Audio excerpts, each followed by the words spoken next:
kwa njia ya haki na uaminifu, ili utukufu na sifa zako siendelezwe, na ili kustawisha amani, ufanisi na heri ya nchi yetu, na wale ambao haja zao umezikabidhi mikononi mwetu. Amen.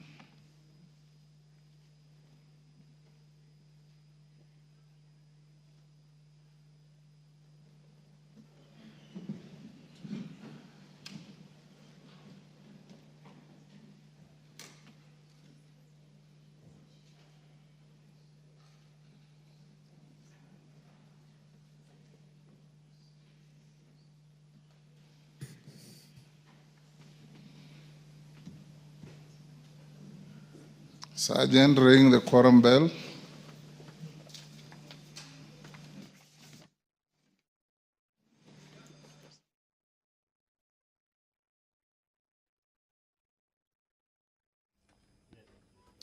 Well, the prayer has been said and the chair taken. However, much as we can see members already inside the chamber, that number is not enough to correct. And therefore, the Speaker has directed that the quorum bell be rung for 10 minutes, just to give room to the members who may be within the precincts of Parliament, but yet to make their way into the chambers to at least hasten their steps and get into the chambers and join their colleagues, and also enable the House attain that much needed quorum for the business that is lined up for consideration to be able to take place. Remember, this is as provided in the House Standing Order number 34. And if that quorum is not raised, then the House might risk being adjourned. I'm not sure that is exactly what the members want, because today is when the regular sittings are resuming after the long recess. So we believe that that quorum will be raised in no time, and the business that is lined up for consideration will, without any further delay, kick off. So if you're joining us, is that the House about to commence its business. The prayer has been said and the chair taken, just that there is a quorum hitch. Once that quorum is raised, then the business will start. But also to indicate that the House is resuming its regular sitting this afternoon after the month-long recess. So this afternoon, the business that is lined up for consideration include a debate on bills, the Kenya Roads Amendment number 3 bill originating from the National Assembly. It's coming up for a debate, as it is a bill that is at its second reading stage. Remember, that is the stage that bills are debated on, and any amendments proposed and then considered at the Committee of the Whole House stage. Also, priority business this afternoon, as the members resume their regular sitting this afternoon, is consideration of the President's reservations to the Cancer Prevention and Control Amendment Bill, a bill originating from the National Assembly, Bill number 45 of 2022. This is a bill that the President recommended total deletion of all clauses. The President recommended the total deletion of all clauses. It is a bill that has only 4 clauses. However, the bill will no longer exist, as a deletion of all the clauses means that the bill has been thrown out or has not managed to sail through to be able to become an act. So members had already begun considerations at the Committee of the Whole House, and they will be resuming from Clause 3 on this particular bill, the Cancer Prevention and Control Amendment Bill, a bill that is originating from the National Assembly. The privatization bill, also a government-sponsored bill, and all right, the quorum has been...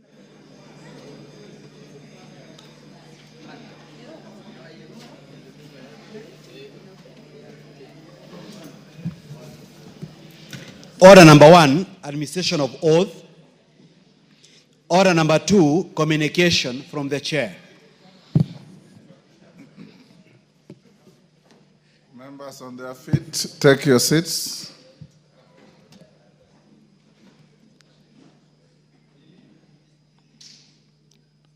Mwalimu Milemba, take the nearest seat.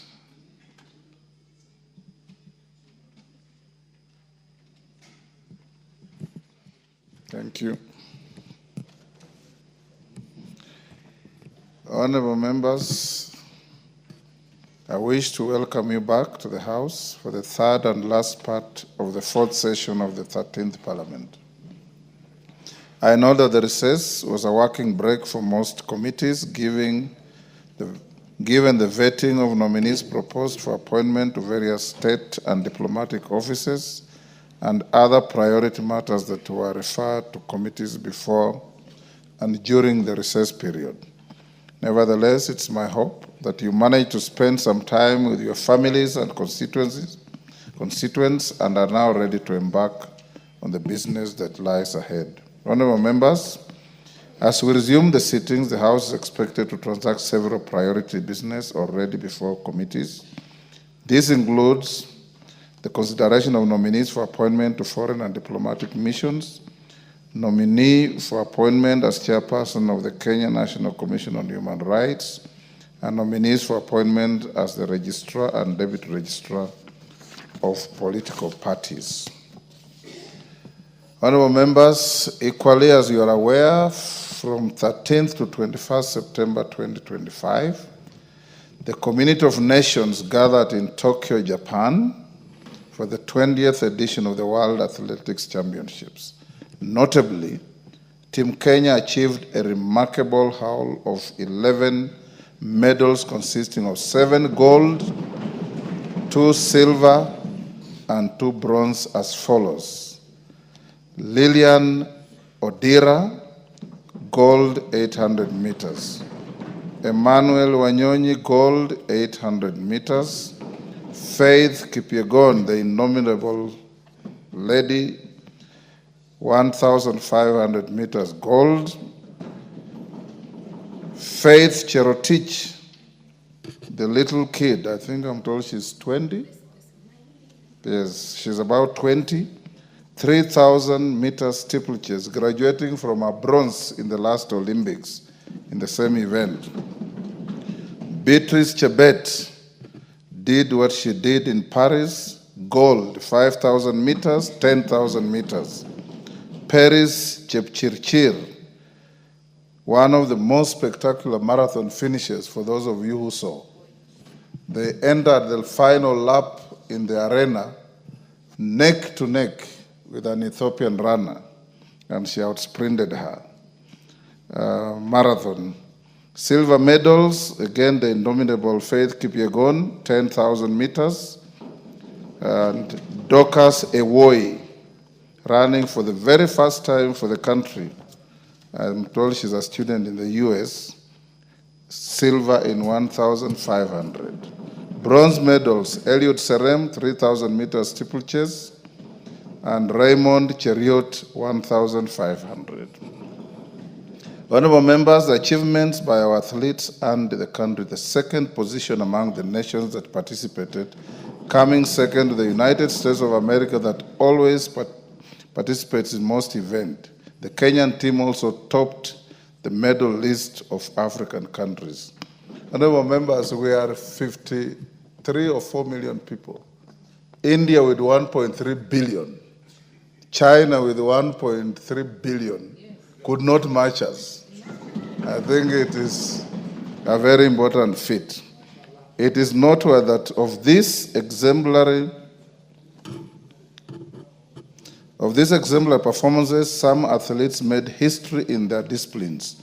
These are Miss Lilian Odira, who won the 800-meter women's event in a championship record time of 1 minute 54.62 seconds.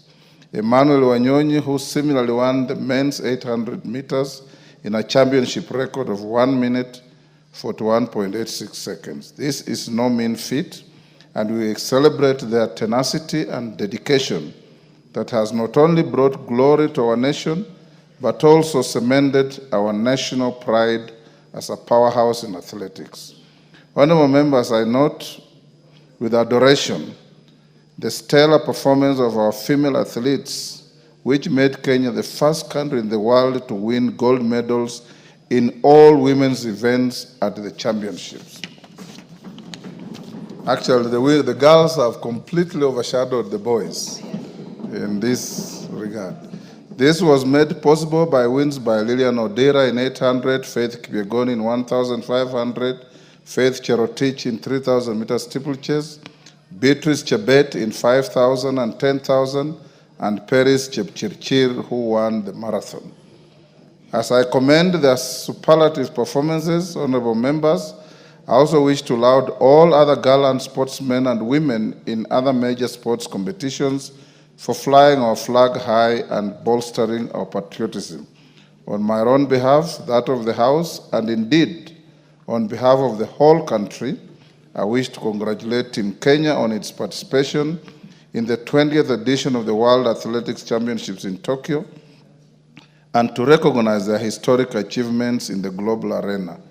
Right after order number 9, I shall accord the House a moment of felicitation, of course starting with the chairperson of the Departmental Committee on Sports, Leadership, and thereafter the Honorable Cynthia Muge, member for Nandi, who apart from being the representative with the highest number of gold medals in this event, was the first to file a request to offer felicitations. I order that at the right time, the House shall record its felicitations for a maximum of 45 minutes. Honorable members, in the same spirit of the sports excellence, I also draw your attention to the upcoming order members at the bar. First, you've come late, and secondly, you are disorderly. Order members at the bar. The House is in session. Honorable members, in the same spirit of sports excellence, I also draw your attention to the upcoming 15th edition of the East African Community Interparliamentary Games, scheduled to take place in December 2025 in Kampala, Uganda. The annual event had been scheduled to be hosted by the Republic of Burundi. However, due to resource constraints, they have expressed their inability to do so. These games, which bring together parliamentarians and parliaments of the East African Community, play an important role in promoting integration, enhancing visibility of our institutions, and strengthening people-to-people bonds across the region.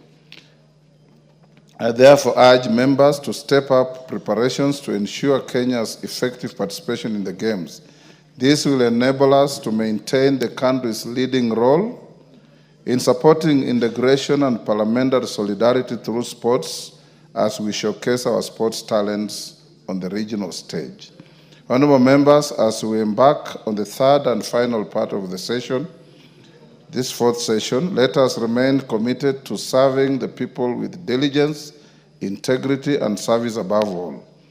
Once again, I welcome you back and look forward to a productive third part of the session. Finally, please join me in the usual way by celebrating such momentous achievement as the House by thumping your feet for the next 30 seconds.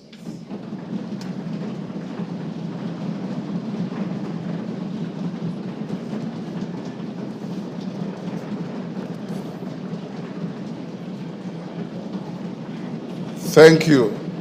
Those at the bar, you see what you have missed by coming late. Honorable members, I also hasten to mention that I went to Kampala accompanied by a member for Arieda to salvage the hosting of the Iyala Games. So when it comes to giving comments, I'll also accommodate him the first opportunity to speak to this, because we are running the risk of having no host. More importantly, members, I don't want to see a repeat of Mombasa. We performed very badly, even when we were hosting.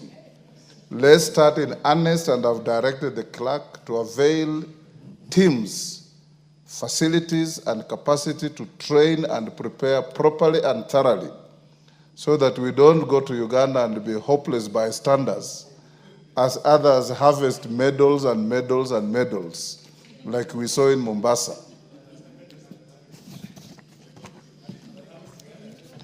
Members at the bar, please come in. Like I said, after order number 9, I'll allow us to felicitate the Team Kenya.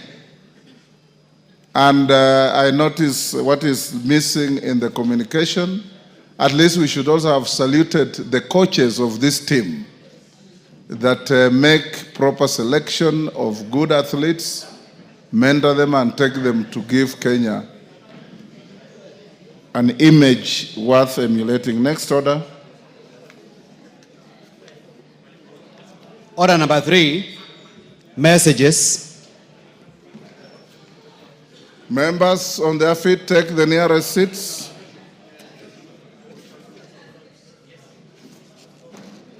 Members at the bar, take the nearest seats.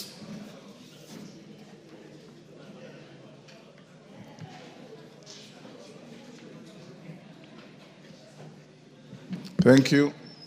Honorable members, I have a message from the Senate on the nomination of a co-sponsor for the Street Vendors Protection of Livelihood Bill, Senate Bill number 41 of 2023.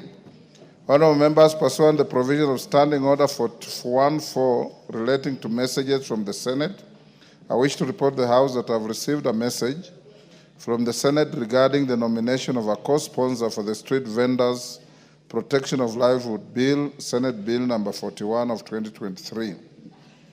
In the message, the Speaker of the Senate notifies that pursuant to the provisions of Standing Order 162 of the Senate Standing Orders, Senator Esther Okenyuri, MP, being the sponsor of the said bill, has nominated the member for Kilifi North, the Honorable Owen Bayer, CBS MP, to co-sponsor the bill in the National Assembly.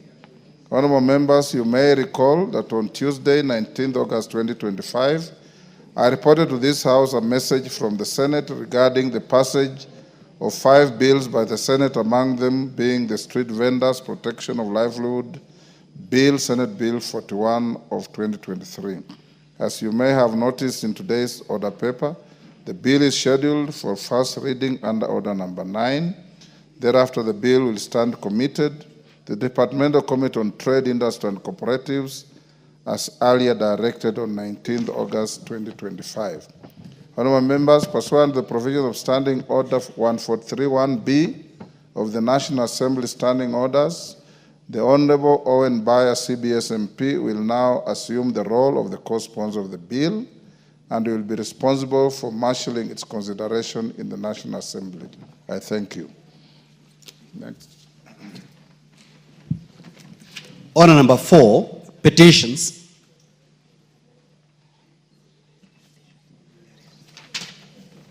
Members on their feet at the bar, take the nearest seats.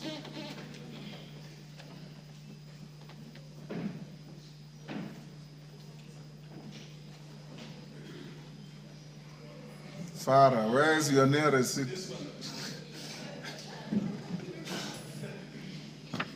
Thank you, honorable members. Honorable members, I wish to convey a petition regarding a proposal to amend the Consumer Protection Act to provide for the in duplum rule. Honorable members, Article 119 of the Constitution accords any person the right to petition Parliament to consider any matter within its authority. Further, Standing Order 2252B requires the Speaker to report to the House any petition other than those presented by a member. Honorable members, in this regard, I wish to report to the House that my office has received a petition from Mr. Allen Waiyaki Gishuhi, EBS Senior Counsel, of Wamai and Allen advocates calling for the House to consider amending the Consumer Protection Act Cap 501 to codify the induplum rule. The petition avers that the purpose of the rule is to protect borrowers from exploitation, prevent endless accumulation of interest, and encourage fair lending practices. Section 44A of the Banking Act codifies the induplum rule, which provides that interest on a loan ceases to accrue once it equals the outstanding principal amount when a loan becomes non-performing. The petitioner further states that despite the existence of this law, many borrowers continue to suffer from banks, financial institutions, unscrupulous lenders, and shylocks, charging interest and penalties beyond the principal loan amount. These practices have resulted in the violation of consumer rights under Article 46 of the Constitution and have exposed Kenyans to unfair deprivation of property. Additionally, the inconsistent judicial interpretations on the scope and timing of application of the rule, whether before or after restructuring a loan, or whether penalties count as interest, further lead to the harassment of borrowers by debt collectors even after repayment obligations have exceeded the statutory threshold. The lack of clarity and enforcement undermines public confidence in the financial sector and violates national values under Article 10, especially transparency, accountability, and social justice. Honorable members, the petitioner therefore prays that the National Assembly considers amending the Consumer Protection Act, Cap 501, to provide for when the induplum rule takes effect, whether it applies to penalties, default charges, and other costs in addition to interest, uniform mechanisms for debt restructuring and recovery in compliance with the rule, redress mechanisms for borrowers who have been subjected to unlawful interest charges, including refunds or set-offs, and any other mechanisms that will secure borrowers from exploitation, enhance consumer protection, and uphold the Constitution. Honorable members, having established that the matter raised in the petition is well within the authority of this House, and further, that the matters raised in this petition are not pending before any court of law, constitutional or legal body, I hereby commit the petition to the Public Petitions Committee for consideration pursuant to Standing Order 208A. The committee is required to consider the petition and report its findings to the House and the petitioner in accordance with Standing Order 227. I thank you. Next. Yes, Omboko Milemba. I think, Honorable Speaker, thank you for this opportunity. Let me thank the petitioner on the matter concerning the Consumer Protection Act and any other relevant legal frameworks and laws that may be in existence, because I remember vividly, this is one area which one earlier legislators by the name SHOWDOWN, they really dwelt on for the longest time, and it looked like at one time, Honorable Speaker, that it had been put in law as the petitioner so requests. But somewhat from what we see is that the banks and the other lending institutions still are very harsh on those who do borrow, and they have actually made it difficult for the local and simple people within the communities to do the borrowing. But what still are the other players who have come on board and who are not or seem not to be controlled or checked by this law. These are the many mushrooming small financing institutions that are also giving loans to many Kenyans. I think as the committee looks at this particular petition, it should consider roping in the other many lending institutions which are making it very difficult and catapulting the interest beyond what the borrowers can actually achieve. Thank you, Honorable Speaker. Zamzam. Asante sana Mheshimiwa Spika, na mimi niweze kumpongeza ambaye ameleta hiyo petition leo. Mheshimiwa Spika,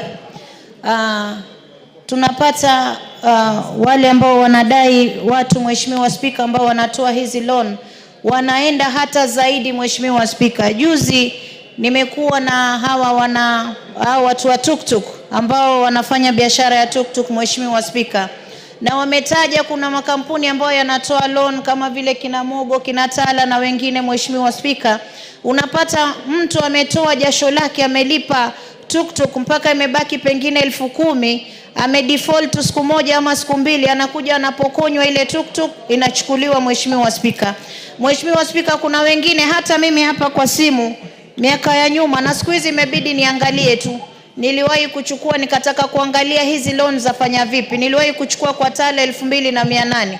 Amini usiamini Mheshimiwa Spika, nililipa 4,000, nikalipa 11,000, nikaja nikalipa 14,000, ilipofika wanandai tena 16,000 kutoka kwa 2,800. Mheshimiwa Spika, hapo ndo nilianza kuangalia, kile wakituma message mimi naangalia tu, kwa sababu ni uwizi wa dhahiri. Mheshimiwa Spika, na Wakenya wengi huku nje wanalia, wanachukua loan pesa kidogo, lakini ile interest ina accumulate kushinda zile pesa ambazo wamezichukua. Mheshimiwa Spika, Wakenya wengi wamepoteza mali zao, na hasa ino kampuni ya Mogo ukiangalia imeibia Wakenya sana, pesa nyingi sana Mheshimiwa Spika, na hizi kinatala. Kwa hiyo lazima tuweke sheria ya kuweza kuregulate, tuhakikishe hata kama wanataka kuchukua ile interest isiwe zaidi ya ile pesa ambayo mtu alikopa. Mheshimiwa Spika, wameibia sana Wakenya, na mimi niweze kumpongeza huyu ambaye ameleta hii petition. Nimwambie kama mama kutoka Mombasa ambaye na support bodaboda,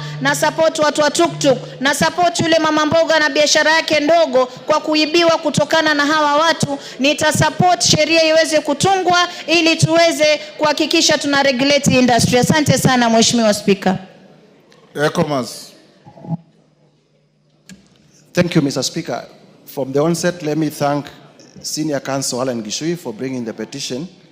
Mr. Speaker, I wanted to bring to your attention that I wrote to your office on the 17th of this month proposing similar legal reforms. And Mr. Speaker, I do not know where now my reforms will be left now that we have committed the petition to the the Petitions Committee, because I was seeking also to introduce amendments that I are similar. confirm that I received your proposal. Thank you, Mr. Speaker. And it's under consideration. Thank you, Mr. Speaker. And this petition does not compromise your intentions. Most obliged, Mr. Speaker. Thank you. Next.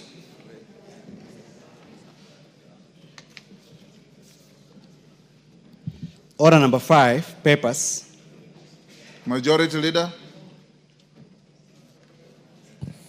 Thank you, Honorable Speaker. I think, Honorable Speaker, it's nice to be back for the last session of the fourth session. Is it? Okay, Honorable Speaker. I beg to lay the following papers on the table of the House today, Tuesday, September 23rd, 2025. 1. Draft legal notice relating to the National Police Service Commission Recruitment and Appointment Regulations 2025 from the National Service Commission. 2. Annual County Government Budget Implementation Review Report for the financial year 2024-2025 from the Office of the Controller of Budget. 3. Annual National Government Budget Implementation Review Report for the financial year 2024-2025 from the Office of the Controller of Budget. 4. Annual Report of the Commission on Administrative Justice for the financial year 2023-2024. 5. Annual Performance Report for the Credit Guarantee Scheme, Micro, Small and Medium Enterprises, MSMES, from the National Treasury and Economic Planning for the financial year 2024-2025. 6.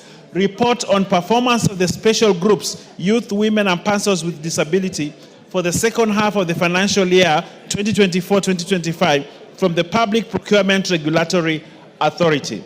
7. Auditor General's Forensic Audit Report on way leave compensation in 7 donor-funded projects by the State Department for Energy. 8. Auditor General's Performance Audit Report on management of unclaimed financial assets.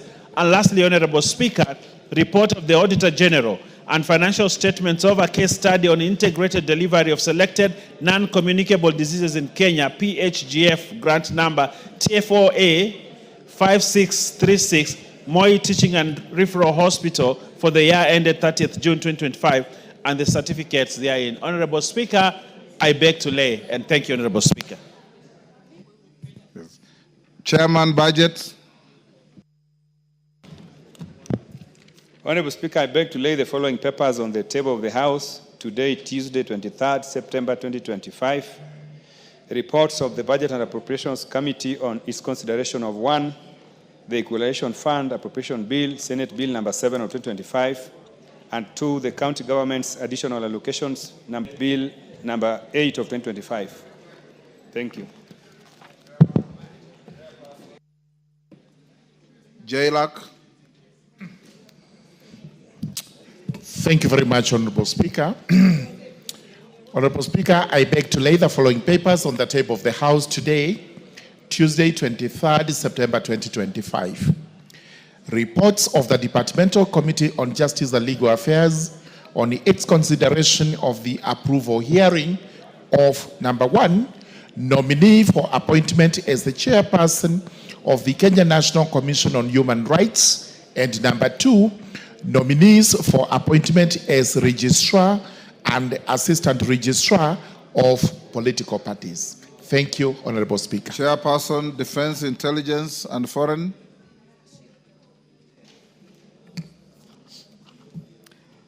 Thank you, Honorable Speaker. Honorable Speaker, I beg to lay the following paper on the table of the House today, Tuesday, 23rd September 2025. Report of the Departmental Committee on Defense, Intelligence and Foreign Relations on the approval hearing of 9 nominees for appointment as High Commissioner, Ambassadors and Consuls General. Thank you. Thank you. Chairperson, Public Petitions Committee. Karemba. Thank you, Honorable Speaker. Honorable Speaker, I beg to lay the following papers on the table of the House today, Tuesday, 23rd September 2025.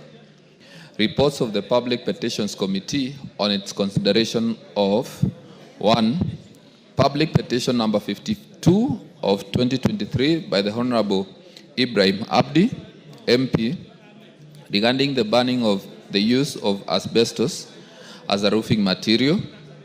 2, Petition number 55 of 2023 by Mr. Bernard Mokaya Magembe, regarding enactment of legislation to regulate the credit management professionals. 3, Public Petition number 74 of 2023 by Mr. Charles Ogola Osango, regarding enactment of the Bankers Professional Bill. 4, Public Petition number 8 of 2024 by Honorable Esther Passaris, MP, regarding amendment to the Penal Code to provide for the offense of sextortion. And 5, Public Petition number 13 of 2024 by Dr. Lukoya Atuli, regarding decriminalization of attempted suicide. Thank you, Honorable Speaker. Thank you. Before the next order, allow me, members, to acknowledge in the Speaker's Gallery St. Mary's High Taita from Undanyi, Taita Taveta County. If you are in the gallery and you are mentioned, you stand up to be acknowledged. Thank you. You may take your seats. Ruathia Girls School from Kangema, Muranga. Thank you. From the public gallery, we have St. Jude Catholic Primary from Embakasi East, Nairobi, and Bright Future Vision Academy from Kabete in Kiambu County. On my behalf and on behalf of the House, we welcome the students, their teachers, and those accompanying them to the House of Parliament. Yes, Wangari?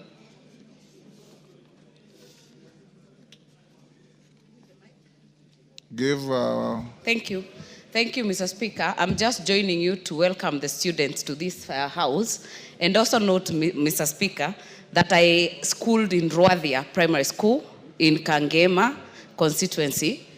And these Ruathia girls, Mr. Speaker, my mother, Nancy Wanjera, has been the secretary there for 42 straight years. 42 straight years until 2018. So it is a school that is very close to me and to my heart, and I join in welcoming all of the others, Mr. Speaker, to the floor of this House. Thank you. Next order. Congratulations to your mother. Order number 6, notices of motion. Jane Kagiri. Honorable Speaker, I beg to give the notice of motion, extension of the African Growth and Opportunity Act, in brackets AGOA. Aware that the African Growth and Opportunity Act, in brackets AGOA, enacted in the year 2000 was designed to enhance economic development and strengthen governance in eligible sub-Saharan African countries by granting duty-free access to the United States of America market, thereby increasing trade and investment. Recognizing that AGOA has played a critical role in expanding trade, attracting investment, and creating employment, especially for the low-income workers, thus fostering economic growth and social stability. Concerned that the current extension of the AGOA program, which was granted in 2015, is set to expire in September 2025, posing a serious risk of economic disruption, will cause job losses of approximately 66,000 Kenyans and many other related indirect job losses, and result in increased poverty across AGOA-dependent sectors in the sub-Saharan region. Noting that women comprise approximately 75% of the direct beneficiaries of AGOA, and that their incomes directly support education, healthcare, and poverty alleviation. Acknowledging that AGOA has significantly boosted African exports to the United States of America, including agricultural products such as coffee, nuts, fruits, and vegetables, amounting to over US dollars 500 million in the year 2020, as well as enhancing local textile and cotton industries that have generated thousands of jobs. Further acknowledging that the expiration of the term of AGOA would trigger market uncertainty, deter investment, disrupt supply chains, and adversely impact both African and American businesses that rely on AGOA-linked trade. Cognizant of the fact that AGOA has been greatly beneficial to the United States of America by supporting supply chain diversification, strengthening bilateral trade ties, and connecting United States of America businesses to opportunities under the African Continental Free Trade Area, in brackets AFCFTA. Appreciating that the continued existence of the AGOA framework would enhance the trade and investment prospects for both the United States of America and the eligible countries in Africa. Now, therefore, the House urges the government of Kenya, in collaboration with the government of the United States of America, to pursue an extension of the African Growth and Opportunity Act, in brackets AGOA, for an additional 16 years until 2041, to safeguard the economic gains, protect livelihoods, and promote long-term stability and prosperity across the African continent, and in the alternative, in the case of non-renewal, there be a transition period of 2 years to develop a trade deal that shall safeguard the businesses and job opportunities in both Kenya and the United States of America. Thank you, Honorable Speaker. Thank you, Kagiri. Chairperson Jailak Murugara. Thank you very much, Honorable Speaker. Honorable Speaker, I beg to give notice of the following motion. That taking into consideration the findings of the Departmental Committee on Justice and Legal Affairs in its report on the approval hearing of a nominee for appointment as chairperson of the Kenya National Commission on Human Rights, laid on the table of the House today, Tuesday, 23rd September 2025, and pursuant to the provisions of Article 252 of the Constitution, Section 11 of the Kenya National Commission on Human Rights Act, Chapter 71, and Sections 3 and 8 of the Public Appointments Parliamentary Approval Act, Chapter 7F, approves the appointment of Honorable Ms. Clarice Agwor Oganga as the chairperson of the Kenya National Commission on Human Rights.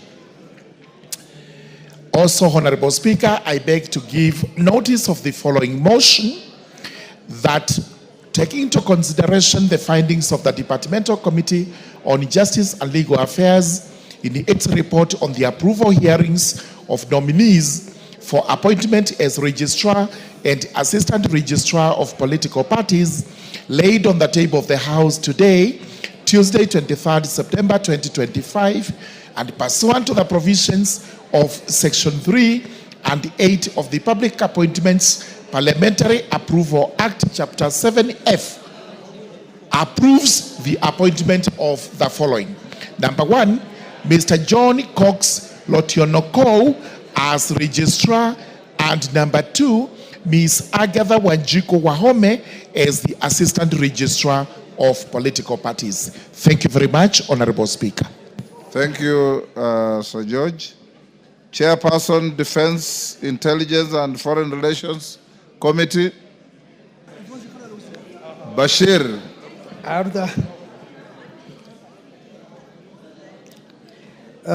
Commissioner Makau, can you disband that Kamkunji? Order. Order, Commissioner. Is that Commissioner Makau, no, or it is no, it is Olendutu. Yes. Notice of motion, approval hearing of nominees for appointment as Ambassador, Permanent Representative and Consul General. Honorable Speaker, I beg to give notice of the following motion.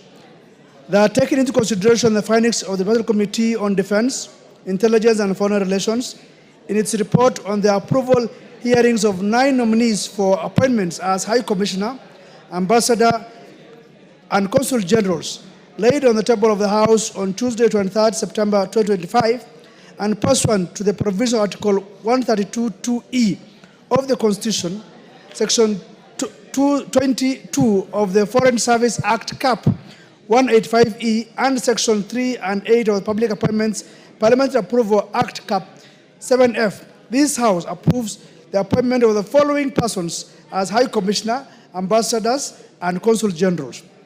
1. High Commissioner, Honorable Florence Chepngetich Bore, Mission Windhoek, Namibia. Ambassadors, Ambassador Anthony Mwaniki Muchiri, Ankara, Turkey. Ambassador Lucy Kiruthi, Bangkok, Thailand. Mr. Henry Wambuma, Bujumbura, Burundi. Mr. Abdirashid Salad Abdille, Jakarta, Indonesia. Ambassador Joseph Musyoka Masila, Riyadh, Saudi Arabia. Ambassador Edwin Afande, Vienna, Austria. Consuls Generals, Mrs. Jane Chepkorir Toretich, Dubai, United Arab Emirates, and Mrs. Judy Kiaria Nkumiri, Goma, Democratic Republic of Congo. Thank you, Honorable Speaker.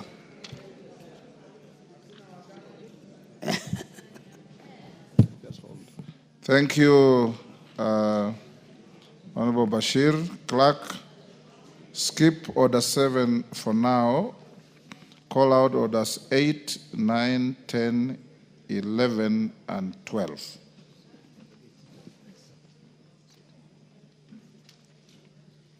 Order number 8, the Provisional Collection of Taxes and Duties Repeal Bill, National Assembly Bill number 18 of 2025, first reading.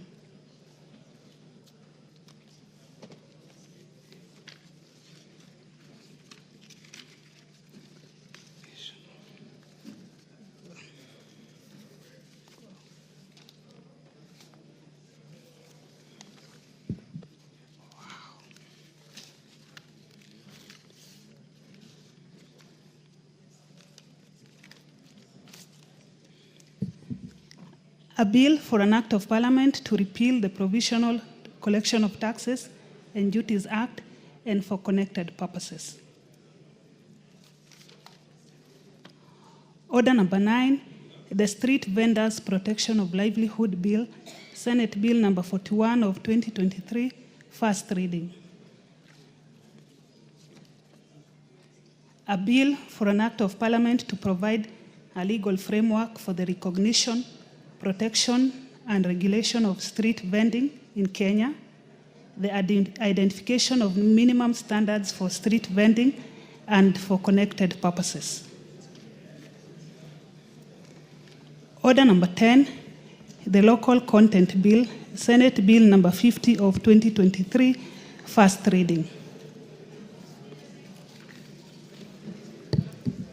A bill for an act of parliament to provide for a framework to facilitate the local ownership, control, and financing of activities connected with the exploitation of gas, oil, other petroleum resources, and mineral resources, to provide a framework to increase local value capture along the value chain in the exploration of gas, oil, and other petroleum resources and minerals, and for connected purposes.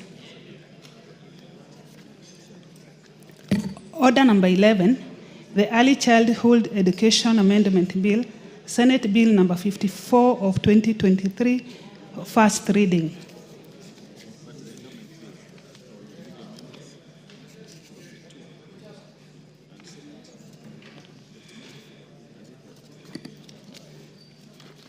A bill for an act of parliament to amend the Early Childhood Education Act and for connected purposes. Order number 12, the Creative Economy Support Bill, Senate Bill number 30 of 2024, first reading. A bill for an act of parliament to establish mechanisms for the support of persons in the creative industry, to enhance the contribution of creative industry to the economy, to establish the Creatives Fund, and for connected purposes. Thank you. All the honorable members will now go back to the issue of our illustrious athletes and the hosting of Iyala Games in December. On Iyala Games, I'll only give one person to comment. Honorable Tienda Molo, you have the floor. Thank you, Mr. Speaker. Mr. Speaker, allow me to congratulate our athletes who performed very well in Tokyo. It demonstrates that as a country, we remain an athletics powerhouse, and other pretenders to the throne should take note. On Iyala, Mr. Speaker, I wish to inform the members that I was privileged to accompany the Speaker to Uganda. As already advised, the Republic of Burundi was to be our next host but could not host for other reasons. But next in that rotation should have been the East African Legislative Assembly, who also were unable to host again for reasons that can be discussed later. The Republic of Uganda was then to host after that, and therefore it took the persuasion of our Speaker and other speakers who were present to persuade the Republic of Uganda to bring forth their hosting essentially by 2 years. And they graciously accepted, confirming that they'll be able to host the games between 5th and 17th of December, and left the details of the exact place for hosting to the Central Planning Committee that should be meeting anytime soon. The Central Planning Committee will then communicate the schedules and the exact venues. Mr. Speaker, I wish to urge our own Bunge Sports Executive Committee to plan in haste. First of all, to plan in haste in terms of securing hotels and appropriate transport mechanisms and advise members in advance. Secondly, to plan in haste in terms of securing appropriate uniforms of the right sizes to members. Over the years, although this has improved in the last 3, 2, and the last 1 year, there's still room for improvement. Some members still are not able to get the right uniforms that they required. I also urge the committee and the leadership of the two houses to allow members prepare for these games appropriately. to prepare by allowing and arranging friendlies, to prepare by allowing and arranging the respective disciplines, to at least have some camp for training before the games. Mr. Speaker, we did badly in Mombasa, but it must also be understood that we only traveled with 1 day to spare. Many of the other teams had camped in Mombasa for at least 1 week, which we were not privileged to have. We hope that now that we are going to our neighboring country, we will be allowed to at least camp. We will be allowed to bring supporters, which we have not usually brought, even if those supporters are in the name of our own staff members, and that we will be able to prepare for these games appropriately. Mr. Speaker, I am confident that the 8 or 9 disciplines that will be participating, we will do much better than we did in Mombasa. And on behalf of the soccer team, I can assure you and assure this House that we are practicing in earnest, and we look forward to all the support that we can get from the leadership. Thank you, Mr. Speaker. Thank you, Honorable Amolo. The JPC to the games, which you are a member with Kawaya and somebody else, must take this very seriously. In Mombasa, you recall I went to watch the volleyball game against Rwanda or Burundi. You didn't even have a substitute player. Not even one substitute player. And we were not very comfortable. You saw our football, how Tanzania sent rings around us, and so on and so forth. Please prepare in earnest. The clerk is directed, like I said, to enable the teams to prepare properly and thoroughly. You must be physically fit to play football, Honorable Mboko Milemba. Now I'll give, who is the chairman of sports? I said we'll start with the chairman of sports. Dan Wanyama is not here. Let me give Cynthia Muge, who wanted to make a statement on this. Thereafter, can we do a minute or two each? 2 minutes each? Okay, Cynthia, go ahead. Thank you, Honorable Speaker, for the opportunity to congratulate the great sportsmen and women who represented Kenya in Tokyo for the 2025 championship. Honorable Speaker, we are proud of that team because it has brought back the glory that Kenya as the powerhouse for sports and athletics, Honorable Speaker, has always been. Remember, Honorable Speaker, this is our 3rd best performance since the inauguration of the championships, Honorable Speaker. We've had 18 medals previously, and we've had another 15 medals previously. And today, Honorable Speaker, we have 11 medals. We want to appreciate all the gold medalists, the list that you have presented to this House today, Honorable Speaker, and we appreciate their efforts that they have been able to once again, like we have mentioned in this House, that this is the team that hoists the flag of Kenya every other time. And Honorable Speaker, we have also said that they have not been appreciated enough because of the very good work that they do. Honorable Speaker, we remain the best in Africa, and it is such a proud moment, Honorable Speaker, to be African. And it is even the best moment to be Kenyan, Honorable Speaker.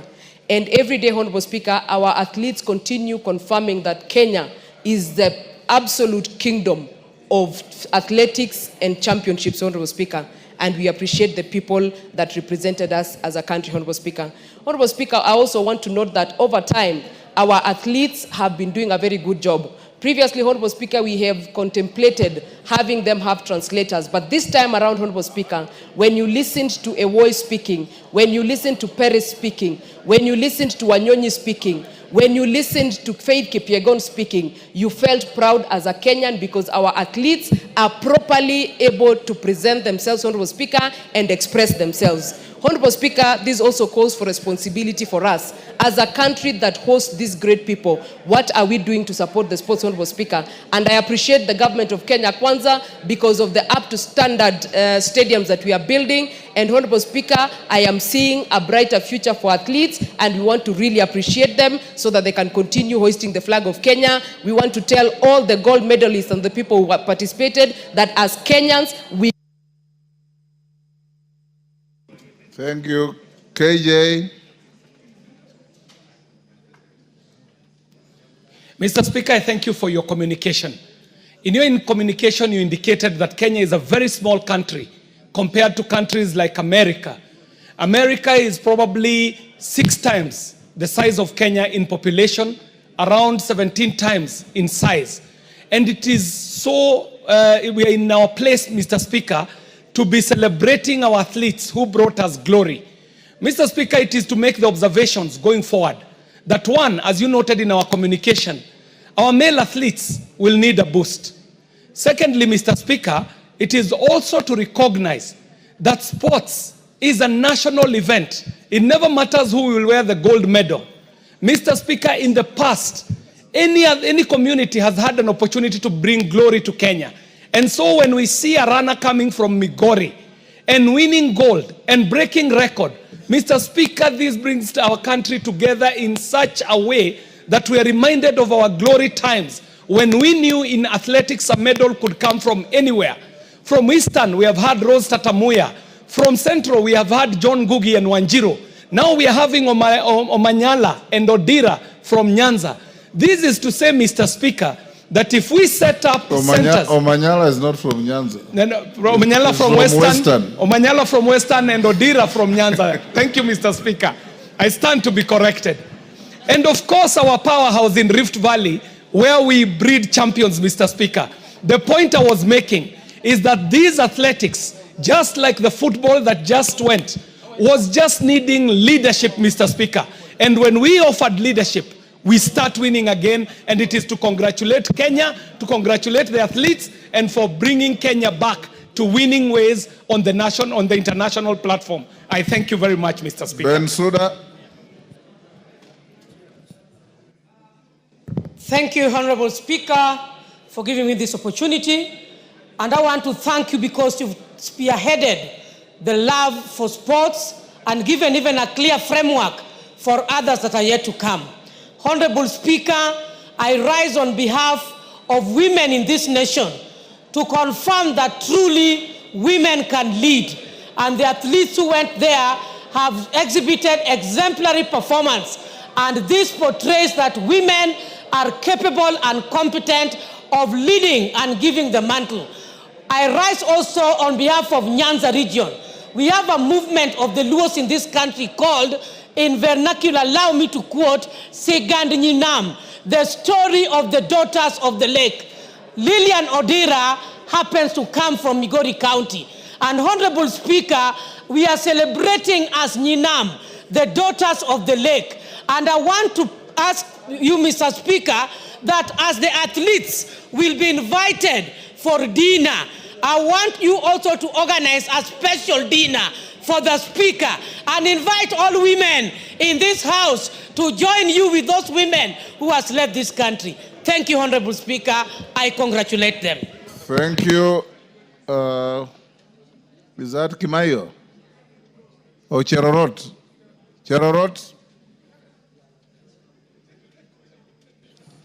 Thank you, Mr. Speaker, for giving me this opportunity to also participate and congratulate our athletes who managed to do us proud in Tokyo.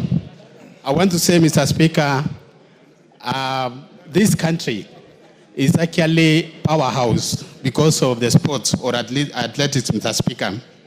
Mr. Speaker, I want to talk about Patrice Chebet. I mention her because she comes from my constituency, Mr. Speaker, and Patrice started, actually, there's a camp we started in 2006, and she has really proved to be one of the heroines who can be able to represent this country.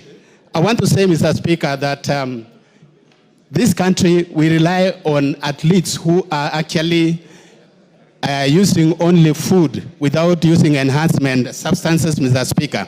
And I want to encourage, Mr. Speaker, that our athletes should always be able to practice without doping, Mr. Speaker.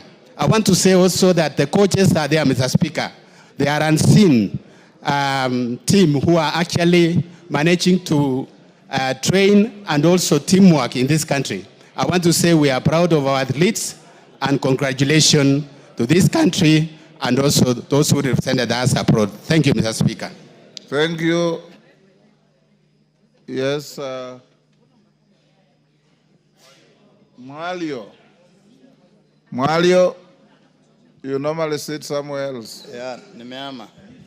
Thank you, Mr. Speaker, for this opportunity. I want to take this opportunity to congratulate our athletics for the best performance and the proud they have given us in this country, because we are rated one of the best in this continent. We would like to say that even we will do better in the future, given the sports academies that are being built in many of our constituencies, because we will take our students there to practice, and even the young people that have finished schools that they have nothing to do, we'll be able to take them there and be able to practice, to be able to excel in the sports. So we congratulate them and we say, well done, our Kenyan team. Thank you, Mr. Speaker. Thank you, Mwalio. Haika. Thank you, Mr. Speaker, and thank you for this opportunity. I also want to join my colleagues in congratulating Team Kenya, which was on Tokyo, for a very good performance that really united the country. Recently, we had football and also brought the country together. And Mr. Speaker, I also want to congratulate the government for the good work that is doing for the sportsmen and women in this country. The many stadia that are being built and sports academy, I know they will come a long way in supporting talent in this country. And Mr. Speaker, this has not just come. I know there was a lot of hard work, focus and discipline. And therefore, I also want to urge the students who are here to work hard. And also want to congratulate our school from Taita Taveta St. Mary's. Welcome to Bunge. We are honored to have you here. Thank you very much, Mr. Speaker, and thank you for the opportunity. Kibagendi. Thank you, Honorable Speaker. I also want to take this opportunity to appreciate and congratulate our team that represented Kenya in the Tokyo World Championships. It is indeed a demonstration that the Kenyans' resilience and determination is something the rest of the world should emulate. We would like to call upon government and those involved in the sports, in athletics, to give a bit of attention this time to men. You realize that the men this time didn't perform very well, but we appreciate the effort they put and we congratulate our team for the wonderful job that they've done. Thank you, Honorable Speaker. Yes, Deputy Speaker. Thank you, Honorable Speaker, for the opportunity to be able to commend our athletes. As a lover of athletics and also as the race promoter of the Eldoret City Marathon, I really was delighted to see the performance of our athletes. And as parliamentarians, I'd like to urge us to continue to work on the nurturing part. We have worked on our stadiums. Our stadiums now are world accredited, which means that we can actually be bidding as Kenya to host the next World Championships. Last time we missed the hosting the championships because we did not have the stadiums up to standard. But now we do, thanks to the CHAN football tournaments that were here. We also want to request that the Ministry of Sports puts more effort not only on celebrating the athletes once they have made history, but to also nurture them. We have several athletes, most of them in Uasin Gishu County, Nandi County, and Elgeyo Marakwet County, where the challenge that they have is that they are living in dilapidated camps. The camps are privately owned, and most of them sometimes don't have food and clothes and so on. So one of the things we must emphasize is nurturing them before they make the news. Thank you, Honorable Speaker, and I urge all the members to support us on this. Thank you. Okwome. Thank you, Mr. Speaker, for giving me a chance to air my opinion on what happened in Japan. Mr. Speaker, it was a wonderful job. my congratulations to all our teams which were there, and in particular, let me congratulate Odinga, who comes from an area where for many years the name of Migori had never been heard in athletics. This is a wonderful thing, and I think it is important I say something to congratulate him, and even to congratulate those who are not concerned, like the Migori people, together with our region. I urge them to do even better so that we can come up and compete nationally and internationally in order that Kenya can also benefit from us in terms of athletics. Thank you, Mr. Speaker. Garrido. Thank you, Mr. Speaker, for giving me this opportunity. I also take this chance to applaud and congratulate our athletes who are in Tokyo. Mr. Speaker, they did us proud. I was very happy, as many other Kenyans were, when our flag was raised high against other even bigger economies and stronger countries in the world. They really made us proud. I really congratulate them. Mr. Speaker, this year has been a year of blessings to us as a country in terms of sports. Remember even the way our Harambee Stars did us wonders in this country. It shows that our teams and the players, given an opportunity, promoted and supported, can do wonders in this world. Mr. Speaker, we encourage our young people to continue taking part in sports. Remembering that sports is only not a sport these days, it's also a profession that pays well. We encourage our young people to continue participating and giving it the best so that this country can also grow. Thank you, Mr. Speaker. Mama Busia.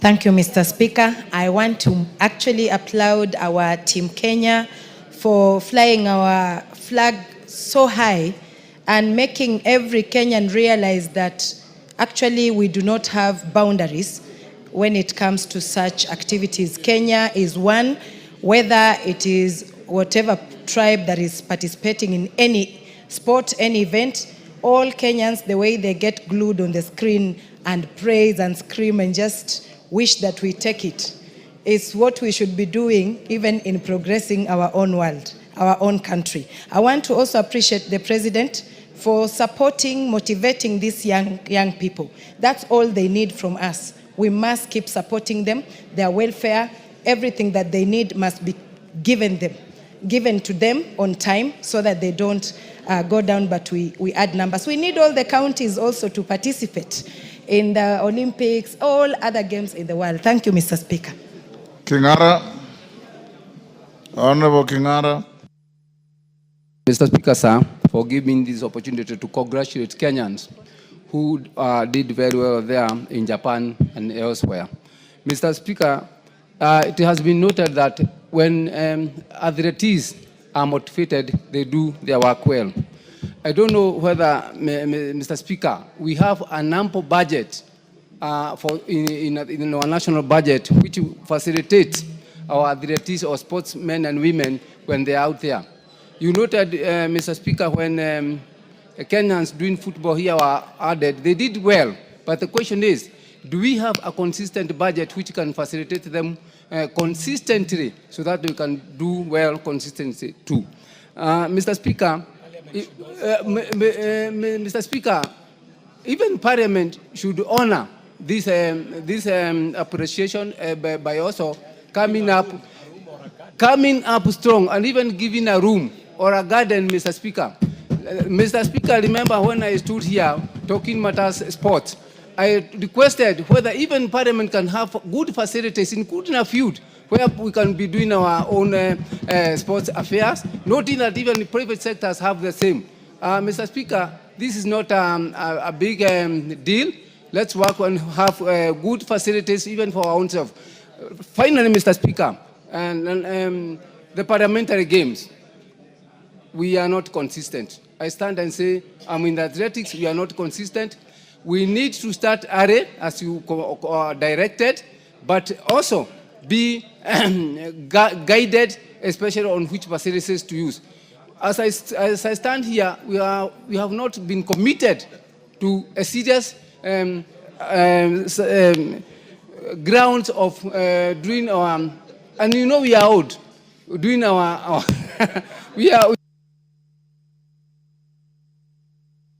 Thank you. Wangare says you are all alone. It's not collective. Give him 30 seconds. Yes. A second. The point I wanted to make, we have very young parliamentarians here, Mr. Speaker, whom I don't find out there. That's the age coming. That's why the age is coming in. Let's have our own young parliamentarians out there competing with the rest of the East African community. Thank you. Oundo. Thank you, Honorable Speaker. On behalf of the people of Funyula constituency, allow me to congratulate and sincerely thank the athletes that brought honor and fame to the people of Kenya. It was always refreshing to watch. It was captivating to watch whenever I had time to watch. And indeed it showed that there's another face of Kenya than what is beamed in some other international media all over the world. Honorable Speaker, we continuously urge the Athletics Authority and the sports fraternity to continuously invest in male sports. We seem to start to lag behind in the male sports in athletics, which is not a good sign at all. Our men for many years did much, much better than the ladies. I have nothing against the ladies, but as we invest in women's sports, let's likewise invest in men's sports. And Honorable Speaker, the neglect of the boy child is now being reflected all over, be it in schools, be it in performance, be it in employment, be it in marital status. It is important that society, we must address that matter critically so that we can move at the same pace. Finally, Honorable Speaker, when you talked about the poor performance of Parliament in the Yala Games, Honorable Jaco Amboka said they didn't lose much. They might have lost on the pitch, but they scored other medals, and the time for the medals to be seen is almost this time, Honorable Speaker. Thank you, Honorable Speaker. The only medals I recognize are the ones I saw. Yes. Mutunga. Yes. Thank you very much, Honorable Speaker, for the opportunity to bring our gratitude from the people of Chigania West to thank our team that went to Tokyo and really did a great job. Honorable Speaker, the ladies who scored gold many times and our flag raised many times, and the jubilation and the enthusiasm among Kenyans was telling. Honorable Speaker, we are happy that they hoisted our flag high many times. Honorable Speaker, this week, Kenya has been on the global map for very good reasons. Our president did make a very important statement in US concerning the issue in Haiti. And that statement, Honorable Speaker, also tells the world that Kenya is not asleep. Kenya is participating, is on the front line, not only in sports, but in many issues. Honorable Speaker, the discovery that incentive drives commitment in as far as our team was concerned during CHAN was very encouraging. Honorable Speaker, many of our team members of the Kenyan team did a great job. Were it not for the penalty, Honorable Speaker, that cup belongs to the Kenyans. I want to encourage the young people to exploit their talent. The government has invested in many stands across the country. And let this standard be used. Let us also have young people discover their talents early and nurture their talents and take sports and games as an occupation, just like being a professional in any other area. Thank you very much, Honorable Speaker. Kainan. Thank you, Mr. Speaker. Mr. Speaker, I want to join other Kenyans in commending these great young men and women for carrying our flag high in the international community. Mr. Speaker, sports play a lot in promoting tourism, in promoting diplomacy, in creating national pride, Mr. Speaker. Mr. Speaker, it is the high time that we also commend the government in motivating, in providing facilities and support to these young men and women, Mr. Speaker, which we have seen in the recent months, Mr. Speaker. in providing infrastructural facilities and also offering them other support, Mr. Speaker. Mr. Speaker, many countries pride themselves in certain unique identity, Mr. Speaker. And therefore, the Kenyan sportsmen and women have created an international niche in the field of sports for this country, Mr. Speaker. And indeed, we are very proud, Mr. Speaker. Mr. Speaker, this is also one avenue of creating many job opportunities. And therefore, mine is to say, keep on carrying our flag high, keep on doing very well. And as leadership, let's also provide an enabling facility for these young men and women. I commend you wherever you are. Keep it up. Thank you, Mr. Speaker. Ferdinand Wanyonyi. Thank you, Mr. Speaker, sir. I want to take this opportunity on behalf of my community and on behalf of this House to congratulate the ladies and the men that took part in Olympics in Tokyo. I was actually so moved that, Mr. Speaker, my request today is that I ask you and members present here to host, if we can host these ladies here, and those that took part, I think it will be one way of saying they've done very well. And I think because we are actually leaders, national leaders, I was just thinking that maybe that's the best way we can do, because everybody was very excited about what we did, and they made us proud. To be number 2, the whole world, is not a joke, it's not a walk in the park. And therefore I take this opportunity to thank those that took part, and particularly my friend Wanyonyi, who I think I would have had my namesake called Wanyonyi, and it was being pronounced very funnily, but the boy did so well. It'd be very nice for us to actually host these athletics here. And I think members will be very happy if you have a cup of tea out there or whatever cocktail you can have with this. I think they'll be very, very proud. I want to thank you for that. Zam. Asante sana Mheshimiwa Spika, na mimi nichukue fursa hii kwa niaba ya wakazi wa Mombasa kuweza kuwapongeza wachezaji wetu ama wanariadha wetu kutoka Kenya ambao wamenyanyua bendera ya Kenya juu sana katika ulimwengu mzima, Mheshimiwa Spika. Na ukiangalia Kenya ni nchi ndogo ukilinganisha na yale mataifa ya dola kubwa kubwa, Mheshimiwa Spika, lakini Wakenya wamejitahidi kwa ubora wao, wakaonyesha ueledi wao katika viwanja, Mheshimiwa Spika, wametuletea medali tofauti tofauti kubwa, Mheshimiwa Spika, na mimi nawashukuru sana na wapongeza, Mheshimiwa Spika. Na niweze kueleza kuwa, Mheshimiwa Spika, imekuwa ni ada hawa wachezaji wetu ama wanariadha wetu wanaleta ushindi mkubwa nyumbani, lakini ukiangalia wakati wao ambapo wametoka kwenye michezo, Mheshimiwa Spika, unapata wanaishi maisha duni sana, Mheshimiwa Spika. Lakini nina imani hino serikali imekuja na mabadiliko makubwa sana, na nina imani Mheshimiwa Rais atawachukua kwa uzito mkubwa sana ili waweze kuangaliwa pia maisha yao pia waweze kukaa vizuri, kwa sababu wameinua Kenya juu sana, Mheshimiwa Spika. Na hasa ni wapongeze kina mama. Kina mama wamekimbia, wameonyesha nguvu, wameleta medali nyingi, na kina mama ndani ya bunge hili tuweze kuwasherekea hawa kina mama wenzetu ambao wameinua taifa juu. Uso wa Kenya uko juu, imeshinda Amerika, imeshinda Mchina, imeshinda mataifa mengi. Najivunia sana kuwa Mkenya, Mheshimiwa Spika, na leo nawapongeza kama mama Mombasa. Asante sana Mheshimiwa Spika. Omboko Milemba. Yeah, thank you, Honorable Speaker. As a sports promoter and a sports person, let me also congratulate these athletes. The performance was very good. Though it's being ranked number 3, I thought this is the best I've seen. And being ranked number 2 was great for Kenya. And it surpassed the performance in Budapest the previous year, where we only got 3 gold and a few silvers. I also want to really thank the government, because the current government is doing something very serious about sports facilities, because the only stadiums we were having, Moi and Kasarani, and now the moribund city, were done by President Moi. And now we are seeing Talanta coming up, and various others coming up in different regions like Homa Bay and Bungoma and other places. This is very good, because this is what trains these athletes to be what they are. The female athletes were very, very good, and we want to really congratulate them, but then the men must also come up.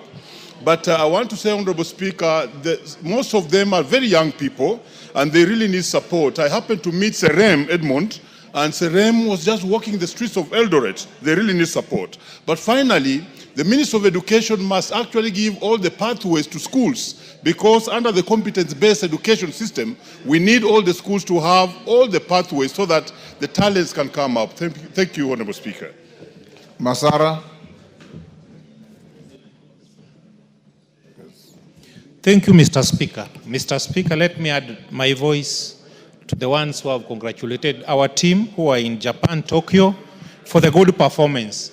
Fortunately, Mr. Speaker, for the first time in the history of Nyanza, we have gotten a lady by the name Lilian Odira, coming from Suna West constituency, Suba West Division, Ndonyo village, to have gotten a gold medal, Mr. Speaker.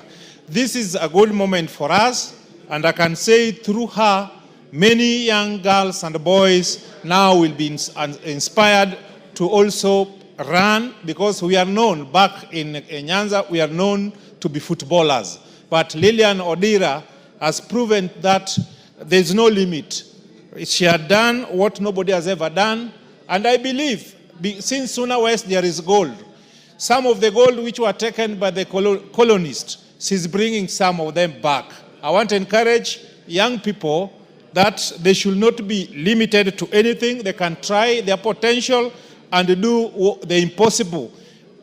Once again, I want to congratulate all athletes who participated in Japan, but especially give Lilian Odira congratulations on behalf of the people of Suna West and Kenya at large. Thank you, Mr. Speaker. Harold Kipchumba.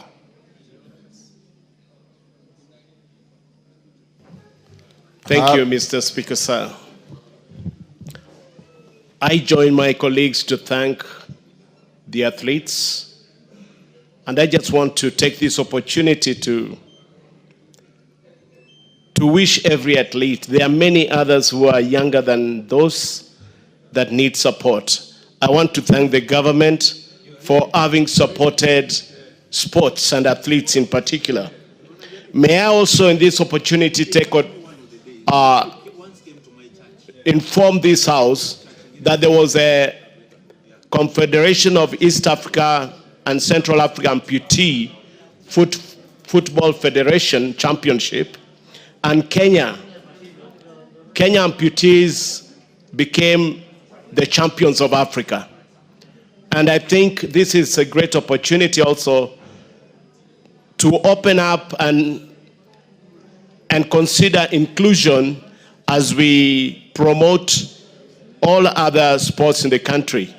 And this particular time, I can say it is a time that the broad-based, or the thinking that every Kenyan can play a role. It was great to see a Luo girl, to see a Kisii girl, to see a Luya boy, to see a Kalenjin boy. I mean, it brings all of us together. And it is my wish that soon we have an Abdi running from Mandera. And we promote every other community in Kenya. Last, Mr. Speaker, sir, may I, on behalf of persons with disabilities, appeal also that the government put more efforts and resources in supporting them. There's a team that's supposed to be going. A minute. There's a team that's supposed to be going to Nigeria for African Cup of Nations for badmintons. And these are persons with disabilities. I'd pray that the government would support them and other partners would come in to sponsor them. Thank you, Mr. Speaker, sir. Thank you. Naomi Wako. Thank you, Honorable Speaker, for giving me this opportunity to congratulate our athletes. In fact, as Kenyans, we feel proud of what they did in Tokyo. To be number 2 worldwide is a great joy to us. And even the people in the villages today are proud of our athletes. Honorable Speaker, our members were able to collect 7 gold and especially the women who worked very hard. I want to congratulate them for making Kenya proud and for making women of this country proud of what they have done and the entire nation to celebrate. I also want to congratulate the entire team, both men and women, because they have given our nation their best. Honorable Speaker, our president has given a lot of attention to sports and he has motivated them in many ways.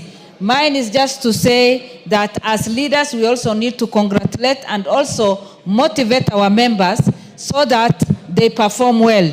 This has also inspired many other people, because in the past we used to say that athletes are only from Rift Valley, but today we can say as a country we can all participate and also win and make this country proud. Thank you, Honorable Speaker, and we congratulate our team. Thank you. Owen Bayer. Thank you, Honorable Speaker. Honorable Speaker, I want to join fellow members in congratulating our athletes, Honorable Speaker, and say that an investment in sports is actually an investment in the pride of the nation.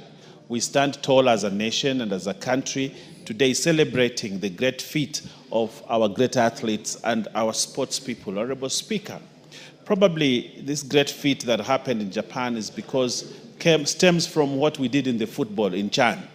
The success in Chan actually propelled our athletes to even want to do better.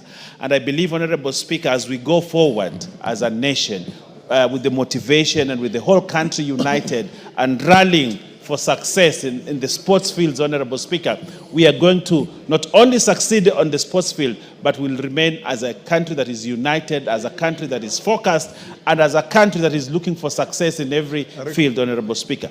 And I want to pay great accolades, Honorable Speaker, to this government and to the President for standing by athletes in this country. We have seen him, even before this team, we have seen him bring athletes to State House and giving them, some motivation, Honorable Speaker. We saw him motivating the football team, and I also know when he comes back, Honorable Speaker, he'll motivate this team and many other teams that the country comes in, Honorable Speaker. Probably, Honorable Speaker, you need to borrow from the President. The way he did to our team, national team, probably that's what you need to do to the Bunge FC team, so that, Honorable Speaker, they'll be able to do better. I don't want to go to Uganda and come back without a medal, but you can actually engineer success, but actually doing President Ruto thing in the House, and we will bring all the trophies, Honorable Speaker, to this House. I thank you, Honorable Speaker. We'll support winners, not joy riders. Thank you, Owen. Mawade?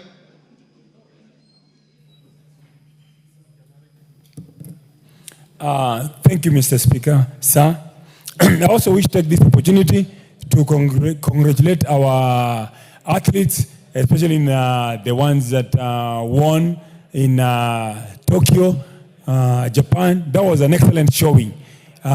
We became the world beaters this time around in athletics. Also, we wish to, on the same weekend, we also won in Berlin, the 2 marathons for both the men and the women. So we also want to congratulate them. I will also take this opportunity to congratulate our football team for the Chan, for their great performance this time around. And we just missed getting to the finals just by a whiskers, and I know we'll do better in the future. The local playing teams, the teams that play in the local league, performed very, very well. The players that play in the local teams fared very, very well.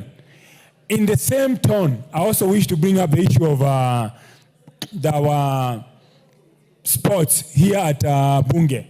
There is need to better equipped and continue to support our athletics team and Bunge FC. We fared very well in the past, but this time around we did not fare very well, and the reason is because of lack of preparation. In order to perform better, you must have camped a few weeks before the actual game. Also, you need to arrive at site on time. The Ugandans were here 7 days before the game started. We also need the same thing, to arrive where we are going this time around to Uganda on time and have enough sufficient friendly. We used to travel in the past. We've gone to Turkey. Honorable members, I think we'll... yes, Lillian Sioi. I wanted to close here. Okay, Sioi. Where? Thank you, Mr. Speaker. I also stand to congratulate our athletics for the good job they have done. But I also wanted to add something, Mr. Speaker. There is a lot of exploitation in our athletics.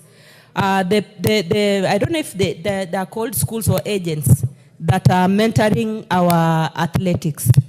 I just realized that they take too much money from our athletics, and I was wondering if we can come up with a law that regulates, or policies that can regulate how much money they will be charging our athletics. Because most of them really work so hard, Mr. Speaker, but towards the end of the day, even after running so fast and getting a medal or getting whatever gift they're given, it ends up in the hands of other people and not them. So, Mr. Speaker, I want to suggest that we have policies that can protect our athletics on such kind of people. Namwar, is it Nabwin, sorry. Nabwin. Thank you, Mr. Speaker, sir. Mr. Speaker, I want to join colleagues in congratulating our teams. Mr. Speaker, you realize the lost glory in both football and athletics is getting back in this country. And as a member of the sports committee, and on behalf of my colleagues, we are proud of what is happening, we're seeing in the country. Mr. Speaker, you realize one thing that has contributed to the success we are seeing is the motivation that the country's leadership is giving to both soccer and athletics. Mr. Speaker, we want to encourage and continue to engage the executive in terms of construction of the infrastructure that is beginning to take place in most of the counties, like the sports academy. If we can have these sports academies in all the counties, I think, Mr. Speaker, a lot of our young people will participate in sports. Mr. Speaker, to end, I want to congratulate Dorcas Ewoy. Dorcas Ewoy won with silver behind Faith. And she could be the first Turkana young lady who has won such a medal. I want to congratulate her and thank God that she gets the strength to move and get to the gold in the next championship. Thank you, Mr. Speaker.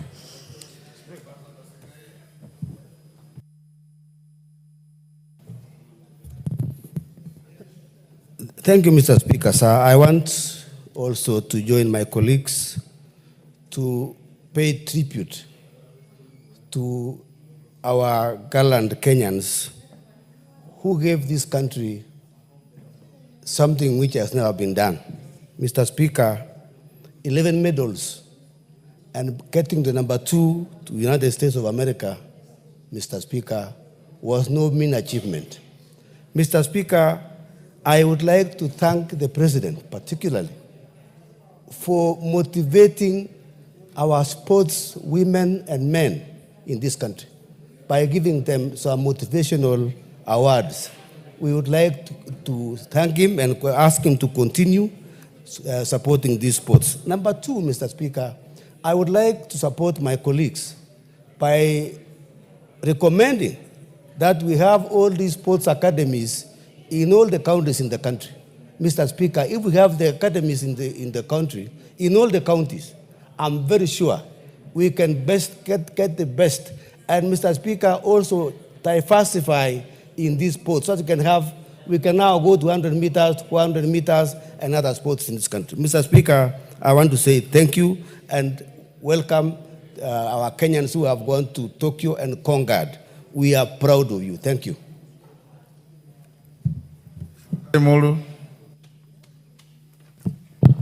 Yeah, thank you so much, Honorable Speaker.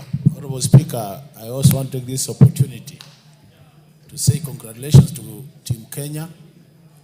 Honorable Speaker, it was really very nice watching the athletes as they conquered the world. But more specifically, Honorable Speaker, I want really to salute our women athletes, Honorable Speaker. Speak louder. I want to congratulate the women athletes, Honorable Speaker, because they did extremely well, Honorable Speaker.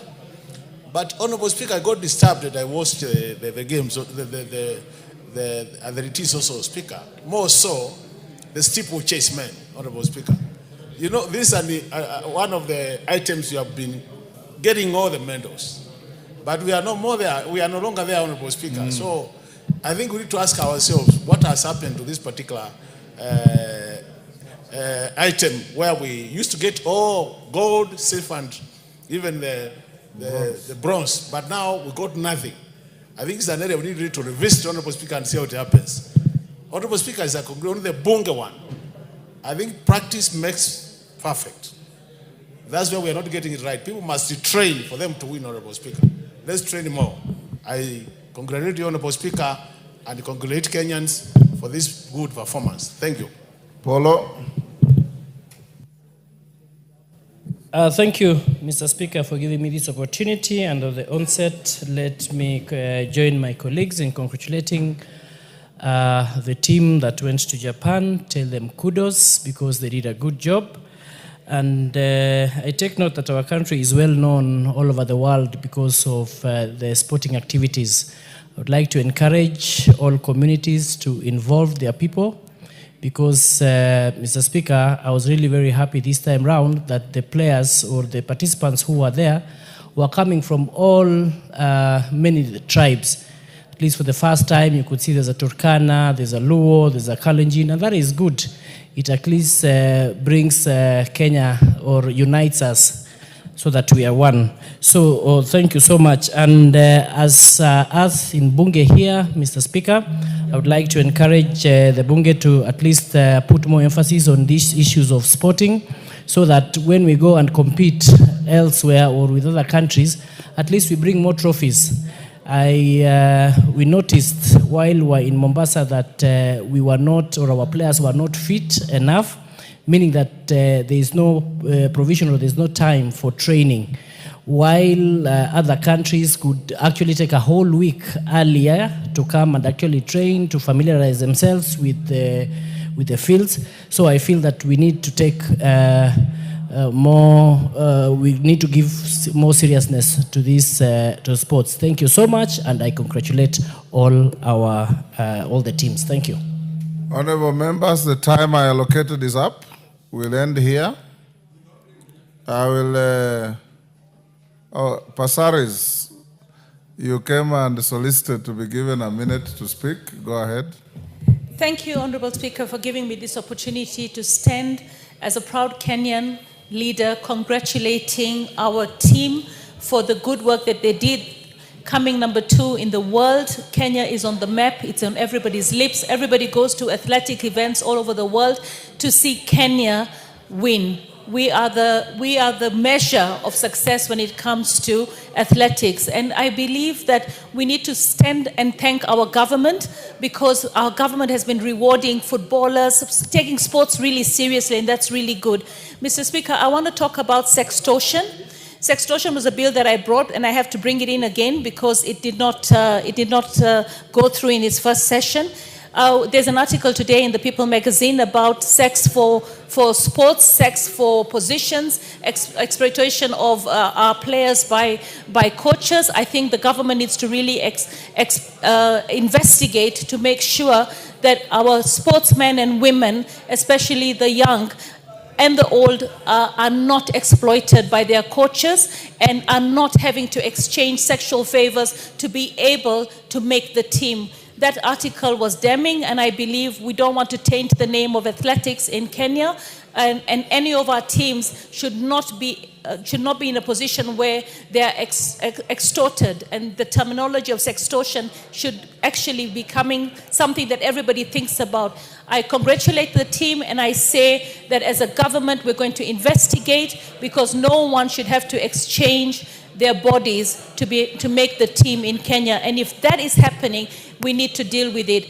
But I want to say congratulations, and as a country we are proud of all of you. Thank you. Thank you. Ngalechai, 1 minute. After you, Lisa Chelule, 1 minute. And Karani, is that Karani? Kirima, 1 minute. 1 minute each. Thank you, Mr. Speaker, for giving me this opportunity. And as you well know, Elgeyo Marakwet is the home of champions. Every athlete in Kenya is either born in Elgeyo Marakwet or training in Elgeyo Marakwet County. Otherwise, if you are not born there or training there, you have no chance of winning any medal. Mr. Speaker, I want to give special tribute to the girls who gave us the 6 gold medals out of 7 gold medals.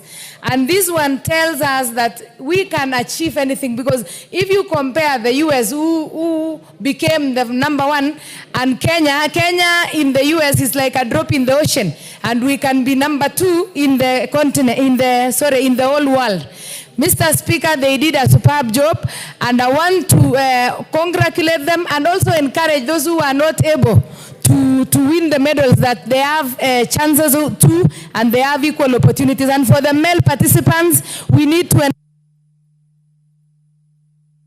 Lisa Chelule. Ngalechai, I gave you 1 minute. Chelule, 1 minute. Asante Bwana Spika kunipatia hii nafasi. Pia nipongeze wanariadha wetu kutoka nchi yetu ya Kenya kwa kushindania medali mbalimbali ambaye tumesikia na tuliwaona. Nimesimama kwa niaba ya Nakuru County kupongeza sana wanariadha ambaye walituwakilisha. Kuna mmoja ambaye anatoka Kuresoi South, Faith Chemngetich, ambaye amekuwa akishindania medali mbalimbali. Tunajifunia kama Nakuru, tunajifunia kama nchi. Pongezi sana, na nataka kuchukua hii nafasi kushukuru President pia kwa kuwamotisha, kuwapatia motisha ya kujenga viwanja mbalimbali ambaye watakuwa wakijifunza. Asanteni sana. Kirima. Thank you, Mr. Speaker, sir, for giving me this opportunity to contribute to this Thanksgiving to our sportsmen and sportswomen. Mr. Speaker, sir, I take this opportunity to congratulate our sportsmen and sportswomen at the Tokyo Games and say that thank you for what they have done for this country.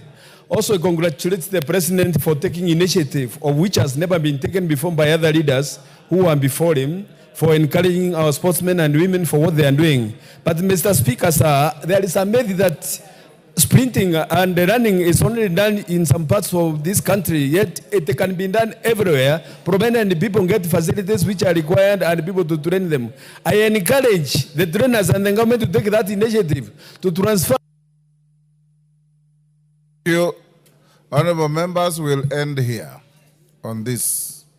And as we end, we must be very proud of ourselves and our country.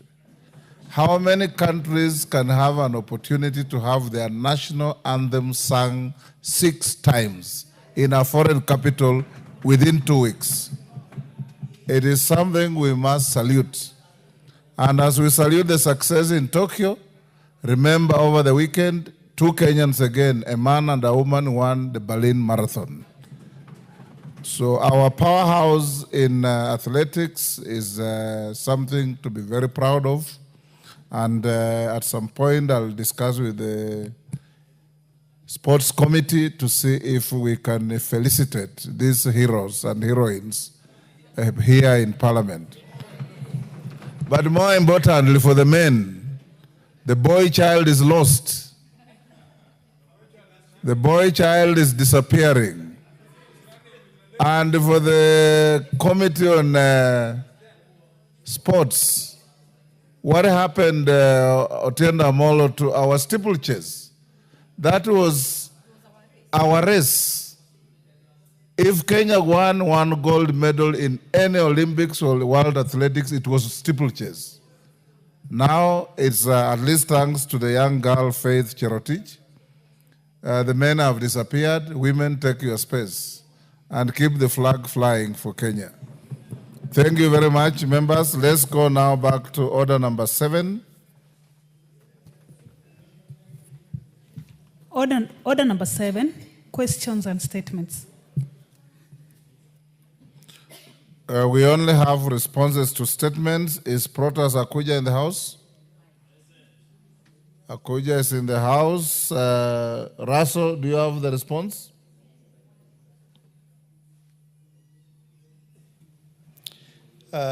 Thank you very much, Honorable Speaker. Yes, I do have the response. Go ahead.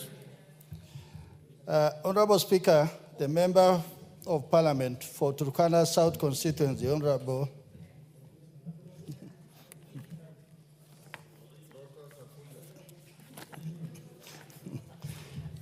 thank you, Honorable Speaker.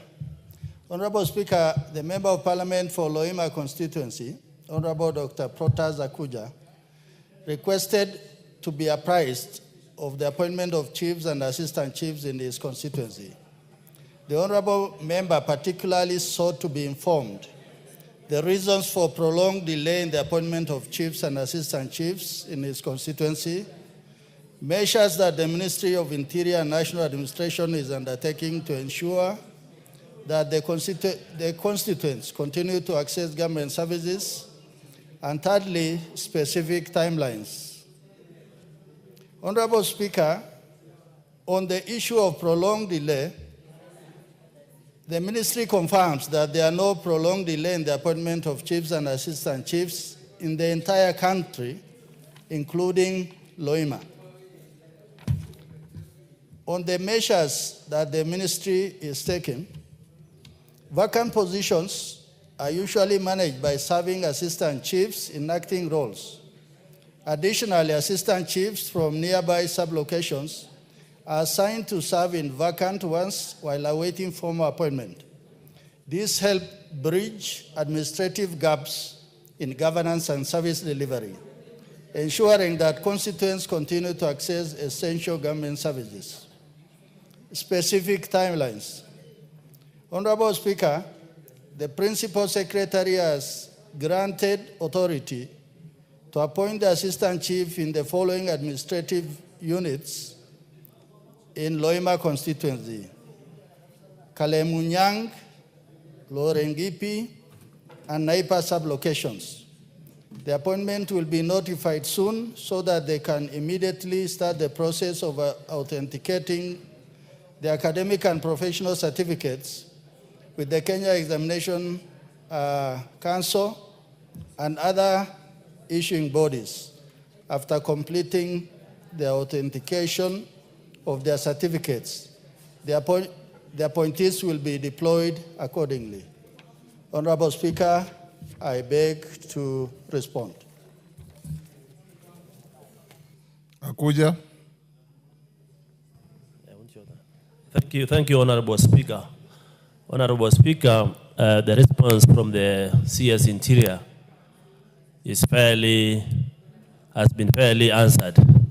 However, the CS has tempted to ignore the fact that there is a serious delay in the recruitment of chiefs, especially after the interviews have been done. It takes a long time for those appointment letters to reach those specific persons who have been appointed. A case in the point is the stations that have been mentioned, Lorenkipi, Kalemunyang, and Naipa, who did their first interview in 2023. And I'm told they received the appointment letters 2 weeks ago after this statement was issued, was raised. So it had to wait until the statement was raised is when the appointment letters were issued. So the delay is there, Honorable Speaker. Thank you. Better late than never. It's done. Thank you. Ariko Namoit is in the house. Yes. Raso, are you ready with that as well? Yes, Honorable Speaker. Go ahead. Thank you, Honorable Speaker. Honorable Speaker, the Member of Parliament for Turkana South Constituency, Honorable Ariko Namoit, has requested to be apprised of the rising cases of insecurity in Turkana County. The honorable member particularly sought to be informed on the following: the impending incident involving snatching of a firearm from a security officer, illegal roadblocks in Lodwar town, abduction incident report, organized groups disrupting public gatherings. Honorable Speaker, the ministry's response states as following. On 25th June 2025, during the burial ceremony of late Deputy Speaker of Turkana County Assembly held in Lokchogio, Honorable Ariko Namoit was accosted by a group of rowdy youths as he was proceeding back to his seat after his remarks. His security detail intervened to shield him. However, in the ensuing melee, a Seska pistol was forcibly taken from his bodyguard. The incident was reported at Lokchogio police station. Honorable Speaker, the firearm has since been handed over to Lokchogio police station for safe custody and subsequently forwarded to DCI headquarters for ballistic analysis and also to establish its owner. And a case file to that effect has been opened to establish the circumstances into this incident. Witnesses have recorded statements, and it was established that the weapon was snatched from the security detail of Mr. Philiston Aletia, who then passed it over to Mr. Christopher Ereng, alias Robert Lochokot. Both individuals were placed under investigation in connection with the incident. The file was later forwarded to the ODPP on 14 July 2025 for perusal and advice. The case is pending under investigation and awaiting directions from the Office of Director of Public Prosecution. 2, abduction incident reported and an organized group disrupting public gatherings. Honorable Speaker, on 30th April 2024, at 0524 hours, Ms. Elizabeth Eyanai, a resident of Kanamkemer village, reported at Lokchogio police station via OB that Mr. Sami Esinyen Ekitela, the Turkana South constituency manager, had been abducted by a known person at Cherinas Hotel. Police officers visited and documented the scene, collecting all items of evidential value. Investigation commenced and preliminary findings revealed that the alleged abduction was in fact a self-abduction incident. The victim was traced to his hideout, where he was hiding to evade arrest in connection with an offense of assault, reported via OB with Mr. Nimrod Ekamais Lomorukai as the complainant. Statements were recorded in relation to disruption of public gatherings and the assault case. Individuals, 8 of them, were arrested. They were presented before Eldoret Law Court, where the case is pending, charged with the offense of assault causing actual bodily harm, contrary to Section 251 of the Penal Code. The case is pending before the court. Honorable Speaker, the third issue which the honorable member sought is the illegal roadblocks in Lodwar town. On 4th August 2025, the governor of Turkana County, His Excellency Jeremiah Lomurkai, was informed that aliens were being ferried along the Kakuma-Nairobi Road at 23:05 hours.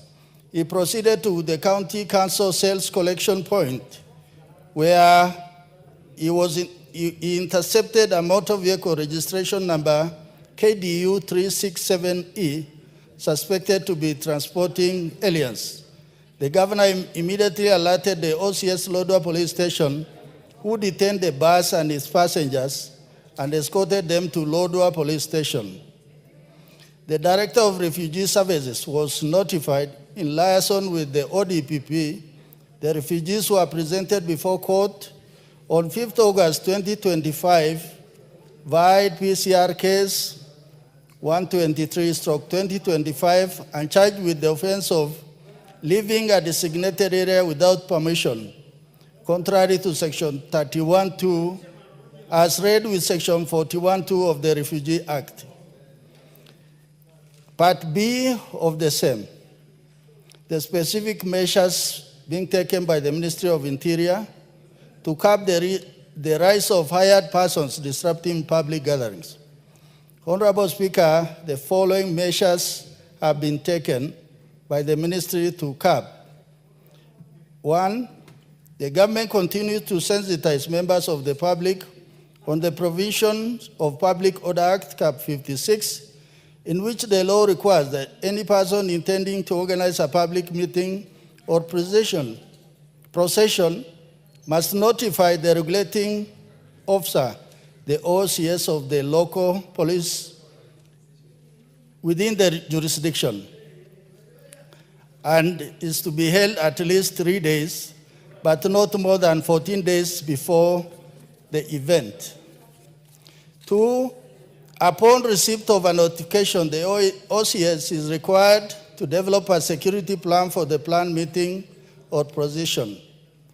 And thirdly, in the event of any security breach in the public gathering, immediate action is taken through the identification, apprehension, and arraignment in court of organizers, sponsors, and perpetrators responsible for disruption.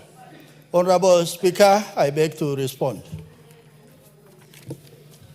Yes, Ariko. Thank you, Honorable Speaker.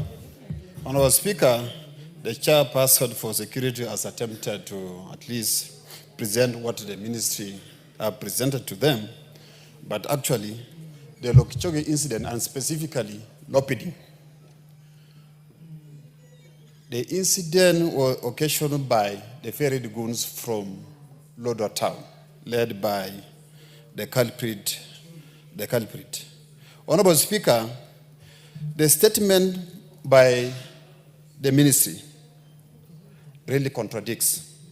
First of all, they talked about Christopher Ereng to have picked the firearm which was lying on the ground.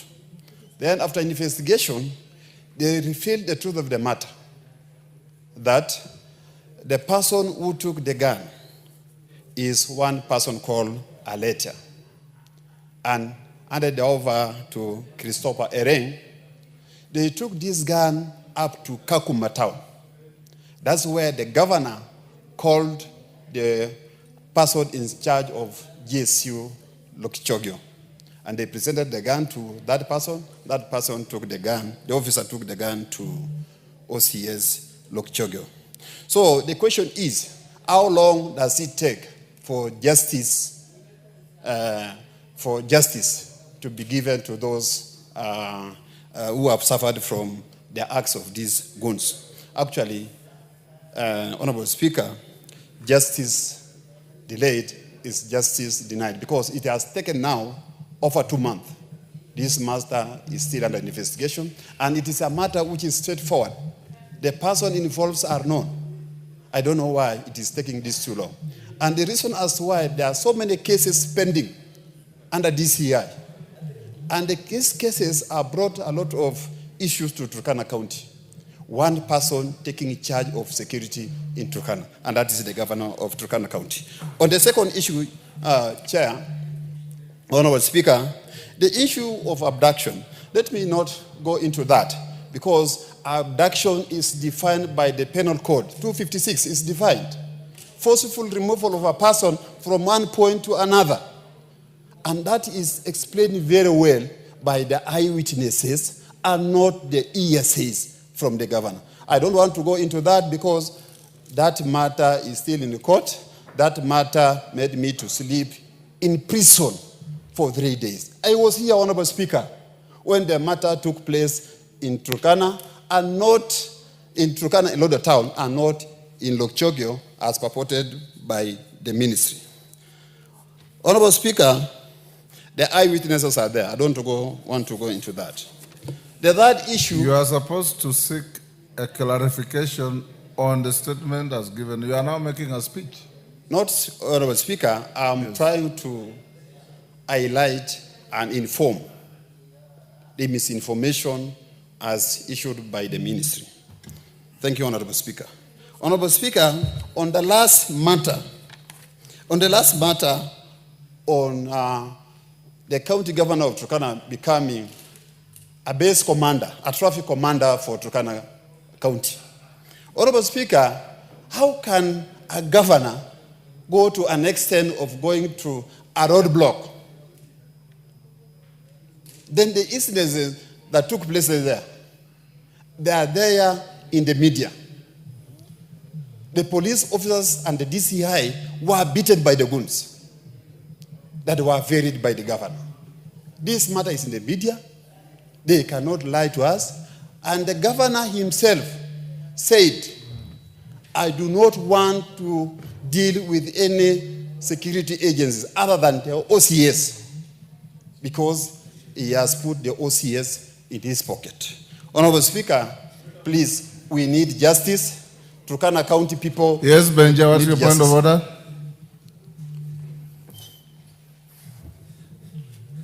Give Lagat.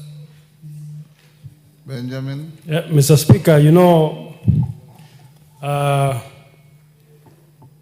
Mheshimiwa is my friend, but in our standing orders, Mr. Speaker, you don't discuss the character of a person without a substantive motion. He has discussed the governor of his county. You are out of order. He just mentioned him. He didn't discuss him.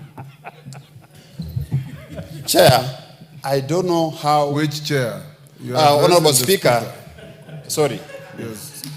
Sorry, Honorable Speaker. Honorable Speaker. Go on. Rescue, I don't know how the people of Turkana can be rescued. There are several incidences that have taken place in Turkana. The security agencies in Turkana have no tooth or teeth to bite. And specifically one person, and that's one person is known. Otherwise, the people of Turkana will take things on their own hands and protect themselves. Thank you, Honorable Speaker. Russell, did you hear that the goons attacked the police? Thank you very much, Honorable Speaker. Honorable Speaker, you know I am the patron of the Pastoralist Parliamentary Group, and I come from the ASAL. I think Honorable Member is in order to raise the complaints he has raised, and the ministry has attempted to respond appropriately. But there are some things which is heavily laced with local politics. Yes. But as the vice chairman of this committee, what we want to establish... Benja, you appear to know Turkana more than Kericho. Go on. Honorable Speaker, there are things he said from the floor of the House that the police do not have teeth to bite. I think the police is a neutral agents in enforcing the law. And none of us, even the Speaker or even the President, nobody is above the law. If they are lawbreakers and they are walking that land called Turkana, I think we'll ask the IG to respond appropriately. Thank you, Honorable Speaker. Thank you. Next, Waitan.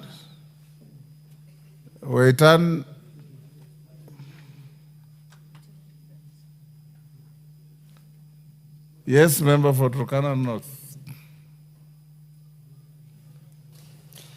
Thank you, Speaker. Makwiny. Speaker, I wanted to add my voice on the response to the statement brought forward by Dr. Rico, as a person of interest in Turkana and a leader in that county. Mr. Speaker, From the face value, the concerns brought out by Honorable Rico might look local politics. But the situation in Turkana, the security situation in Turkana is not good for leaders mainly, and those citizens or Kenyans who express dissatisfaction with the leadership of the county. We've had so many incidences. You can imagine, Mr. Speaker, the case of abduction. The victim at the end of the day becomes the perpetrator. The victim is made to spend in prison for almost 14 days. The victim who was abducted. Mr. Speaker, these things happen, and it worries people in Turkana because they know the truth. But what comes out of the investigation and the actions of security apparatus is really worrying.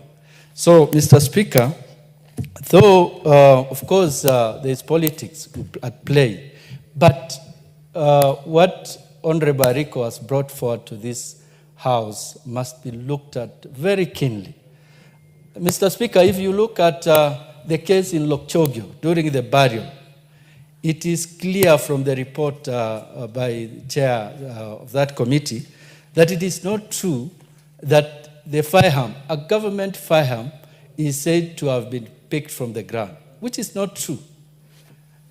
And from the reports provided, you are told that that firearm was collected from the ground. If you want to controvert what he said, controvert it with alternative facts so that he can be able to be...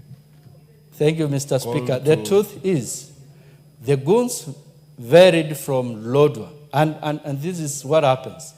Every time the governor moves from Lodwar to an area where he's doing his activities, there are 3 vehicles full of goons carried to that area, not to provide his security, but to disrupt activities of, things that are contrary to what he expects to happen. Thank you. Honorable Raso, you've heard all those. You can investigate and invite the honorable members to your committee to discuss the matter further.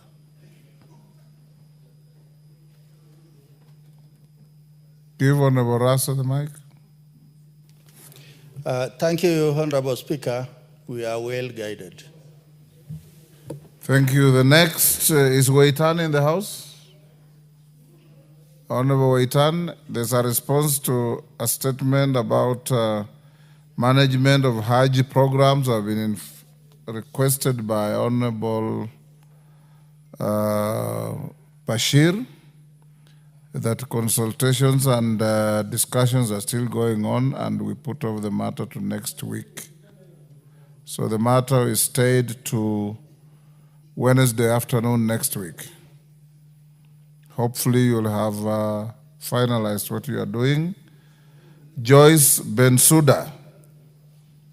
She's not here. Chairman Education. Where's Bensouda?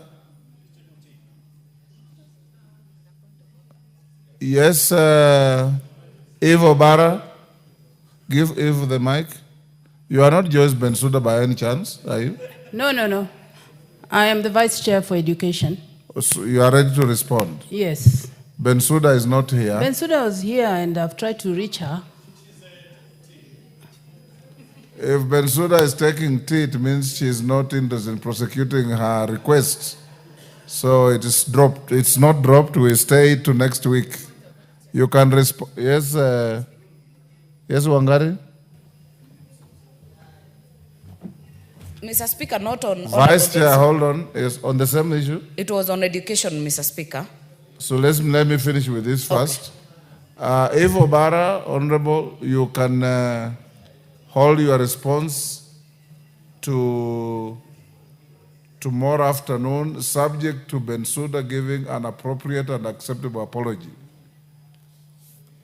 Because she was here and just walked out. And to other members, if you have business on the order paper, try and be here to prosecute so that we don't pile unnecessary business for the later days. Wangari? Thank you, Mr. Speaker, for indulging me. Mr. Speaker, allow me to raise a matter which I think may not wait for the normal statement route, the matter of capitation in schools, Mr. Speaker. Mr. Speaker, the recess, we have been able to interact with many schools and leaders and administrators of schools, and I can tell you, Mr. Speaker, schools are suffering. Even buying chalk, buying a biro pen is almost becoming impossible for schools, Mr. Speaker. So, Mr. Speaker, the explanation the ministry has been giving through the media does not hold water because they say they are verifying. This verification should have been done during the holidays when the children were home. Mr. Speaker, this term is very short. In fact, students should be closing by October 22nd. They are already closing school. We have 3 evaluations and examinations, Mr. Speaker. That is the grade 3 NEC evaluation. We have the KIPSEA for grade 6, and now we have KJSEA for grade 9. How then, Mr. Speaker, are schools supposed to prepare for these examinations, Mr. Speaker? Mr. Speaker, I feel that the Committee of Education and the Ministry of Education should give a way forward. If you have given wrong figures as a head of institution, can that be deducted in the next term? But we cannot afford, Mr. Speaker, to actually be able to make sure that we have held schools in abeyance. They don't know what to do in 3rd term, Mr. Speaker. Maybe you can give direction to the Committee of Education. Owen Baya, where is your committee chair? Yes, KJ? Before we get a response from leadership, Mr. Speaker, you might want also to send the business regarding our university education, together with the communication that Honorable Martha is giving, to the Committee on Education. Because as we speak right now, our students who are reporting to university had to go back home. They are sitting in abeyance, not sure what the situation is with the lecturers, not sure whether it is being resolved, whether it is being attended to. So, Mr. Speaker, as you give direction, kindly also direct the Committee on Education to look into the matters of our learners who are in the university and higher institutions of education, so that it does not look like it is a failure purely on just the new funding model, which it is not. It is a whole other issue that needs to be resolved. I thank you, Mr. Speaker. Eva Barra, can you bring a response to this on Thursday afternoon? Yes, Mr. Chairman. Sorry, Mr. Speaker. This is a matter that has come to our attention, and I want to commit that by Tuesday next week, we should be able to give a comprehensive statement on the same. Thank you. Thank you, Tuesday. Next order. Order number 13, the Kenya Roads Amendment number 3 Bill, National Assembly Bill number 34 of 2025, second reading. Honorable Peter Kaluma. Thank you very much, Honorable Speaker. Honorable Speaker, I beg to move that the Kenya Roads Amendment number 3 Bill, National Assembly Bill number 34 of 2025 be now read a second time. Honorable Speaker, this bill, though appearing in my name, is brought on behalf of the Legislative Caucus which you constituted to help the House with directions on legal and litigation matters that involve Parliament. That team you constituted, Honorable Speaker, is convened by the Honorable Dr. Otiende Amolo, Senior Counsel, and the Honorable Samuel Chepkonga, also Counsel. And the team, Honorable Speaker, brings together all members of Parliament who are learned, and I'm emphasizing learned, in law, who are willing on a pro bono basis to intervene as and when the Honorable Speaker requires. Honorable Speaker, I want to thank you for opening up that caucus to every person of a good legal mind who is willing to be there. I've not seen Honorable Speaker, Honorable Karoli Omondi, but he's one of our best brains here, and I hope he'll be notified now that he's aware that legislative caucus is existent to involve, so that in those matters for which, Honorable Speaker, you've constituted the legislative caucus, Parliament can benefit from his good brain. Honorable Speaker, I therefore, Honorable Speaker. What's your point of order, Honorable Owen? Honorable Speaker, you know, the Honorable Kaluma is my senior in many ways. But when he says the few learned members of Parliament, he needs to qualify it to say learned friends, because that's what it means, the lawyers. Because there are many other learned professors here. But to say learned legislators, he needs to qualify it. And when he also says best brains, he needs to qualify it and say best brain in law, because there are other best brains, Honorable Speaker. I think that he needs to put in perspective so that other members here, so he does not sound condescending. We've had you. Okay, Honorable Kaluma. Are you so guided? Thank you. It has given me the opportunity to consult the desk, Honorable Speaker, and the desk was concerned that it is possible I may not have moved. I moved. Yes, you moved. But for the avoidance of doubt, let me just reiterate that I beg to move that the Kenya Roads Board Amendment number 2 Bill, National Assembly Bill number 34 of 2025 be now read a second time. Honorable Speaker, Honorable Owen Baya intervened when I was thanking the Legislative Caucus for permitting me to move this important bill on their behalf. And I want Honorable Dr. Otiende Amolo, Senior Counsel, to return my compliments to the Legislative Caucus for I'm doing this on behalf of them together. Honorable Speaker, it has also been the view of the Speaker that matters which can be resolved by the leadership of the nation be so resolved without recourse to litigation.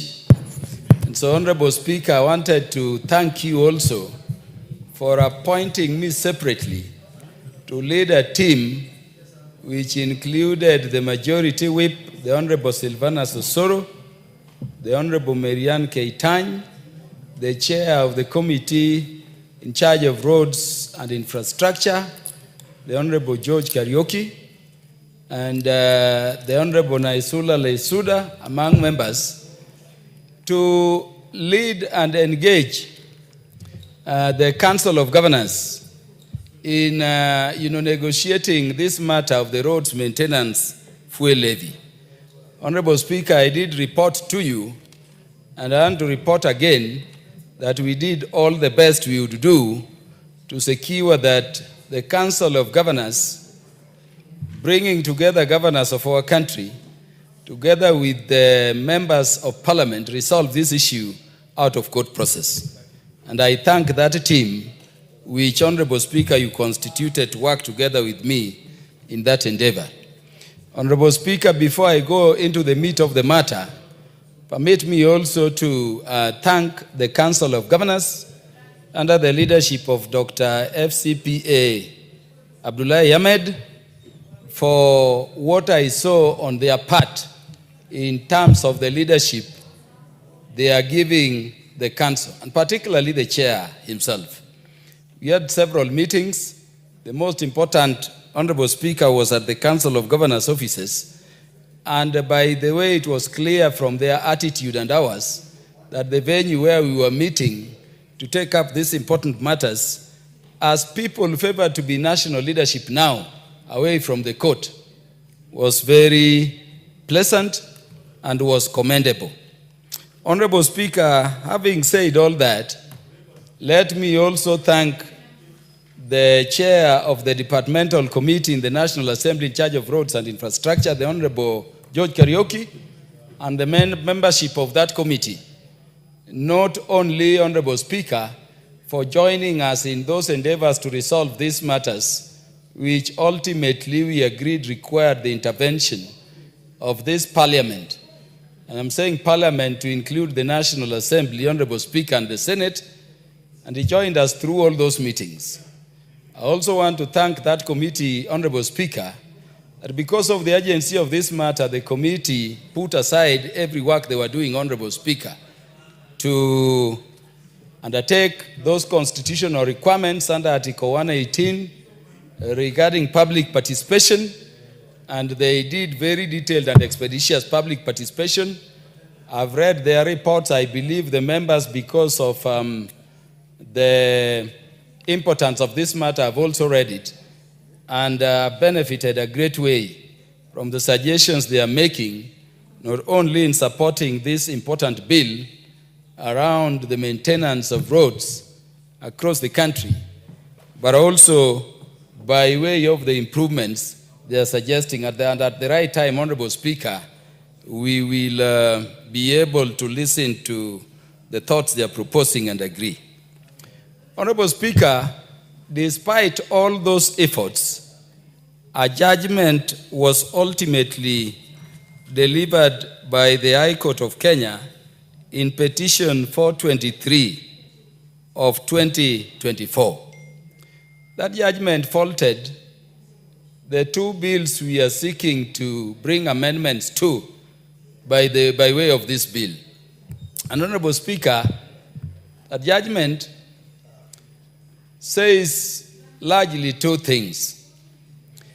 That these two laws we are seeking to amend currently, although they are dealing with matters of road maintenance fuel levy, which should be used, Honorable Speaker, to maintain all roads across the counties, across the country, do not include the county governments or the counties as also beneficiaries of the funds which come from that levy for purposes of the maintenance of the roads, which are classified and fall within the remit of the counties. And so the Honorable Court says, Honorable Speaker, that that position in the laws we are seeking to amend in terms of Section 47 of the Kenya Roads Act, Honorable Speaker, is unconstitutional because it runs afoul both the principle of devolution, which is a national value under Article 10, Honorable Speaker, and to which we've dedicated a whole chapter in the Constitution to ensure equity, and particularly equitable development. The court also said, Honorable Speaker, that the classification of the roads to the extent that it did not accord with the principles of devolution is also improper and constitutional, null and void. And so the court concluded, Honorable Speaker, that Section 6 and Section 47 of the provisions of the substantive laws we are seeking to amend by this law are unconstitutional, Honorable Speaker, null and void. Most importantly, because the court gave, in that case I've cited, Honorable Speaker, 4 substantive orders. And we have to thank the court because the parties who took the National Assembly and the Senate and other roads agencies to court actually sought 13 orders, including orders for costs, but essentially 12 very substantive orders. The court made an order number D, and this is the one order I want to draw the attention of the members to. Having found that those provisions were inconsistent with the Constitution and therefore were null and void, the court said there shall be no allocation of funds from the road maintenance fuel levy fund. That does not include the county. That does not include the counties. And so disbursement of monies must include the counties because, as I've said, devolution is not just a national value and principle of governance, but it's also a matter so important for ensuring equity that we've dedicated a whole chapter of the Constitution to that matter, Honorable Speaker. And so That is where we are. As expected, Honorable Speaker, this matter was taken to the Court of Appeal by the National Assembly, by the Legislative Caucus, when it was remitted to them by your Office for Intervention, Honorable Speaker. And Honorable Speaker, there is an appeal. This is Civil Appeal number E427 of 2025, in which we are contesting on behalf of the National Assembly and the aggrieved Kenyans the declarations of the court. Within that appeal, Honorable Speaker, we did seek orders from the court of a conservatory nature, suspending the operation of the judgment until that appeal is heard on its merits and determined. Honorable Speaker, I want to report to the House, and it is already known, that that application, which was presented to the Court of Appeal for order suspending the judgment, was allowed by the Court of Appeal. And I want to thank the Court of Appeal. In public interest, it was so allowed because, Honorable Speaker, those sections which we are seeking to amend now and which have been the subject matter of those litigations, if the judgment was not suspended, those provisions were going to derail and undermine the operations of the roads agencies we've established under these statutes completely. And we are going to secure that even if legislative interventions were made, Honorable Speaker, as we are seeking to do, Honorable Speaker, no road was going to be maintained in that intervening period. So I want to thank them.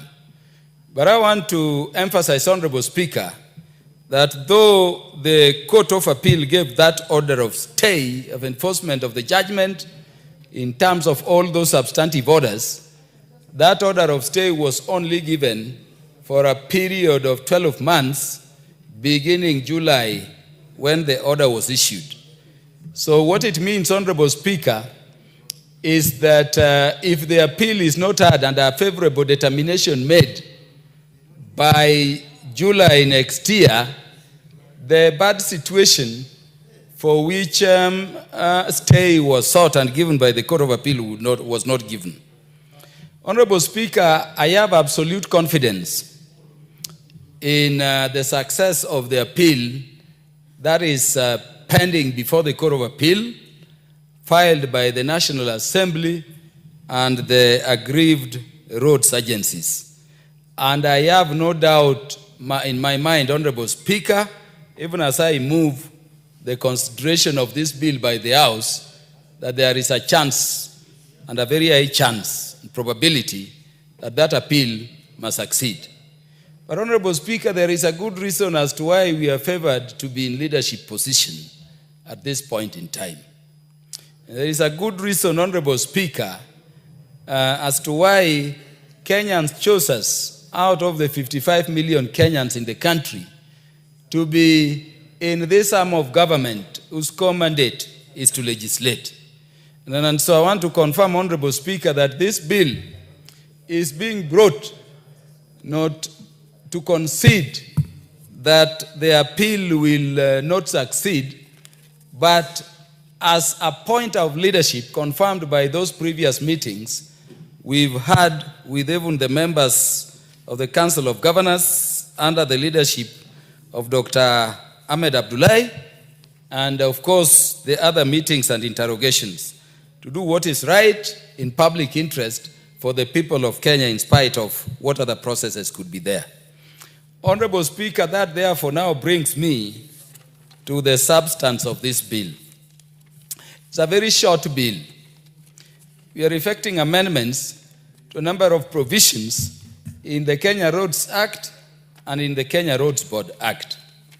Honorable Speaker, if you look at clause 2 of this bill, and I know because of its importance, all members have looked at it, we are seeking to amend the current section 2 of the Kenya Roads Act, which appears to date to be only speaking to national roads. I understand that is so, Honorable Speaker, because that law was enacted well before the current constitution. And it is something that needs to be cleaned up. If you looked at the 4th schedule of the constitution, the categories of roads in the country are national trunk roads and county roads. And so we are making it clear that these laws, to be in conformity with the Constitution, Honorable Speaker, cannot be restricted just to national roads as is the case now, but must now have a category of national trunk roads falling within the remit of national government roads, or roads to be maintained by national government, and then county roads. Honorable Speaker, at clause 3, we are dealing with the matter of classification. And this is the substantive amendment to the contested current section 47 of the Act. And so we are clearing that in line with the judgment and to the extent agreed by the House of Parliament, Honorable Speaker, the new roads classification will accord with the first schedule of this bill so that we can carry the entire country aboard. And Honorable Speaker, if you go to the first schedule, you will see, Honorable Speaker, those various categories which have been existing in the law we are seeking to amend, and the proposed new categories. So we are proposing a category AS and category A and B to fall under national government. The description is there. Honorable Speaker, I've looked at the report of the departmental committee in charge of the subject matter, and I have noted they are proposing the crunching together of AS and A into one roads category. It will be considered by the House at that point in time. Honorable Speaker, at the level of national government, we also have those roads which are falling within cities and urban areas or leading into critical facilities within urban centers. And so you see under the first schedule at page 788, Honorable Speaker, a category A2 for urban roads. Again, they are categorized as A, U, to signify it being within urban jurisdiction, category B, U, and CU. In terms of rural roads, Honorable Speaker, falling within the mandate of the national government for maintenance, at page 789 of the bill, there is category C, which has not been amended much. It is what is currently existent, Honorable Speaker. But Honorable Members, I want to alert you to a new category being proposed by myself on behalf of the Legislative Caucus, category SP, Special Purpose Roads, and category SR, Security Roads. The Special Purpose Roads are described as roads providing direct access to places of specific national, social, or economic importance, including industrial and commercial areas and government institutions, such as schools, hostels, if they were to be national government referral facilities falling within the remit of national government, prisons, government housing, and such national government facilities. And Honorable Members, I confirm this is a very important category that we are introducing. We've had cases where if we go with the existent classification, then very many schools, especially schools in rural areas, would not have access roads. We also have roads which are classified in the manner that they are classified currently. But Honorable Speaker, you may be having a school between a national government road and a county government road. Worse still, Honorable Speaker, you may have a situation where a river is also cutting between those two roads. If we do not create a category that can allow the Kenya Rural Roads Authority, Honorable Speaker, to construct things like box culverts, or what we call bridges in common parlance, Honorable Speaker, to connect those schools and make them accessible, Honorable Speaker, we will have a situation where those national government facilities not falling within the remit of clear classification in terms of the road networks in the country currently may not be accessible. Honorable Speaker, we've been told by the CS in charge of National Treasury that since independence, it is now some 63 years later, that the national government is doing a box culvert or a bridge across River Tana. The children of that area, the children of Kenya, Honorable Speaker, have been crossing that river, and we know that this river is highly infested with crocodiles, risking their lives just to get education for 63 years. We are saying, Honorable Speaker, that if funds were to be available, such a road would be done even if it is not linked directly, Honorable Speaker, to a national government road or a road falling within the remit of the county, so that the children of Kenya, wherever they are, and the people of Kenya can, Honorable Speaker, access those critical facilities. Honorable Speaker, in terms of security roads, we are leaving its determination, Honorable Speaker, to the ministry that will be in charge of internal security. I've been in that committee, Honorable Speaker, for very long. And I can confirm that the last time I visited, Honorable Speaker, Laikipia, there is this big forest where cattle rustlers, take animals to. It's called Mukogodo Forest. And then once the animals are inside there, you will be told even police cannot dare enter that forest. The rustlers will do whatever they want with them. And in our assessment, if such a road were to be categorized as a security road, that is a road that would be easily, fall under this classification. And so the funds would go to create a road through there. Honorable Speaker, if you go to northeastern Kenya, the main reason we have AIDs, the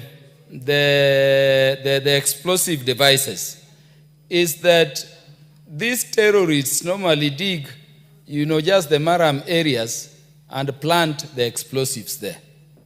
Okay? And we know the coast as a nation where even our security personnel are moving and they are all overturned and killed instantly. We are saying that under this category, places like Northeastern, places like Boni Forest, places like areas along the Indian Ocean which are problematic with these people, beyond the other categories which fall within national government, Honorable Speaker, and which fall within the counties, those roads can be done for better security. We have the case, Honorable Speaker, of Shakahola. And let me say, Honorable Speaker, we visited Shakahola when the tragedies there and the atrocities which were being committed against Kenyans there, started. Honorable Speaker, it is so vast. Let me say on the mic that if we just did some security roads across that vast, thorny area, those cases would not be there. But currently, the area is so vast, it is so large, it is so big, it has those thorny trees we've been struggling to eradicate, so vast that once you push people in from the road coming from Majilagobaya through, Honorable Speaker, you cannot hear what is happening to a Kenyan inside there. No wonder we are dealing with radical extremism, violent extremism, with even integration of religion. But you have people in court, but the thing is continuing. And you've had people, honorable members, asking, where are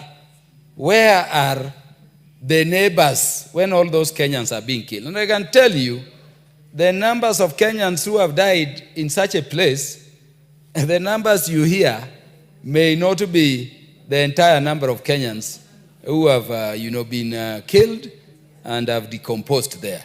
Such places need security roads because it becomes a security necessity for purposes of intervention. So, Honorable Speaker, though all the classifications in terms of the county roads are DE, but we've included DU, you had indicated, honorable members, means urban, and EU for roads falling within the current D and E under the remit of the counties, but falling within urban areas like Homa Bay town, like, other cities, so that we don't just have, either the national government or the county doing roads without considering also urban areas. And I think this is a very good category, because if you were to look at even Nairobi, you will be giving money to Nairobi County under the systems we establish, Honorable Speaker, but you'll end up with the danger that the governor may tell you we are not doing Maram Road, in which case these monies may not end to the direct use. And subject to such improvements as the members and the committee will recommend and the House may agree and resolve, Honorable Speaker, highly commend that categorization. Honorable Speaker, we have introduced clause 47A. And clause 47A, what we are doing, Honorable Speaker, is to place specific, responsibilities to the counties. We are saying, Honorable Speaker, that unlike the equalization fund and other funds, we will not just send money to the counties there and they do nothing about it. And so a number of proposals are being made under clause 47A to clarify what responsibilities the county governments will have and shoulder for maintenance, rehabilitation, and development of county roads within the prescribed national standards and policies. Honorable Speaker, this is critical. We had cases being reported from some counties, I'm happy it does not include Homa Bay, where you have the Constituency Roads Committee under Kera does a road, but a county, instead of doing roads with the funds it receives, the county, Honorable Speaker, just employs people who are, taking notes of what roads are being done. And the road is being done by the Constituency Roads Committee under Kera, or Kera, Honorable Speaker, at something like 5 million.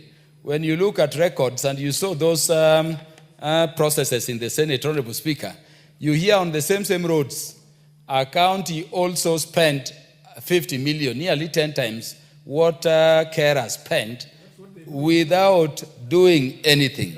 I can tell you, not in Homa Bay. Homa Bay is the best county currently. Top class county. And a female governor who is the best in this country currently. Yeah, Honorable Speaker, Honorable Kajwang is a son of Homa Bay. He has a polite way of distracting me. and we've dealt with it. Yes, Honorable Speaker, we are putting clear responsibilities, and there are a whole array of them. So that unlike equalization fund, which you send, and we were sending them here the other day, you have no follow-up system in terms of what is being done. We now want the counties to create even a department in charge of roads, employ qualified people there. The an account will be opened, Honorable Speaker, with the central bank. This money goes, and for audit and accountability issues, it is very, very easy. Honorable Speaker, at clause 47, we are dealing with road signage, and I think it is tied to the processes we did. We need it to be clear, Honorable Speaker, that when there is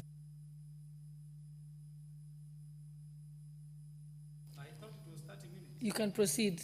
Give him more time. Because I'm just going to the meat of the matter, but I'll be brief. Give me only 5 minutes, Honorable Speaker. I thank you. Honorable Speaker, we want signages so that it is clear.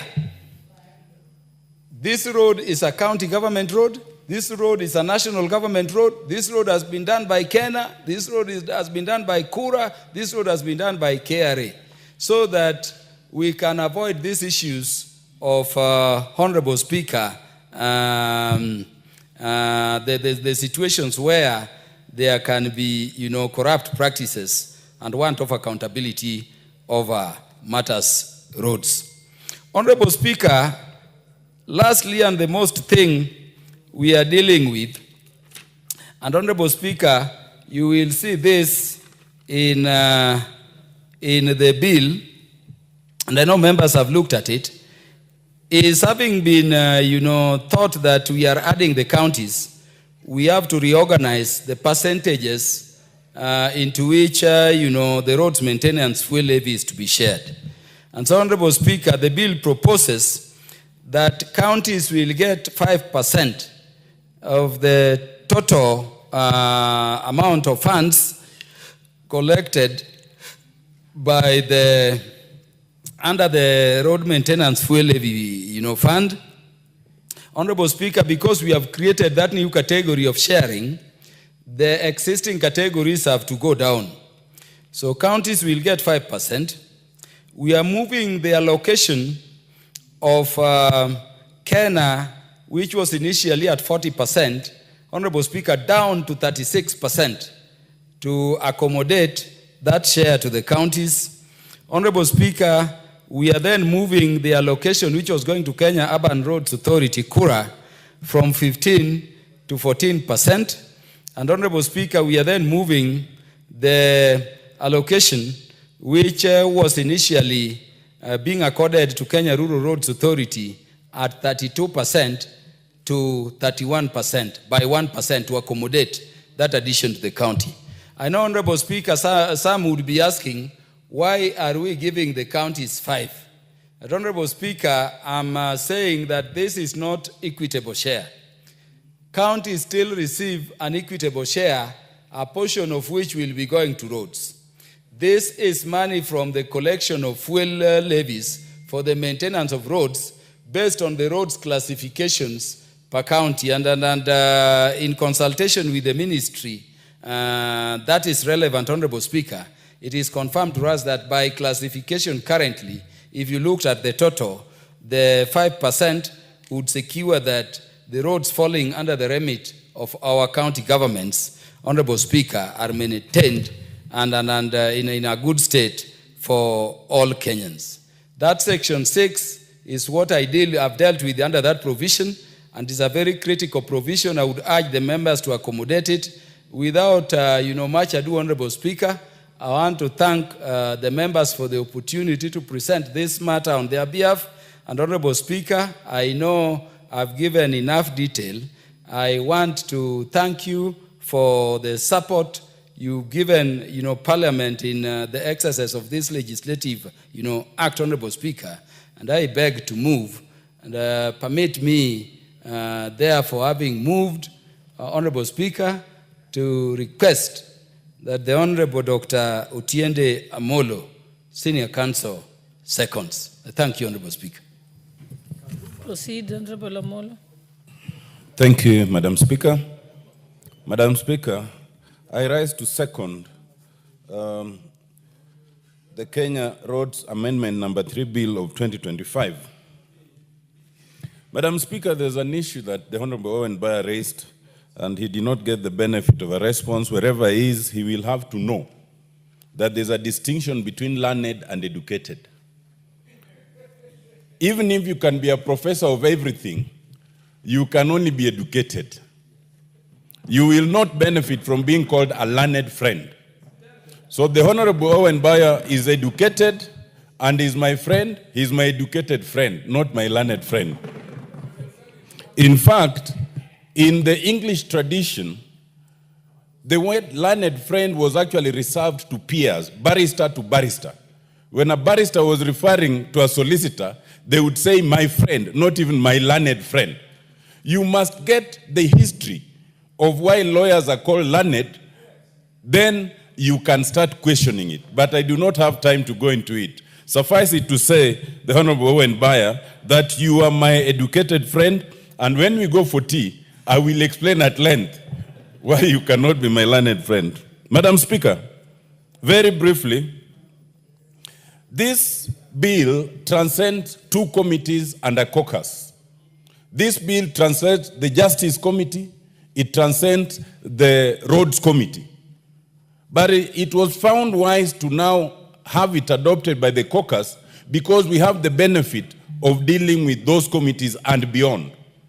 For indeed, Madam Speaker, as Honorable Kaluma has explained, the bill is a result of consensus and consultation by the executive, by parliament, by the various roads agencies, by the governors, and by everyone who cared to listen. Indeed, even the president was involved in this discussion. Madam Speaker, the bill is necessary because it has to fill the lacuna that was created by the decisions of the court. When the court declared two significant sections of the relevant laws as unconstitutional, and although we chose to appeal it with success, it was still important to address the issue beyond peradventure. Therefore, it comes in to fill the lacuna that arose out of Section 6 and Section 47. At this stage, let us explain two things, Madam Speaker. One, contrary to popular belief, the monies allocated to KERA, both under the original provisions and under this bill, are not put in the hands of members of parliament. These monies are administered by a national entity called Kenya Rural Roads Authority. KERA itself has regional managers, it has managers in each constituency, then it has a committee where the member of parliament does not sit in.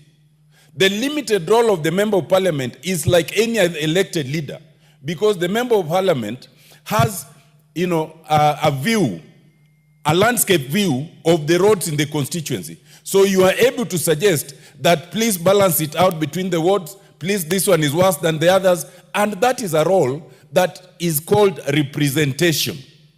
Secondly, these are not funds that are allocated for devolution. These are funds that are appropriated for the national government. And as such, when they then come back to be used, whether in the wards, in the constituency, in the counties, they are being used as decentralized funds, not devolved funds.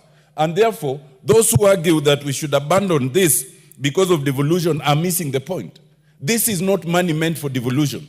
This is money meant for national government, but because the Constitution requires access to all services and decentralization, they are then decentralized in that manner. I hasten to add that when the judgment was rendered and the provisions were to lapse on 21st of June, before the last financial year, it took the intervention of the president in consultation with parliament and the agencies and the governors to agree on some form of allocation. And I believe what was agreed was 35%, and there was a balance of 30%, which on behalf of the members of parliament, we will be requesting that now it should be released pronto. It has not been released to date. It ought to be released immediately. Madam Speaker, Section 2 does what has not been done before by reclassifying roads as national and county. And then the national roads are reclassified as highways, urban roads, and rural roads, which is very important. But what's most important is to understand that the classification is not at random. The classification is done by the CS for the time being in charge of transport, but on a very scientific basis, which is also outlined. And it is done every 5 years in the event that some road has now mutated, either to a better one or a worse one, so that every 5 years the CS is required to do that. In doing so, it is expected that any road that is being worked on, there must be signage, as Honorable Kaluma had said. But what's important with the signage is not just indicating that this is now done by the county or KERA or KURA. 3 things are important. One, so that you do not misuse funds. There have been cases of one road being claimed to be done by 3 different agencies. The second one is so that people would know exactly how that road is to be done. Maybe it's a low-volume tarmac road, and then you are maraming it. So the signage must indicate clearly that this is low-volume tarmac road of this size. and of this debt. Thirdly, we do not want the use of these roads for campaign purposes. Especially the governors are notorious for this. They classify, then they put their name, then they put their image. That is specifically prohibited by this bill. You can now not do that. I think the image, it is prohibited. I think anyone who wants to understand the essence and the crux of this amendment should go to page 790 in the amendment to section 6, and you will see how it is all done. For interest of members of parliament, what was allocated in terms of KERA at 22% has only reduced by 1% to 21%. Given that we must accommodate a new category of monies now being sent to counties under this act, all the other categories were equally reduced. So it's not unique to KERA, for the benefit of members of parliament. And I think the rationale there for 22% reduces to 21, what was 40 comes to 36, what was 15 comes to 14. The parks get 1% and 1.5% for administration. Overall administration, 1.5%. The counties get 5% and all those others. Madam Speaker, this is a negotiated document. As with all negotiations, there are those who will come later and disown it. They will say we want more. We were not given time. In negotiations, you can never get everything that you want. And I want to assure the county governors that the amount allocated here in percentage is not necessarily a right, but it is out of respect for the decision of the court, which we could have chosen to contest, and we did.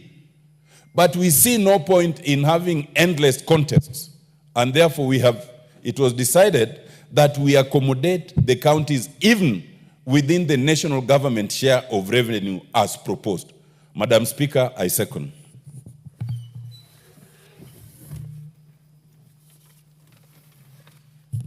Honorable members, I now propose the question that the Kenya Roads Amendment number 3 Bill, National Assembly number 34 of 2025, be read a second time. Yes, Honorable TJ. Then I think I've seen KJ. You've pressed the intervention button. You can go next. Yeah. Those who want to contribute, please press the intervention button. Madam Speaker, I'm a member of the Committee on Roads and Infrastructure. I've had my learned friends, Honorable Kaluma, and the member for Rarieda, explain that this bill is a reflection of the caucus, of which I'm a member. I prefer to treat it like every other private member's bill. I say so because I want respect for committees. Matters under the standing order and under the Constitution that comprise roads are supposed to be dealt with that committee. But every other member is free to bring legislation. So if we create a precedence of some caucus taking mandate over issues in this house, we will confuse ourselves. But this is before us properly as any other member's private bill, and I will contribute to it. I want to thank Member for Homa Bay for bringing this amendment. This amendment will provide clarity in the maintenance and rehabilitation and development of roadwork in this country. It will give effect to the 4th schedule of the Constitution. In this bill, it is rather obvious that these roads are running through counties. And I think it is just by misadventure that the Roads Board Act or the Roads Act was fashioned in a way to exclude the counties. It is not rocket science that these roads are passing by counties. And so it is rather obvious that counties should be involved. And so when Mr. Justice Mugambi made that decision, he was right to have termed that to have been unconstitutional, and it overstepped the mandates of the counties. So we are here trying to create a legislation which conforms to the Constitution and also respect the principle of devolution, which is an important architecture of this Constitution. Madam Speaker, this bill has given us an opportunity to reflect on different principles, and only 5 or so principles would I explain and sit down. Number one, we have had to have a balance between the counties and the national government, and you will see we have proposed a consultative procedure by which the classification may be done together with the national government in consultation with the county governments. The second thing it has allowed us to see is when monies are sent to the counties, and Honorable Kaluma was just shy to explain, but I think he tried very hard to hide it, that there are those counties that receive money, and instead of applying them to the specific issues, they divert them into other issues. So that in this bill, we have reflected and put something which looks like a conditional grant. If you receive money, you must use it for roads. You can't use it for something else. We want countries and we want to encourage counties to build roads. We want to see roads in our counties. We even want to see a kilometer of a county, of roads that is in the name of a county. I've never seen any of those. And so, you get this money, you must use it on roads. And we have reflected that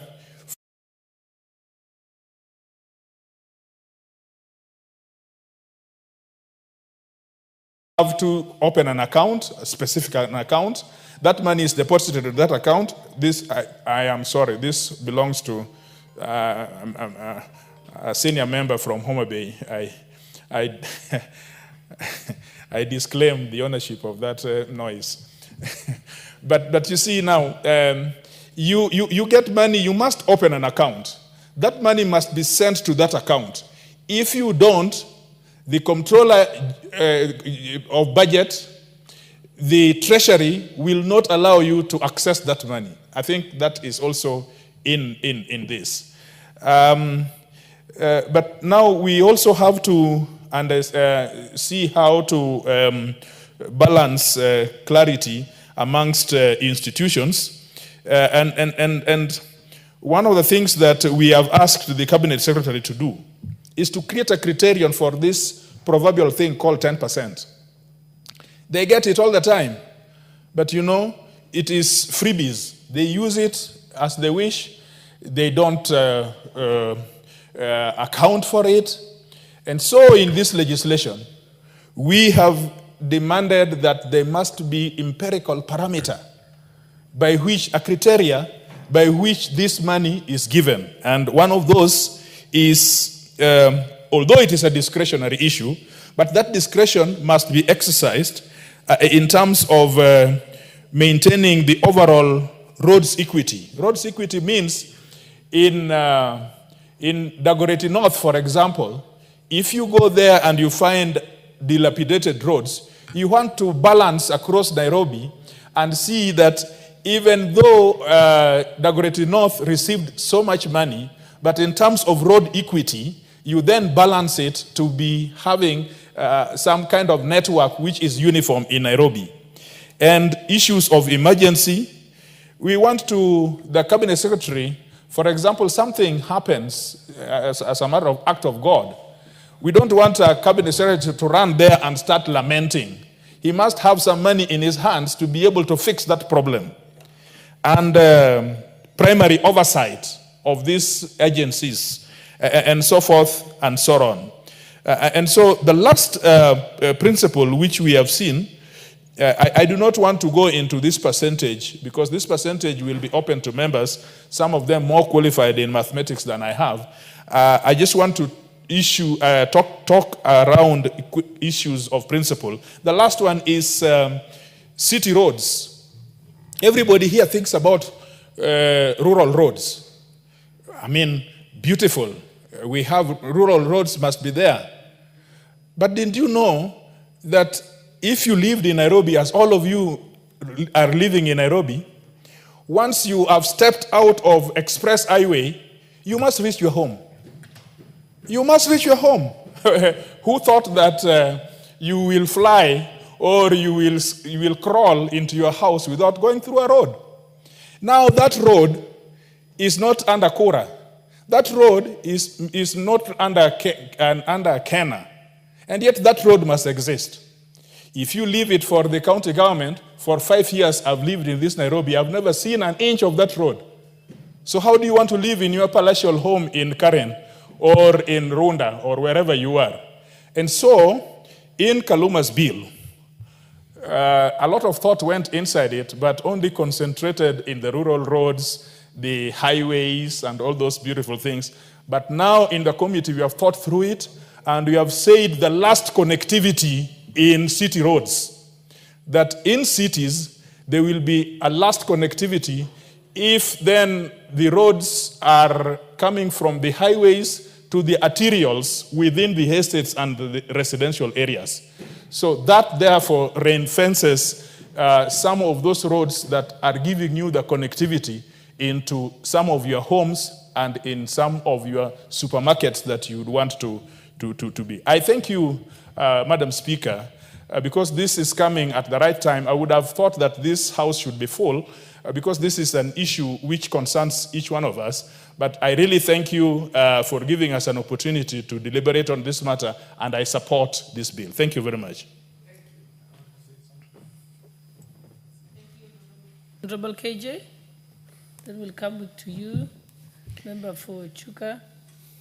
Madam Speaker, I thank you, and I thank you profusely for giving me this very pole position to debate an important piece of legislative proposal as has been presented by the Honorable Kaluma, and I must thank him for moving such a good bill, and also I must also thank Honorable Otiende Amolo for unpacking it, but more importantly, I must thank Wakili TJ Kajwang for bringing it home, defining it according to the principles that are going into this bill, as opposed to the detail of the monies and the math of how it is going to be split, because that is neither here nor there. We are here because of the principles behind the matters that have got us to this place. And Madam Speaker, I must also thank Honorable Kaluma for assuring us that whatever is happening in the courts has its place. But Honorable Speaker, this matter belongs in Parliament. Parliament is not supposed to be a house of lamentation. This is where we make the laws. And if there is an issue that is affecting the people that we represent, then let's bring it to the House, let's canvass it, and let us debate it and pass it as should be passed, Madam Speaker. So I am glad that this is finally before us after such a long season of lamentation, and especially that which was occasioned by the issues around RMLF and our contest between Parliament and the governors. Madam Speaker, this bill, as I am seeing it, is seeking to primarily first align the whole road sector with our new constitution. Madam Speaker, when we were doing the laws as country, around the laws, we are seeing that some of these laws are coming after the constitution has been passed, but they're not aligned to the new constitution. So, Madam Speaker, one of the things that we are seeking to do is to first align this to the new constitution so that it speaks to new realities of the new constitution, the counties, the devolution, and so on. Madam Speaker, another main issue that makes me want to support this is the classification and the attempt at classification of our roads. Madam Speaker, what has been happening is criminal even. Madam Speaker, there are instances where we have seen county executives going to look out for roads that have been done by Kera, roads that have been done by Kura, and they go and erect signboards claiming to have done these roads. A criminal offense, Madam Speaker, they knowing too well, only too well, that there might not be any person coming after them to check whether that road was done by the county or whether it was done using national government resources. And I want to add weight to what the Honorable T.J. Kajwang said, that we who are representing people in urban areas, we who are representing people in city counties, we find ourselves so disenfranchised because when arrangements are being made for resource allocation, people assume somehow that cities are already resourced for. But the Honorable T.J. Kajwang can tell you for a fact that some of the better roads that have been done in Nairobi City County have actually been done by Kenya Rural Roads Authority. In constituencies like the Dagoretti South constituency, Madam Speaker, some of us came to the city in 1969. Dagoretti South as a constituency was brought into the city precincts in 1969. Previously, Dagoretti had been in Kiambu. What happens, Madam Speaker, is that then constituencies like Dagoretti South, being brought into the city so late in the day, have to play catch-up to bring city infrastructure into being. Key among them, roads. But in the recent past, Madam Speaker, what we have seen is that even as we are depending on government to bring us up to speed with the city status, we realize that we suffer a unique problem.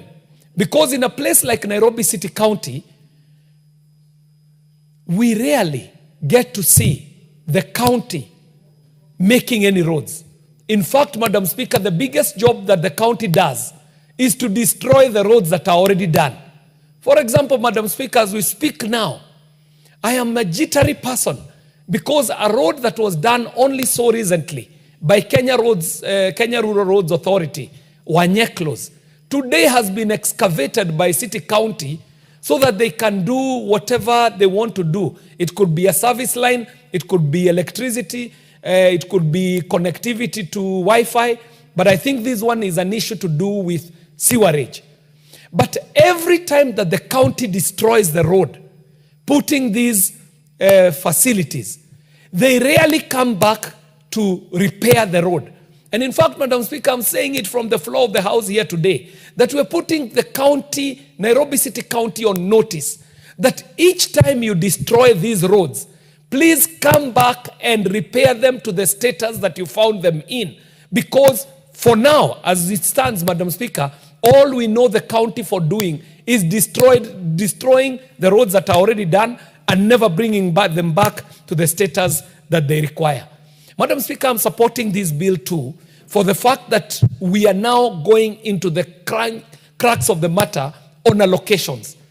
And not only stipulating the allocations, Madam Speaker, but also seeking to find out where this 10% that is always left with the implementer goes to, Madam Speaker.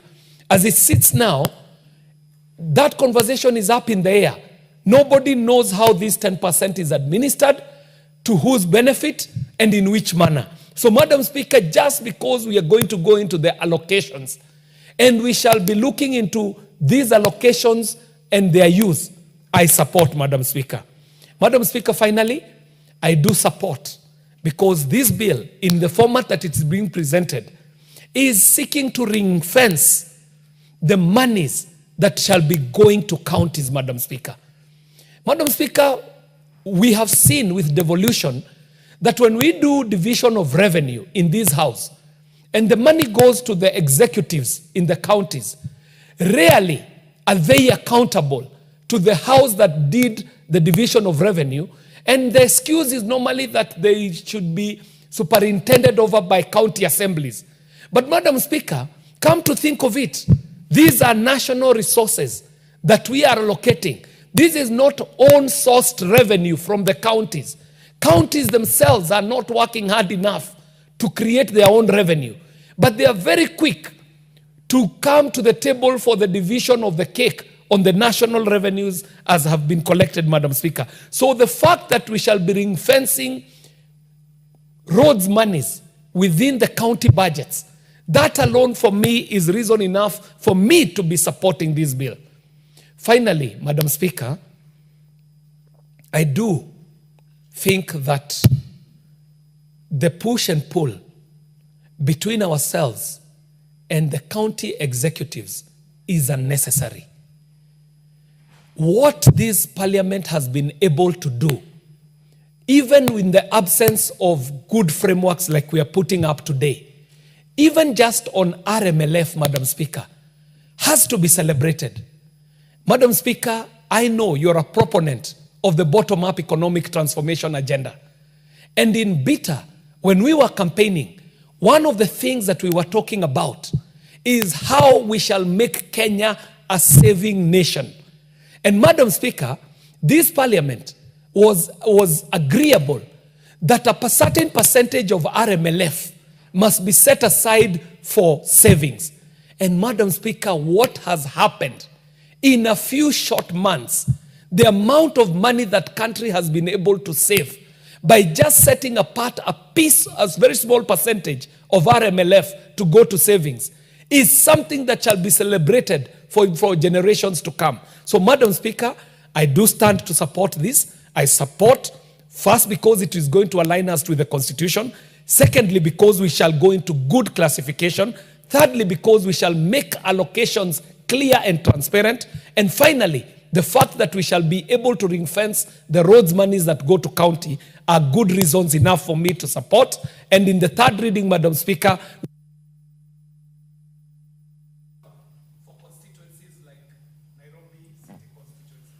Thank you, Honorable Patrick Ntwigwe. Thank you, Madam Speaker. I'll be very brief. First, I want to thank and congratulate my friend Karuma. Now I've learned that I can't call him my learned friend because I'm not learned, I'm educated from the medical sector. From the medical sector, because he has really moved this bill in a very elaborate way. It was so clear, even to those who might not have learned the bill, the way he has gone through it now, it's so clear to everybody. I want to say two things. One, there has been so much corruption in the road sector because of poor classification or not very clear classification of roads. Because county governments, calling themselves government and independent, you do a road, tomorrow they process documents and pay. So this classification of roads is very good, and it has come out very clear on how roads will be classified. And I want to thank my neighbor at home, Justice Mutebe, who made that ruling, because it opened our eyes as members of parliament that we needed to register and stop crying. Finally, we are there now. Instead of crying, we are there. We are having a law now that will guide how monies will be shared. And my friend Karuma was very clear that the court ruled that any disbursement of money must include the county government, must include. So the court did not stipulate a figure that should go to county government. And that committee, where Honorable Karuma sits and the other learned colleagues, has been so magnanimous even on the 5%, because the court did not dictate on a percentage. But I believe that 5% is good for county governments. But even as we say we have ring-fenced the 5% for roads, we passed a law in this parliament again ring-fencing money for primary health care, FIF. I've just been around the country. The money is not ring-fenced. It's going to hospitals, and the governors are asking for it to be returned back to the county accounts. So even this for loans we ring-fence the 5%, how will we make sure that the money is ring-fenced and remains money to do roads? Thirdly, as this debate was going on between members of parliament and governors, at times I would listen and wonder when governors say loans, loans are in counties. So I was wondering, what constituencies are where? Because somebody says loans are in counties. So the ones we are doing are in where? In another country, where are they? When we claim that loans are in counties. Secondly, there's a point that was raised by Karuma that was very important, that loans that go to critical infrastructure like schools, like hospitals, like police stations. Because, for example, in my constituency, using it as an example, we have so many livers at the liver bench, you find there is no load leading to a school, but we need a bridge to connect children to that school. So when it rains, you find children have to go loud, like 10 kilometers to reach a school that is 100 meters away. But you can't do a bridge there or a culvert because there is no road classified at the Kera there. But now with this classification, it's easier to build a bridge and say this is leading to a critical infrastructure. We have a school in that place. And finally, I want to say that in urban centers, like it has been said by my friend from Dagoretti, we have had a big problem in urban centers because you find Kura has taken very few rooms in urban center. The rest don't fall at the Kera, and you are told that is a municipality. That's where most of the population is. You can't help, you are helpless because you can't do a road for them. So this classification will sort so many issues that we face as members of parliament. And finally, I think as members of parliament, we have been pushed to a corner that every time we are defending ourselves, that Kera money does not come to a member of parliament, CDF does not come to a member of parliament. We have been pushed to a corner that it looks as if a member of parliament is not to go near money anywhere. So we are always defending ourselves. And I always ask myself, when we say money will remain in national government, so does it remain with the president? When we say money will go to counties, is it given to the governor? Or why is this we are so afraid of that when money goes to Kera, when money goes to CDF, we are always defending ourselves that it is not coming to us. So where is the law of representation? Because we see members of parliament also represent people. Because it seems as if we have been pushed to a corner where we are so shy that we must always keep on defending ourselves. Do governors defend themselves that money that goes to county does not go to governor? So the president should keep on defending himself that money that remains in national government does not come to me. And we also need to understand the place of decentralized funds. I think Adam Moi Kibaki is when we started decentralizing little funds in education, in loans, and that's why even the issue of devolution came. We saw this is something that can help. Go to any county today. If you see a good road, don't even look for a signboard. Know that that is a Kera road. You don't even need to look for a signboard. If you see a motorable road in our rural places, you know that is a Kera road. So I support this bill, Madam Speaker, and I stand to say that now let this debate last. And Karuma has raised a very important point. I was wondering, are we in court and still doing this law? But I said it's a two-pronged approach, hoping for a best determination in court, but having a lasting solution through this bill. I support, Madam Speaker.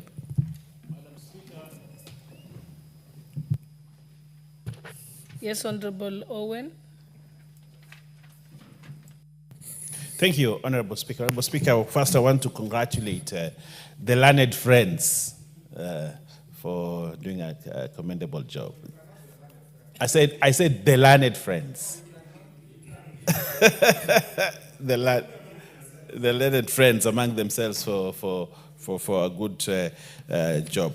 Now that I want to speak as part of the educated friends, Honorable Speaker, I want to say that this is one of those pieces of legislation that is necessary for this country to unlock a situation that had put the roads in this country in a quagmire. And therefore, I want to laud you, my friend, Honorable Kaluma, the learned friend, and Kajoang, and the rest of the team that actually worked very hard, tirelessly to ensure we have this. Honorable Speaker, I participated in one of those meetings that was actually negotiating with the Council of Governors, with the chairman, and I thought we have a good and very sober chairman in the Council of Governors that allowed dialogue and allowed us, even when they had a court case that looked like it was topsy-turvy, but somehow we got ourselves somewhere. But one fundamental thing that happened in court is to say that the RMLF cannot be given out unless counties also have a share. I think that was fundamental, and I think that is what gave birth to this. Now, counties will get a share of this. But on that, Honorable Speaker, what I want to urge is that as counties get this money, it should be ring-fenced. And I want to agree with the Honorable Kajwang. It should be ring-fenced so that we don't find the same money that has been given for roads being used to buy carpets, being used to buy chairs for big bosses, being used to buy tea. It should be ring-fenced. It should just be for roads. And that there is a committee, and I don't know whether the Kenya Roads Board in this bill have power to actually go out there and check the roads. I don't know whether that has been included here, Honorable Speaker. Just like our NGCDF board, which has power to go out there to check the road, to check whether you are doing work in terms of, to go and oversight the projects, Honorable Speaker. I do not know, Honorable Speaker, whether the Honorable Kaluma and his team have actually included that. The Kenya Roads Board, which is the body that actually...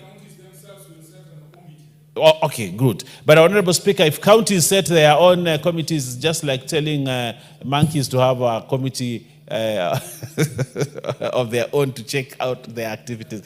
Probably we need to change that so that we give the power to a body like Kenya Roads Board to check whether monies that have been given out to the bodies, whether it's Kera, whether it is county governments, whether it is Kura, which is Kenya, they could go out there and verify that the money that they gave out has actually been used to do the roads that they have done. I think that's a fundamental thing, Honorable Speaker, to ensure. That is the same problem we have with this equalization fund.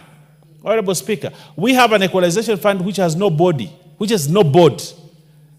It's only people at the ministry. So they disburse fund when they want, and when they don't want, they do not disburse the fund. That's why 20 years, we are almost ending the 20 years of the window for equalization fund in the Constitution. And yet when you walk around, you don't see anything, Honorable Speaker. I've advocated that this equalization fund must also have a board that can actually ensure that the money has been put into the account and the money has been spent for the purpose for which it was meant. Honorable Speaker, that is one, Honorable Speaker. So I hope Honorable Kaluma and TJ, you may want to consider my suggestion and bring that to an amendment so that any money, whether given to Kura, whether given to Kera, whether given to Kenha, whether given to the county, can actually be accounted for, and we have a report in this parliament table that we allocated these funds and the roads were done or they were not done, Honorable Speaker. I think that's a fundamental thing. Secondly, Honorable Speaker, I want to say this, that roads are important for this country because when we have roads, they open up development, they open up place for growth.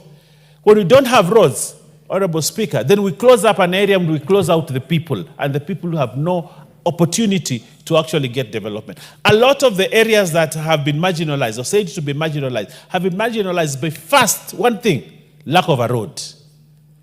When you don't have a road, you marginalize a community completely because one, there is no communication, two, transport of goods and services, three, farming, four, hospitals, five, schools, and all other things get locked up because of roads. And therefore, it is very important to ensure that we have resources enough for roads and that these roads are put up in places that they must go. Honorable Speaker, Kera has done a tremendous job. But sometimes I feel that if we had more money, my friend Oundo here, if he had more money in the Kera, how would Funyula look like? Like heaven, like paradise. If we had given them money, and they have tarmac roads, and they have all kinds of roads, If we gave more money to Kura, for example, Honorable Speaker, your towns would be good towns and they would attract more investment, Honorable Speaker.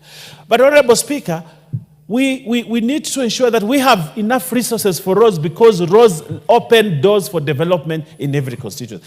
I proudly say that my constituency has opened up because I have had a committee in Kera that has done a good job. And the engineer in my county has done a good job, Honorable Speaker. And areas that would never have seen a development have seen development because of the resources. And therefore, Honorable Speaker, when I look at Schedule 1, and I think that is the fundamental thing in this bill, Honorable Speaker. If you look at Schedule 1, and you see the division, how roads have been classified, Honorable Speaker, I am impressed. There's some good thought have gone into it to ensure that we have roads that go to parts including roads accessing wheat growing areas. And I like that. When I saw that you actually have class W, roads accessing wheat growing areas.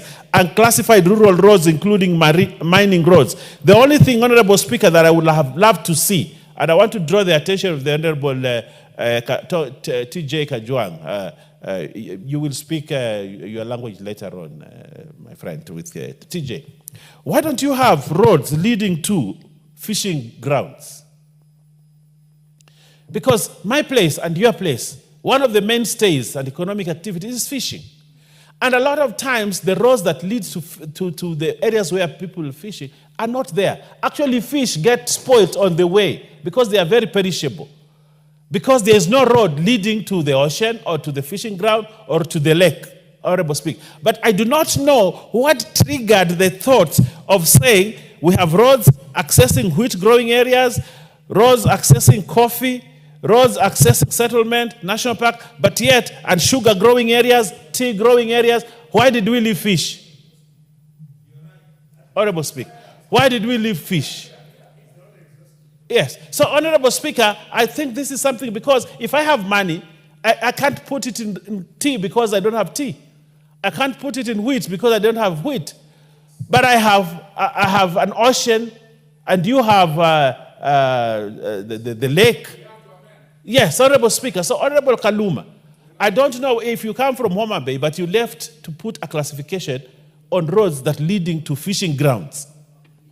I think that's a big thing that you left. And that amendment, Honorable Speaker, need to be put in here, Honorable Speaker, so that it is specific, so that when I go there and I tell the county government you have money, and that money allows you to do a road to the fishing ground, Honorable Speaker, or to the landing site for fish, Honorable Speaker, I can authoritatively say you received 10, 20 million, put that money on that road. And they will not budge out of it because you have instructed them through the law, Honorable Speaker. So that is one thing, Honorable Speaker, that we must put. I'm sure my friend, he has always wanted to baptize me. I want to tell him I'm a baptized Anglican. But he always, every time he sees me, he says, oh, I want to baptize you. And he says he has orange water that he wants to use to baptize me. Honorable Speaker, interestingly, Honorable Speaker, I think this is a midwife law, and I think apart from the several amendments that I have picked, Honorable Speaker, which we must do, Honorable Speaker, so that we can strengthen the law. My Speaker, and I want to call you my Speaker, this is a very important piece of legislation that will usher development into areas that for many years have never had roads. And where you have put a road, you can put a water pipe. Where you have put a road, you can put electricity posts. Where you have put a road, Honorable Speaker, but Honorable Speaker, I also like the fact that there are certain schools which are inaccessible. Schools which are inaccessible. But Honorable Speaker, if we put them here also, we are going to open development in the area. And I want to thank the team, and I say I support it, full support. And I want to say, like one of my friends here who keeps on saying, I want to support it with my all body parts. I thank you, Honorable Speaker.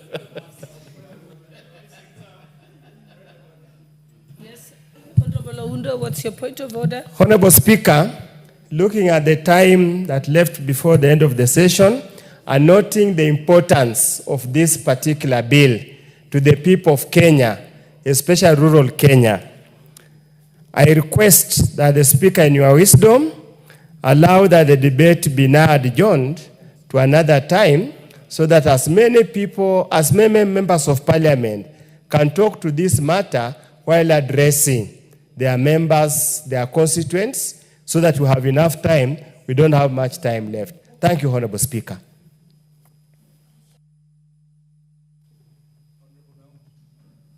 Honorable Speaker, Honorable Naomi Wako is seconding.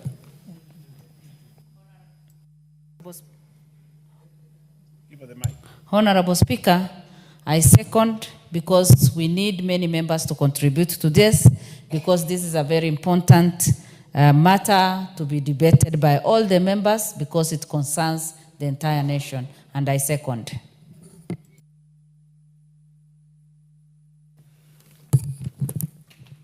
Honorable members, in accordance to Standing Order number 96, I now propose that the Kenya Roads Amendment number 3 Bill, National Assembly number 34 of 2025, be now adjourned.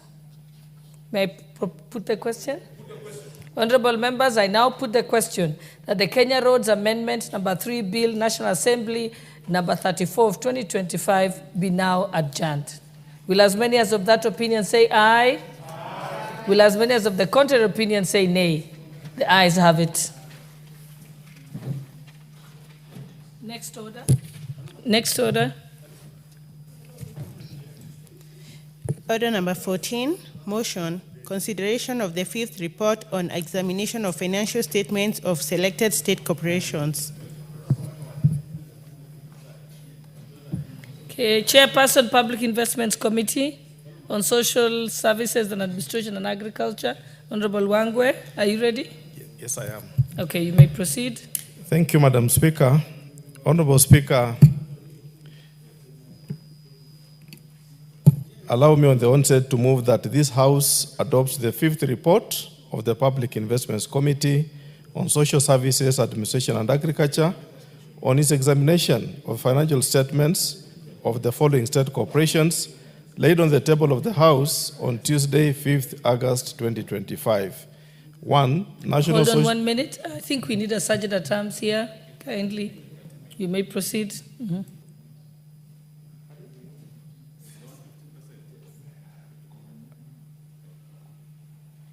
Thank you, Madam Speaker.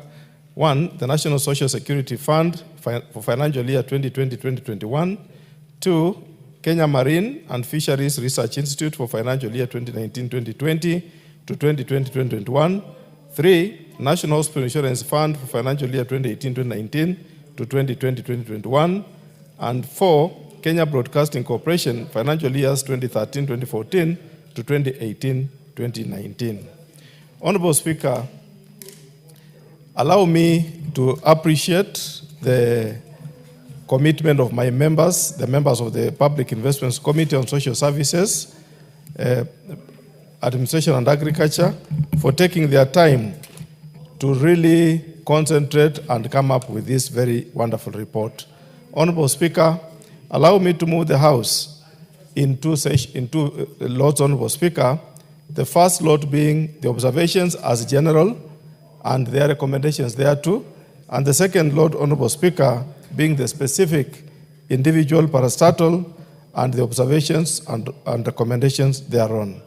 Honorable Speaker, cross-cutting issues that came up during our interrogation include, Honorable Speaker, 1, lack of possession and ownership document on land and buildings. Honorable Speaker, all these 4 parastatals, Honorable Speaker, showed a sense of lack of possession for either one property, 2 or many other properties, some to even 32 parcels of land, Honorable Speaker, which did not have the ownership documents and their buildings their own, Honorable Speaker. Honorable Speaker, a case in time is the case of Kenya Broadcasting Corporation, whose 32 number parcels of land do not have title deeds or legal documents, Honorable Speaker, including the property onto which, Honorable Speaker, the broadcasting house is sitting on, LR number 209/5918. Honorable Speaker, there is also the issue, Honorable Speaker, that now the committee felt to recommend, after observing the generality in terms of how much land did not have title deed with respect to Kenya Broadcasting Corporation. Also, Honorable Speaker, National Hospital Insurance Fund, the defunct, does not possess ownership documents for land reference number LR 24968, measuring 10 hectares situated at Karen, valued at 93,712,675. That is the valuation as at that time, not as at now, Honorable Speaker. Further, the parcel of land is in dispute and the matter is in court. Honorable Speaker, since 2008, the matter has been in court and it is still dragging in court. What are we saying, Honorable Speaker?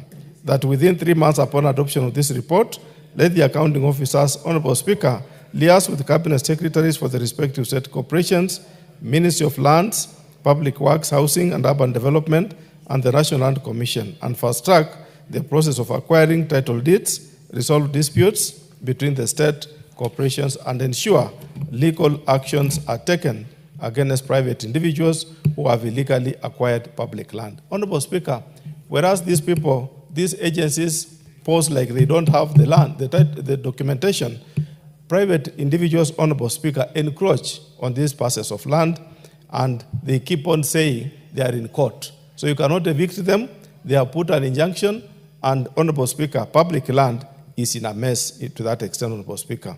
Honorable Speaker, we also made a second recommendation that within 6 months upon adoption of this report, the accounting officers through the National Land Commission should prioritize and expedite resolving ownership issues surrounding parcels of land belonging to their state corporations and report its status back to the National Assembly. Honorable Speaker, not just to resolve, but also to make a report back to this House so that the House is acquainted and seized of the ownership of the various parcels of land. Honorable Speaker, the second general issue that cuts across these four parastatals is delay in availing documents to the Auditor General. Honorable Speaker, the Auditor General is a constitutional office that requires that any organization and receiving money, public funds, must be audited, Honorable Speaker. And the only body that should audit is the Office of the Auditor General, as provided for under Article 226 of the Constitution, and particularly looking at Section 68(2) of the PFM Act of 2012, read together, Honorable Speaker, with the Public Audit Act. Honorable Speaker, during the audit, it becomes very difficult that the Office of the Auditor General, Honorable Speaker, upon entry and assessing all the audit papers, plus the provision of the necessary exit report. Remember, Honorable Speaker, an audit is not just an event of one day. It's a whole process. It takes time, entry into the organization, preparation of the document, writing of the final document, Honorable Speaker, a draft, and then finally preparing the final statement. It's normally a process, but it's still this process, whereas there are various notes back to the agency, they don't respond. But when they hear, Honorable Speaker, that they are coming before Public Investments Committee, all accounting officers with their volumes and volumes of their papers appear before our committees, yet, Honorable Speaker, they don't want to give auditors this document at that time. What do we recommend, Honorable Speaker? That the accounting officers should always comply with the provisions of Section 68(2) of the PFM Act 2012 and submit the required information for audit within the stipulated timelines. Honorable Speaker, remember the case of timelines, which has really been ruled by now, that we must adhere to timelines when it comes to reporting, and similarly, Honorable Speaker, preparation and finalizing of the audited accounts has also the timelines there too. Honorable Speaker, we also made a recommendation that the accounting officer who fails to provide required information for audit pursuant to Section 62(1) of the Public Audit Act, Cap 412B, should be prosecuted for the offense pursuant to Section 62, Part 2 of the Public Audit Act, Cap 412B. Honorable Speaker, the ruling on what to do is in that section. It has already been predetermined, and therefore, Honorable Speaker, the parties who don't comply should just be enforced using that act, Honorable Speaker. Honorable Speaker, there is also the other issue that cuts across matters pending in court. Honorable Speaker, we observed that quite a number of litigations concerning ownership of various properties, debts or debtors, creditors are in court, and the state corporation and other legal matters have been pending before the courts of law for long, despite resolutions of the House through previous PICs. Honorable Speaker, today we are prosecuting our fifth report. There are decisions the House will make, and we have made recommendations on what to do. But it's still, Honorable Speaker, this matter, when the Committee on Implementation pushes it to court through the various agencies, EACC and the DCI, the matter is pending in court for as many years as possible. Therefore, Honorable Speaker, Kenyans have become very clever that when the matter is before court, no any other person can interfere. And Honorable Speaker, it is pending in court forever. For example, the issues I raised with NHIF, the land in Karen, it has been there. And each year, Honorable Speaker, the case metamorphosizes into another case, from one case to another case, Honorable Speaker. The question is, when are we going to conclude this? This is a matter we cannot force the judiciary to make a ruling. But Honorable Speaker, the people, the clever Kenyans who take this matter before court, forces the court officials to put it in such a way that it has to be listened to all through. Therefore, Honorable Speaker, this is a very tricky issue that we all need to come up as Kenyans and say, how long should these court cases take? So that, Honorable Speaker, Kenyans want to see public land and public utility in the hands of the public. Not, Honorable Speaker, public utility is in the hands of the private persons. That makes it very tricky. Therefore, Honorable Speaker, we recommend as follows, that within 3 months upon adoption of this report, the Inspector General, Inspectorate of State Corporations, should carry out a review of all entities with the pending court cases, prepare a comprehensive status report, and submit to the National Assembly with a copy to the Attorney General, who will initiate the process for fast-tracking the conclusion of the cases within reasonable time. Honorable Speaker, let the Attorney General, being the person who can link up between the executive and the judiciary, handle this matter so that he can expedite and inform maybe what the decision of the judiciary, especially from the President of the Judicial Service Commission. The accounting officers, Honorable Speaker, should strive to embrace alternative dispute resolution mechanisms in the resolution of disputes before going to court. Honorable Speaker, you find a small issue, not really small per se, because no matter is small before court, but an issue that would have been resolved outside court ends up in court. It takes 10 years to be resolved. Yet, Honorable Speaker, the matter could have been put to a certain administrative committee within the government. A state agency suing another state agency, Honorable Speaker. The matter is pending before court. Nothing is moving. No Kenyan is enjoying the possession of a state property. Honorable Speaker, cross-cutting issue that we also observed is delayed accountability of interest. Honorable Speaker, most of the civil servants, or rather employees of these parastatus, are fond of, Honorable Speaker, making travels. And when they make travels, Honorable Speaker, which is within their budgets, not outside their budgets, but they don't surrender their impress, Honorable Speaker, on time. So what happens, Honorable Speaker, the impress keep on being outstanding year in, year out. And Honorable Speaker, another clever way that we noted within this review, especially from the Kenya Fishing Industries Limited, where they gave scholarships to about 4 officers, Honorable Speaker, who went to overseas to study. When they come back, Honorable Speaker, after 2 years or 3 years for this case, they were so clever to have earned a job elsewhere while they were on overseas study. So that, Honorable Speaker, by the time they come back, they don't report to the organization. Instead, they move around, get a job elsewhere, and now the accounting officer has to follow up on how to collect that impress, Honorable Speaker. A situation which, Honorable Speaker, we feel all organizations sending out their officers must bond them. And if they are bonded, Honorable Speaker, they have to live within the terms of the bond so that they impress what is really within the law. What we recommend, Honorable Speaker, that the accounting officers, to ensure that impress advance to officers is surrendered within the stipulated period of 7 days. Honorable Speaker, the law talks about 7 days after return to the workstation in accordance with Section 93 of the Public Finance Management National Government Regulations 2015. The second recommendation, Honorable Speaker, we felt was that within 6 months of adoption of this report, the accounting officers who will have failed to take necessary steps to ensure that all outstanding impress within their jurisdictions are recovered from the due date should be surcharged the full amount due. Honorable Speaker, the accounting officers are the persons that give this impress. Again, they are the ones, Honorable Speaker, that pay any other dues to the same officers. So if they are not put to pressure to recover this money, Honorable Speaker, they end up just admitting laissez-faire attitude on collection of this money. The other general issue, Honorable Speaker, we found out was the underfunding low budgetary disbursements. Honorable Speaker, this house is a budget-making house. But Honorable Speaker, we don't just make budget on that one day. Budget making, Honorable Speaker, is a process. It begins with the sector sector working groups, Honorable Speaker, who oversee the sector requirements. Before, Honorable Speaker, they submit a cabinet memo, the cabinet approves, before that budget moves into this House. Therefore, Honorable Speaker, if the user has requested for 200 shillings, why should you give that user 50 shillings?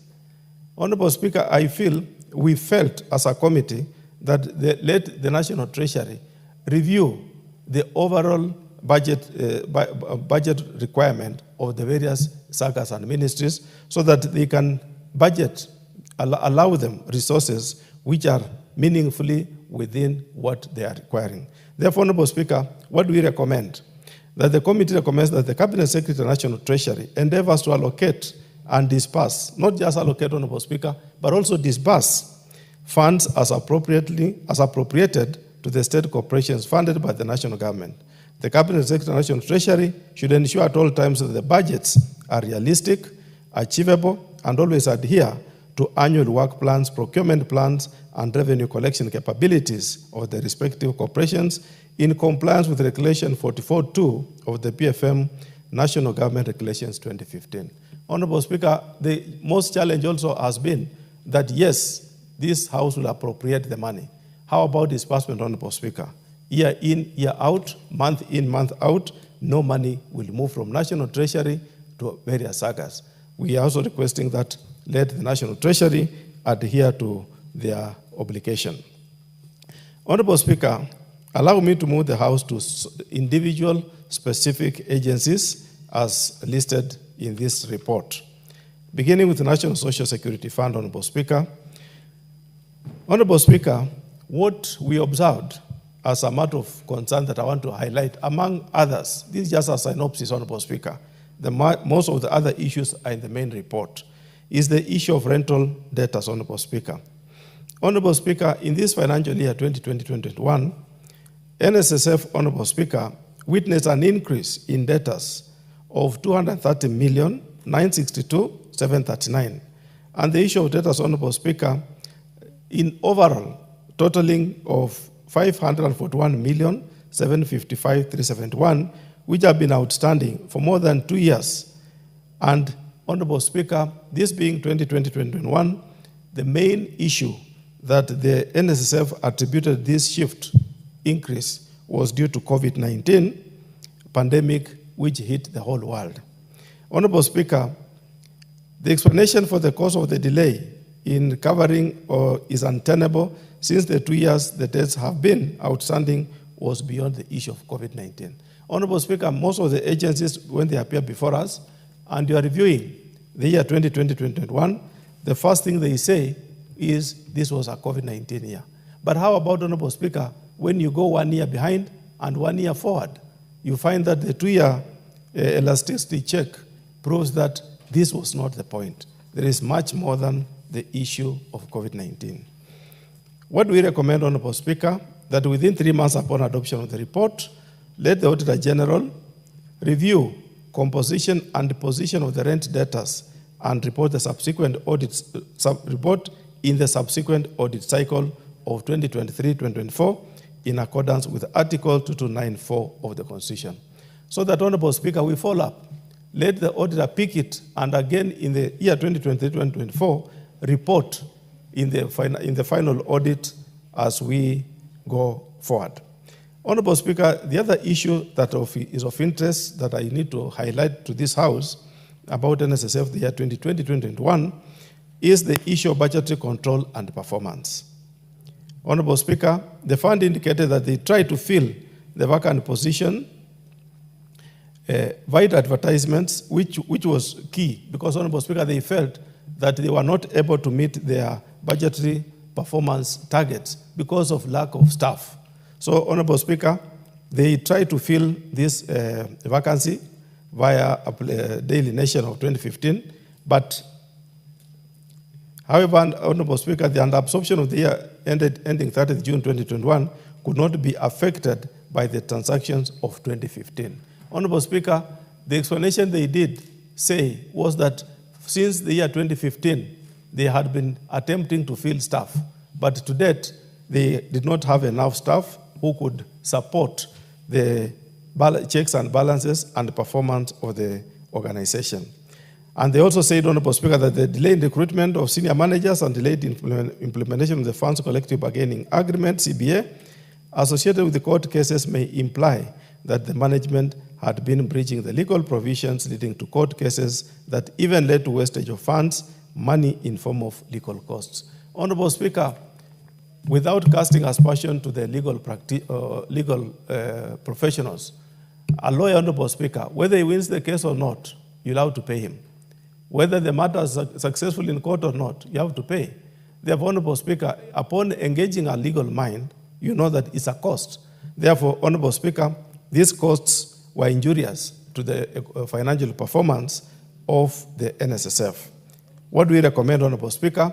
That the accounting officer, to ensure all times that the budgets are realistic, achievable, and always adhere to annual work plans, procurement plans, and revenue collection schedules.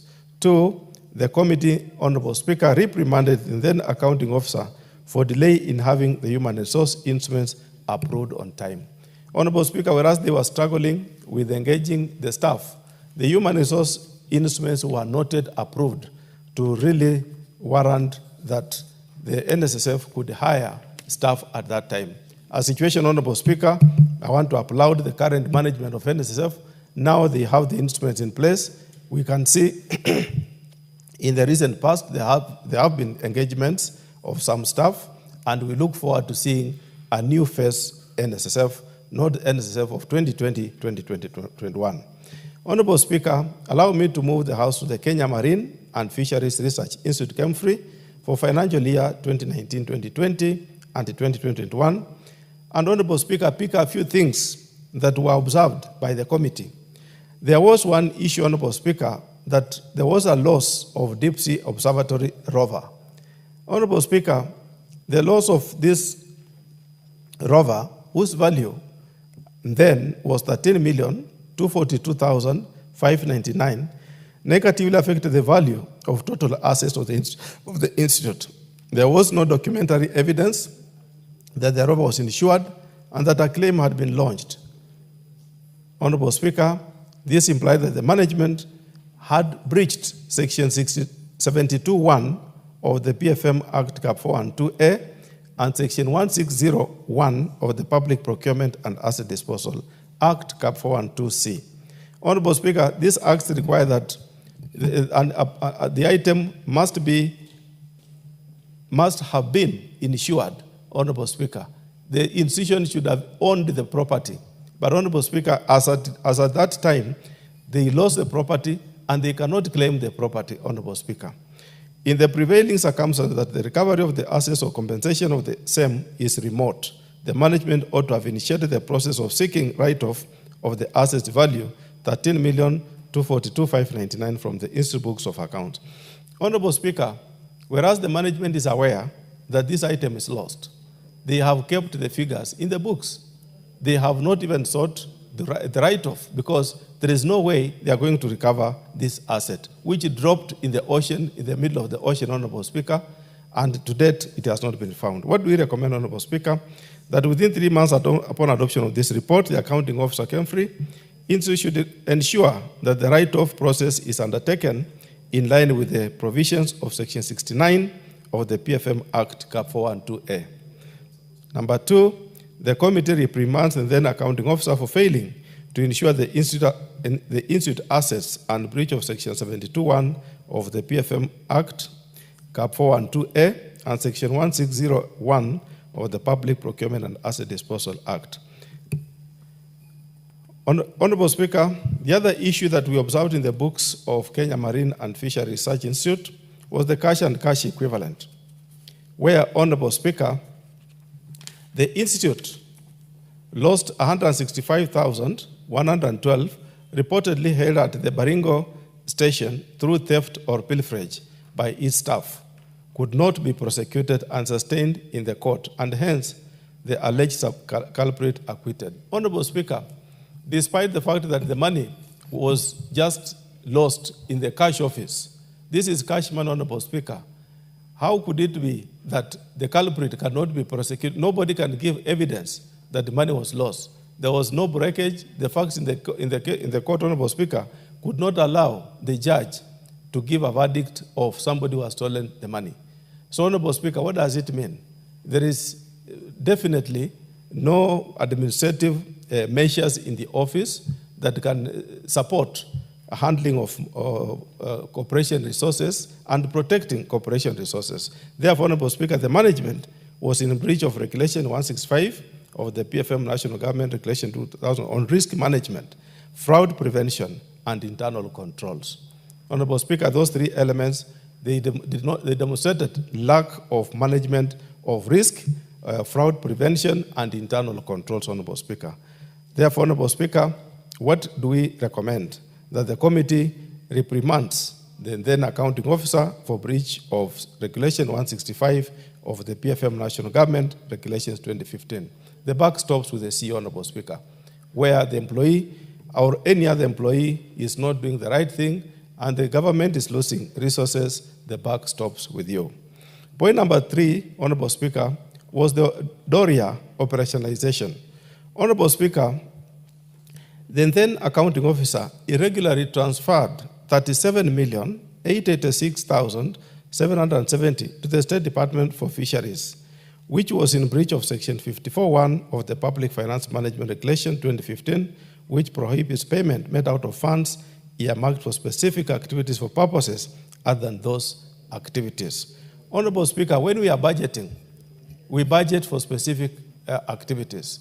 But the accounting officer, Honorable Speaker, decided on his own volition to route 37,886,770 back to the ministry for a project called Doria operationalization. Honorable Speaker, to date, this money has never been refunded back to Kenya Marine Fisheries Research Institute. For what reason? He says the corporation CEO said that it was instruction from the principal secretary then, whose evidence was not adduced, Honorable Speaker. What does the committee recommend?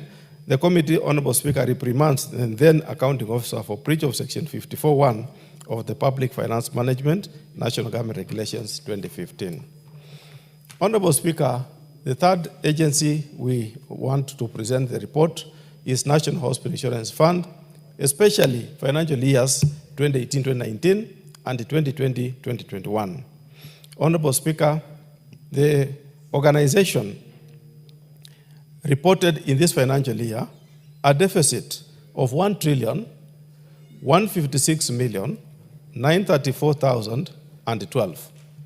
Honorable Speaker, this is a huge figure, resulting in reduction in retained earnings to 18,237,948,239.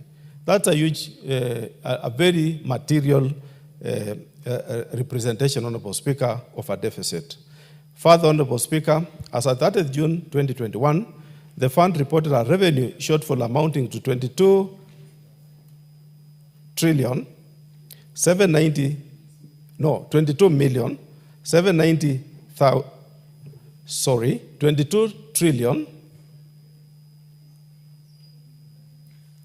22,790,080, wherein the actual receipts were 22 trillion, Honorable Speaker.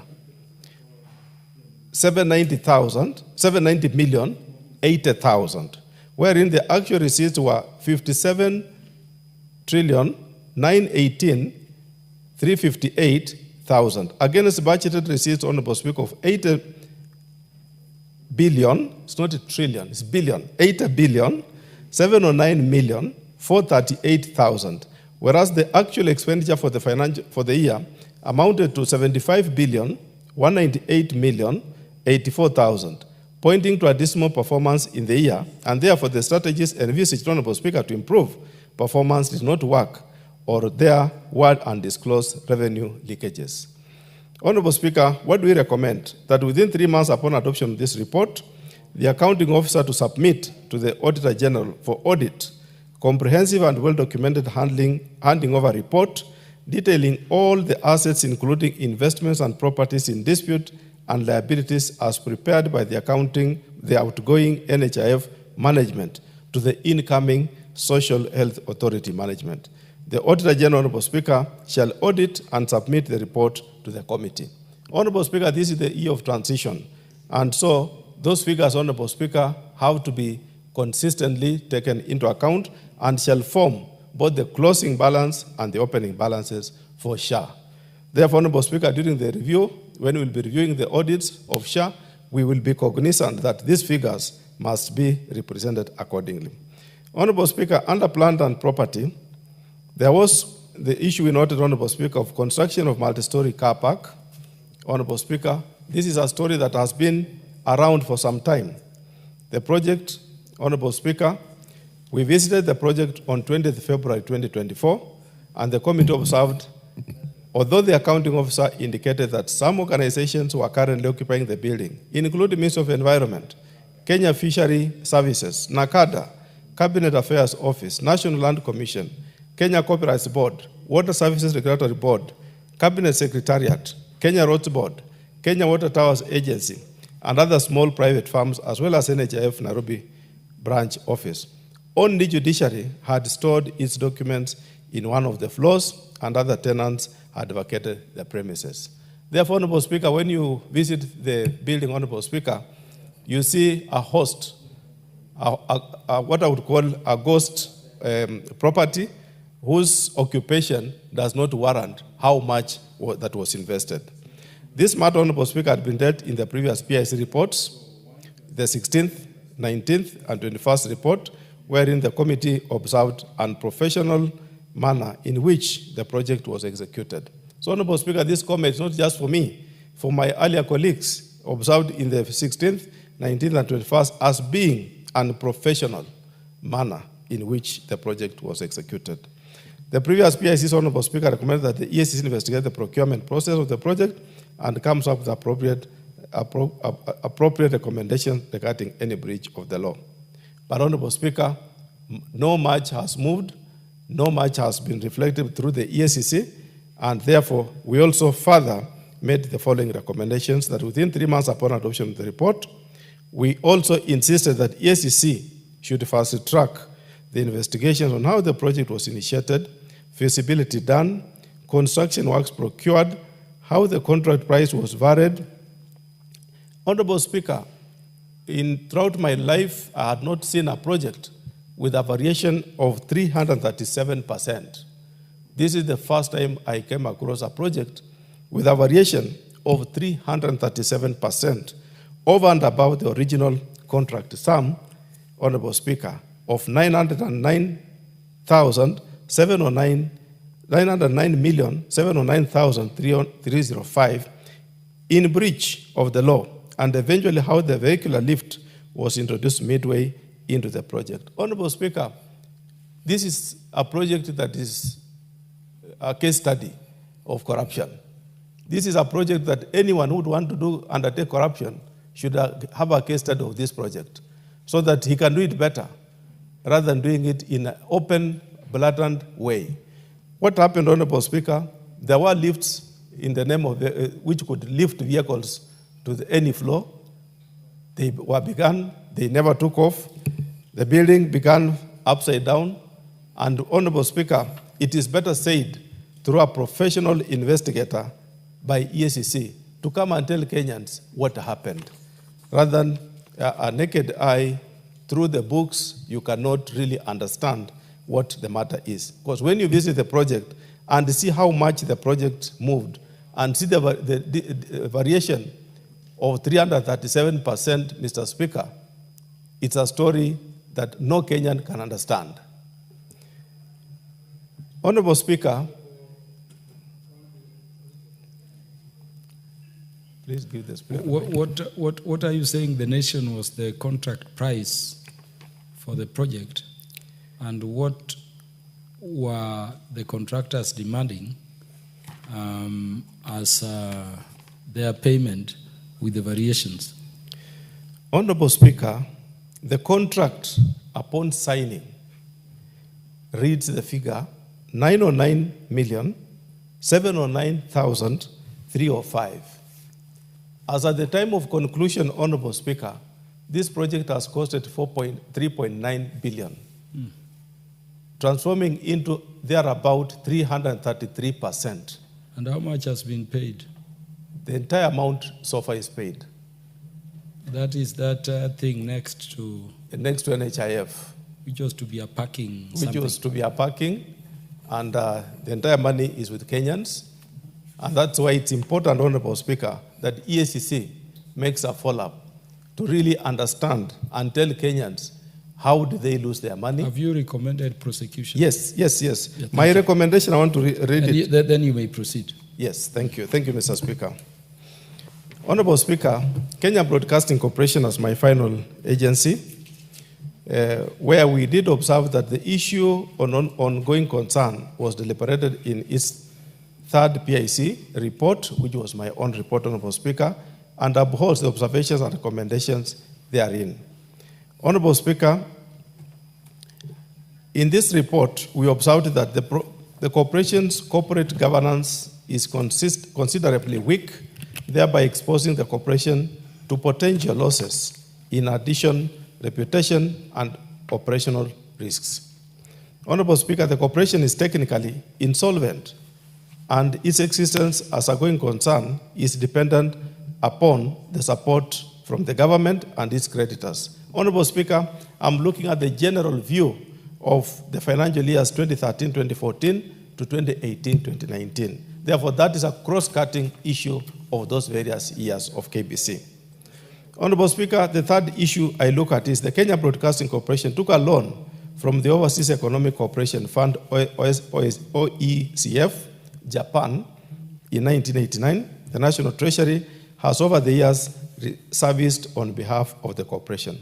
Honorable Speaker, this is an issue which the national government needs to make a decision, and especially the head of National Treasury should look at. The ministry has been paying the loan.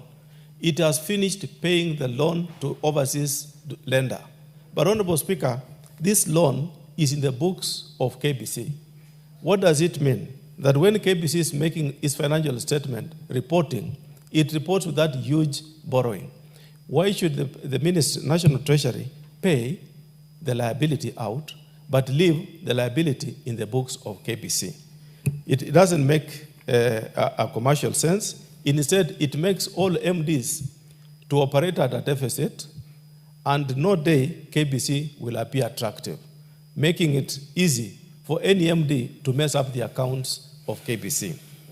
Honorable Speaker, this loan was received in the form of equipments which were rendered obsolete because of the liberalization of the electronic industry in the 1990s and the migration to FM radio stations. Honorable Speaker, after all, the loan was given in kind, meaning we received the equipments, but over time, Honorable Speaker, the equipments are obsolete. They cannot form part of the strategic investment of the enterprise now. What do we recommend, Honorable Speaker? We recommended that within 3 months upon adoption of this report, EACC to investigate whether there are any financial leakages, financial impropriety, should any person or officer be found culpable, the DPP to prosecute, initiate legal action with a view to holding the responsibility persons accountable for the financial leakages and financial impropriety. Second recommendation, Honorable Speaker, is that the committee recommends that KBC diversifies its revenue base to reduce over-reliance on government support. Honorable Speaker, in the broadcasting space, how I wish Honorable Kiari would be here. It's not only KBC. We have very many stations. Royal Media is a big house. They make profits. Their balance sheet is healthy. We have very many young broadcasting houses. Yes, KBC is a government broadcasting house, but it is always reporting losses. Why is it that they cannot do something better? Yes, they can. So that's why we are saying they must now reason, think outside the box, and come up with something better.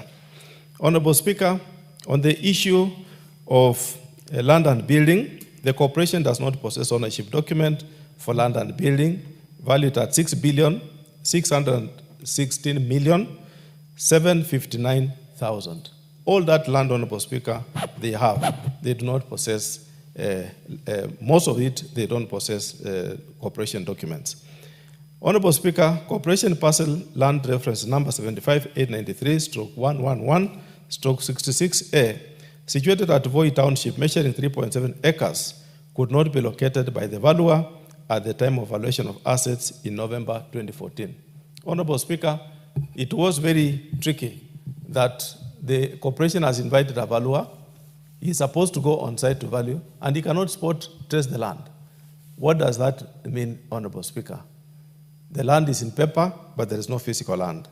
The corporation's parcel of land reference number 75893/111/64A. The other one was 66A. This is 64A, measuring 0.7413 acres, located at Voi Township and valued at 1,600,000, had been taken over by the Ministry of Mining. Honorable Speaker, the title is in possession of by KBC, but the Ministry of Mining is in possession of the land. Those are transcrossing issues.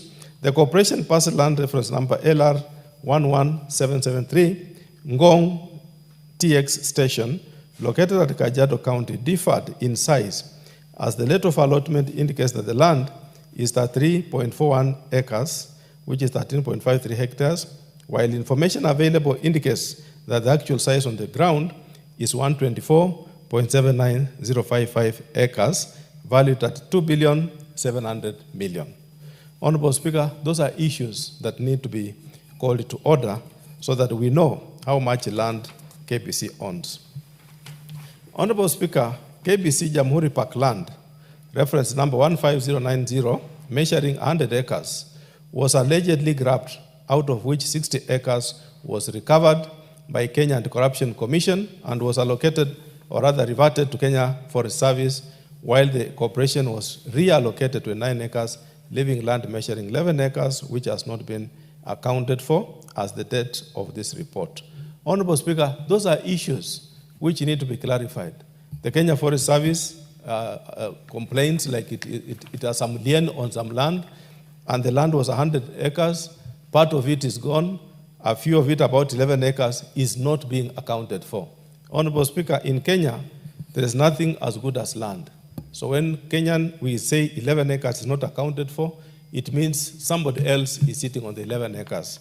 The only person who can tell us is the investigator to really look into this matter and advise where is the Kenyan people's land that is owned by KBC. Kenya Broadcasting Corporation, Sauti House, which houses Mombasa office, has a pending court case, and part of its land has been grabbed by Housing Finance Company of Kenya.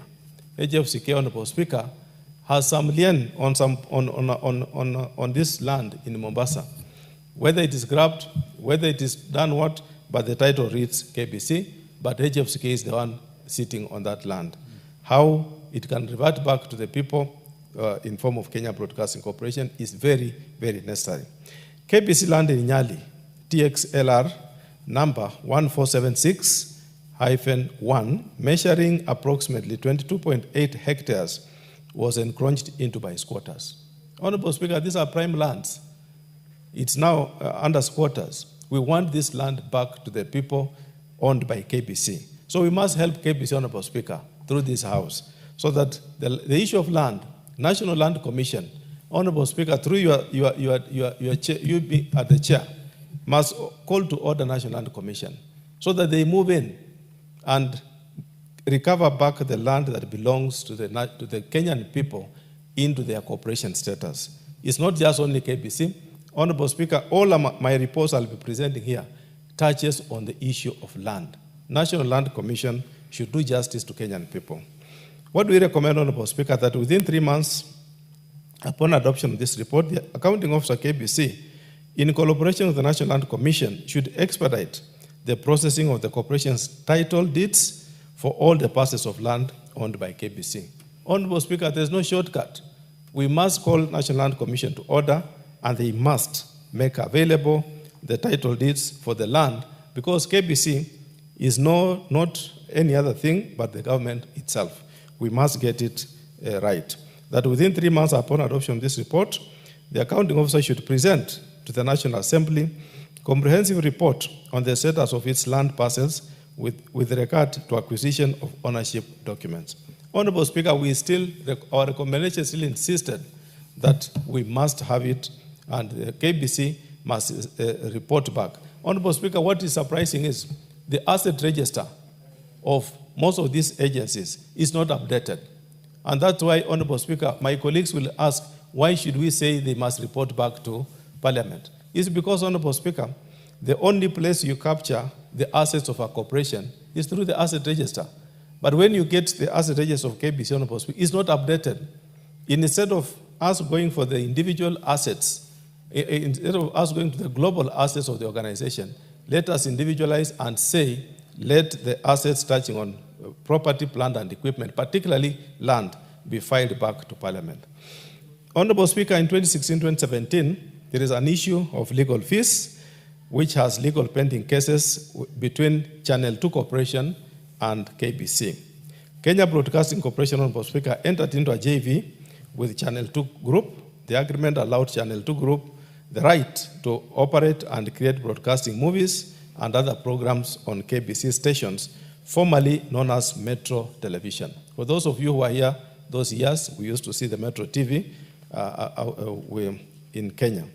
The total costs arising, Honorable Speaker, out of then, Honorable Speaker, we made the following observation, that the national broadcaster procured the services of 3 firms to provide consultant services on transmission matters at a cost of 9,500,000, consultant service on accounting issues at a cost of 8,432,000, consultant service on marketing issues at a cost of 15,785,000, all totaling 33,717,040 shillings. However, the management failed to provide explanation on the reasons for engaging 3 firms, considering that arbitration process had failed.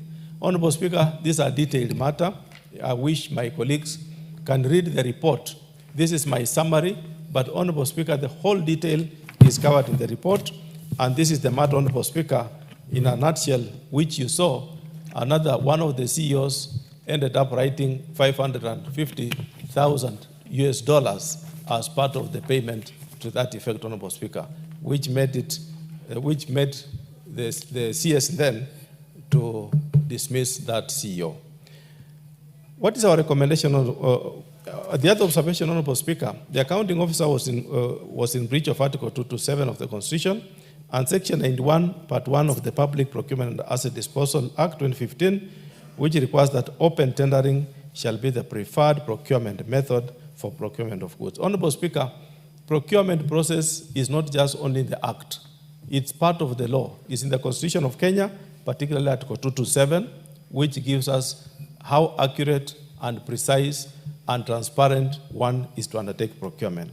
What's the recommendation, Honorable Speaker, that we came up with? That the committee reprimands and then accounting officer for failure to adhere to that article, since, Honorable Speaker, it did not comply with the requirements of Article 227 of the Constitution of Kenya with respect to procurement. Honorable Speaker, Part 2, that the accounting officer KBC should embrace alternative dispute resolution mechanism to bring the case to its logical conclusion. Honorable Speaker, without interfering with the matter in court, this is a matter that's also in court, but we feel should chance allow that they can resolve the matter outside, let them do so, but not necessarily forcing them for that matter, only if the situation will allow them to do so. That, Honorable Speaker, the committee reprimands and then accounting officer for failing to undertake proper feasibility study before signing the JV with Channel 2 Group. Honorable Speaker, the JV is amorphous.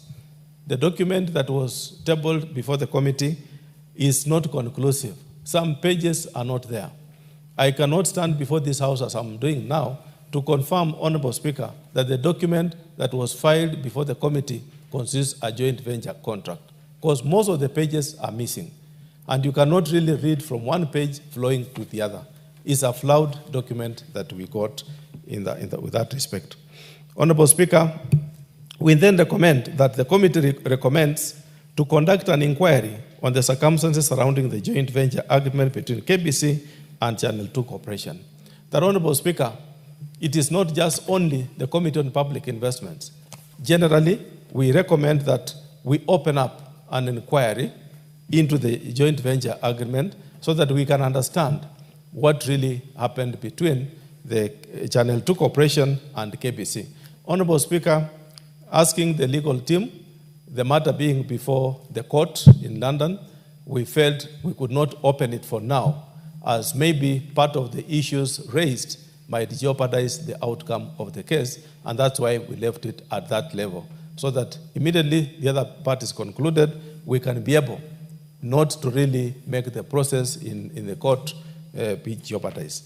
Otherwise, Honorable Speaker. Is the matter before court under active litigation, or it is just lying there? It's active. Okay. And actually, we are waiting for the decision.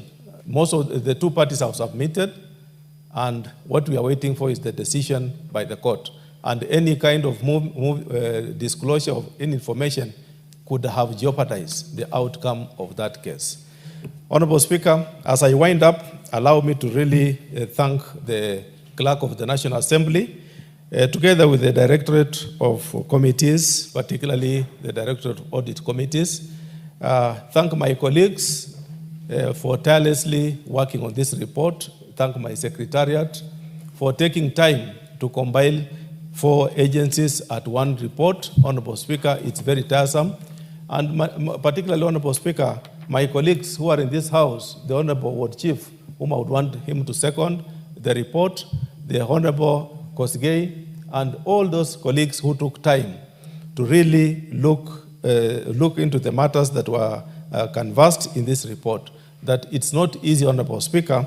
It's not taken for granted. As your chair, I'm only eligible to lead the committee, but the issues canvassed here were really dealt with by all the members, whom I want to thank. And also thank you, Mr. Speaker, for giving me ample time on odd days of working in the chamber to sit down with my committee and deliberate. I most sincerely thank you and owe a lot of gratitude to you and the entire House for looking at this report. Thank you, Honorable Speaker. I beg to move and call on the great member of Ndiwa. Honorable Wangu, it is always a pleasure to preside when you are moving a report. And I wish all audit committees would be like this. I know all members who have been with you in this report and the previous one would agree without much debate, including Honorable Dr. Wilberforce Oundo. I can see agrees. But tell me, you are the chair in charge of Public Investment Committee on Social Services, Administration and Agriculture. Yes. What does administration cover? Does it include these matters falling under security, police, and those other? Yes. And administration covers matters touching on what you mentioned, the Kenya School of Government. Now, listening to you, yes, before you conclude, makes me think that, there is some structure we have on Bagati Road. The facility we were building for National Police Service. Yes. To deal with those specific injuries that they may suffer when they are, securing Kenyans. Yes. We budgeted under the Committee on Administration and National Security then 400 million just to build that thing. Yeah. And if you look at that thing, it cannot be beyond 400 million. It is complete, it is ready. Remember, in terms of implementation, we were told, why contract private people when we have Kenya Defense Forces with engineers who can build it? Yes. Soldiers are available. Implementation went to KDF. KDF contracted it to a third party. And so you see money which was budgeted under the committee, charge of administration and national security, somehow goes out of a known structure to Kenya Defense Forces. Kenya Defense Forces, instead of building it through the soldiers, contracts it to a third party. That facility is not ready, Our police officers are being injured.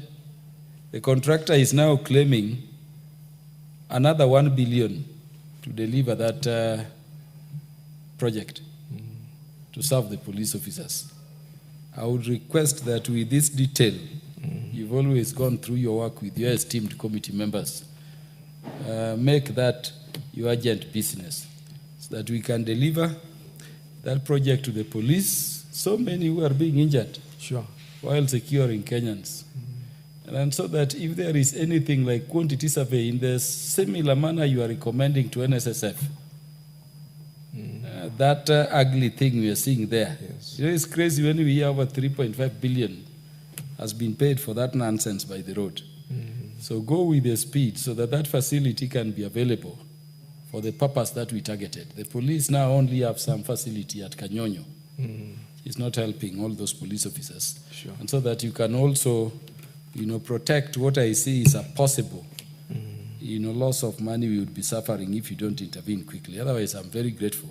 You may conclude and call whoever you want to second to do so. Thank you, Honorable Speaker, and thank you for that further assignment.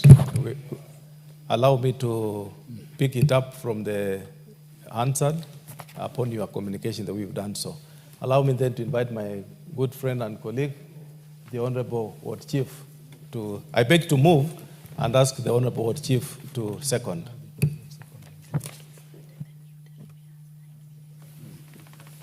Yes, Honorable Martin Owino, if on their constituency, will second. Thank you, Honorable Speaker. As a member of this PIC committee, I'm very, very happy and privileged to have a chair like Emmanuel Wangwe. Very, very prominent and up to the task. Honorable Speaker, I rise to second the motion. Consideration of the fifth... Honorable members, Honorable Martin Owino, you'll have 9 minutes to second when the matter will next be listed to be transacted by the House Business Committee. Honorable members, on the time being 7:03 p.m., this House stands adjourned until Wednesday, the 24th day of September 2025 at 9:30 a.m.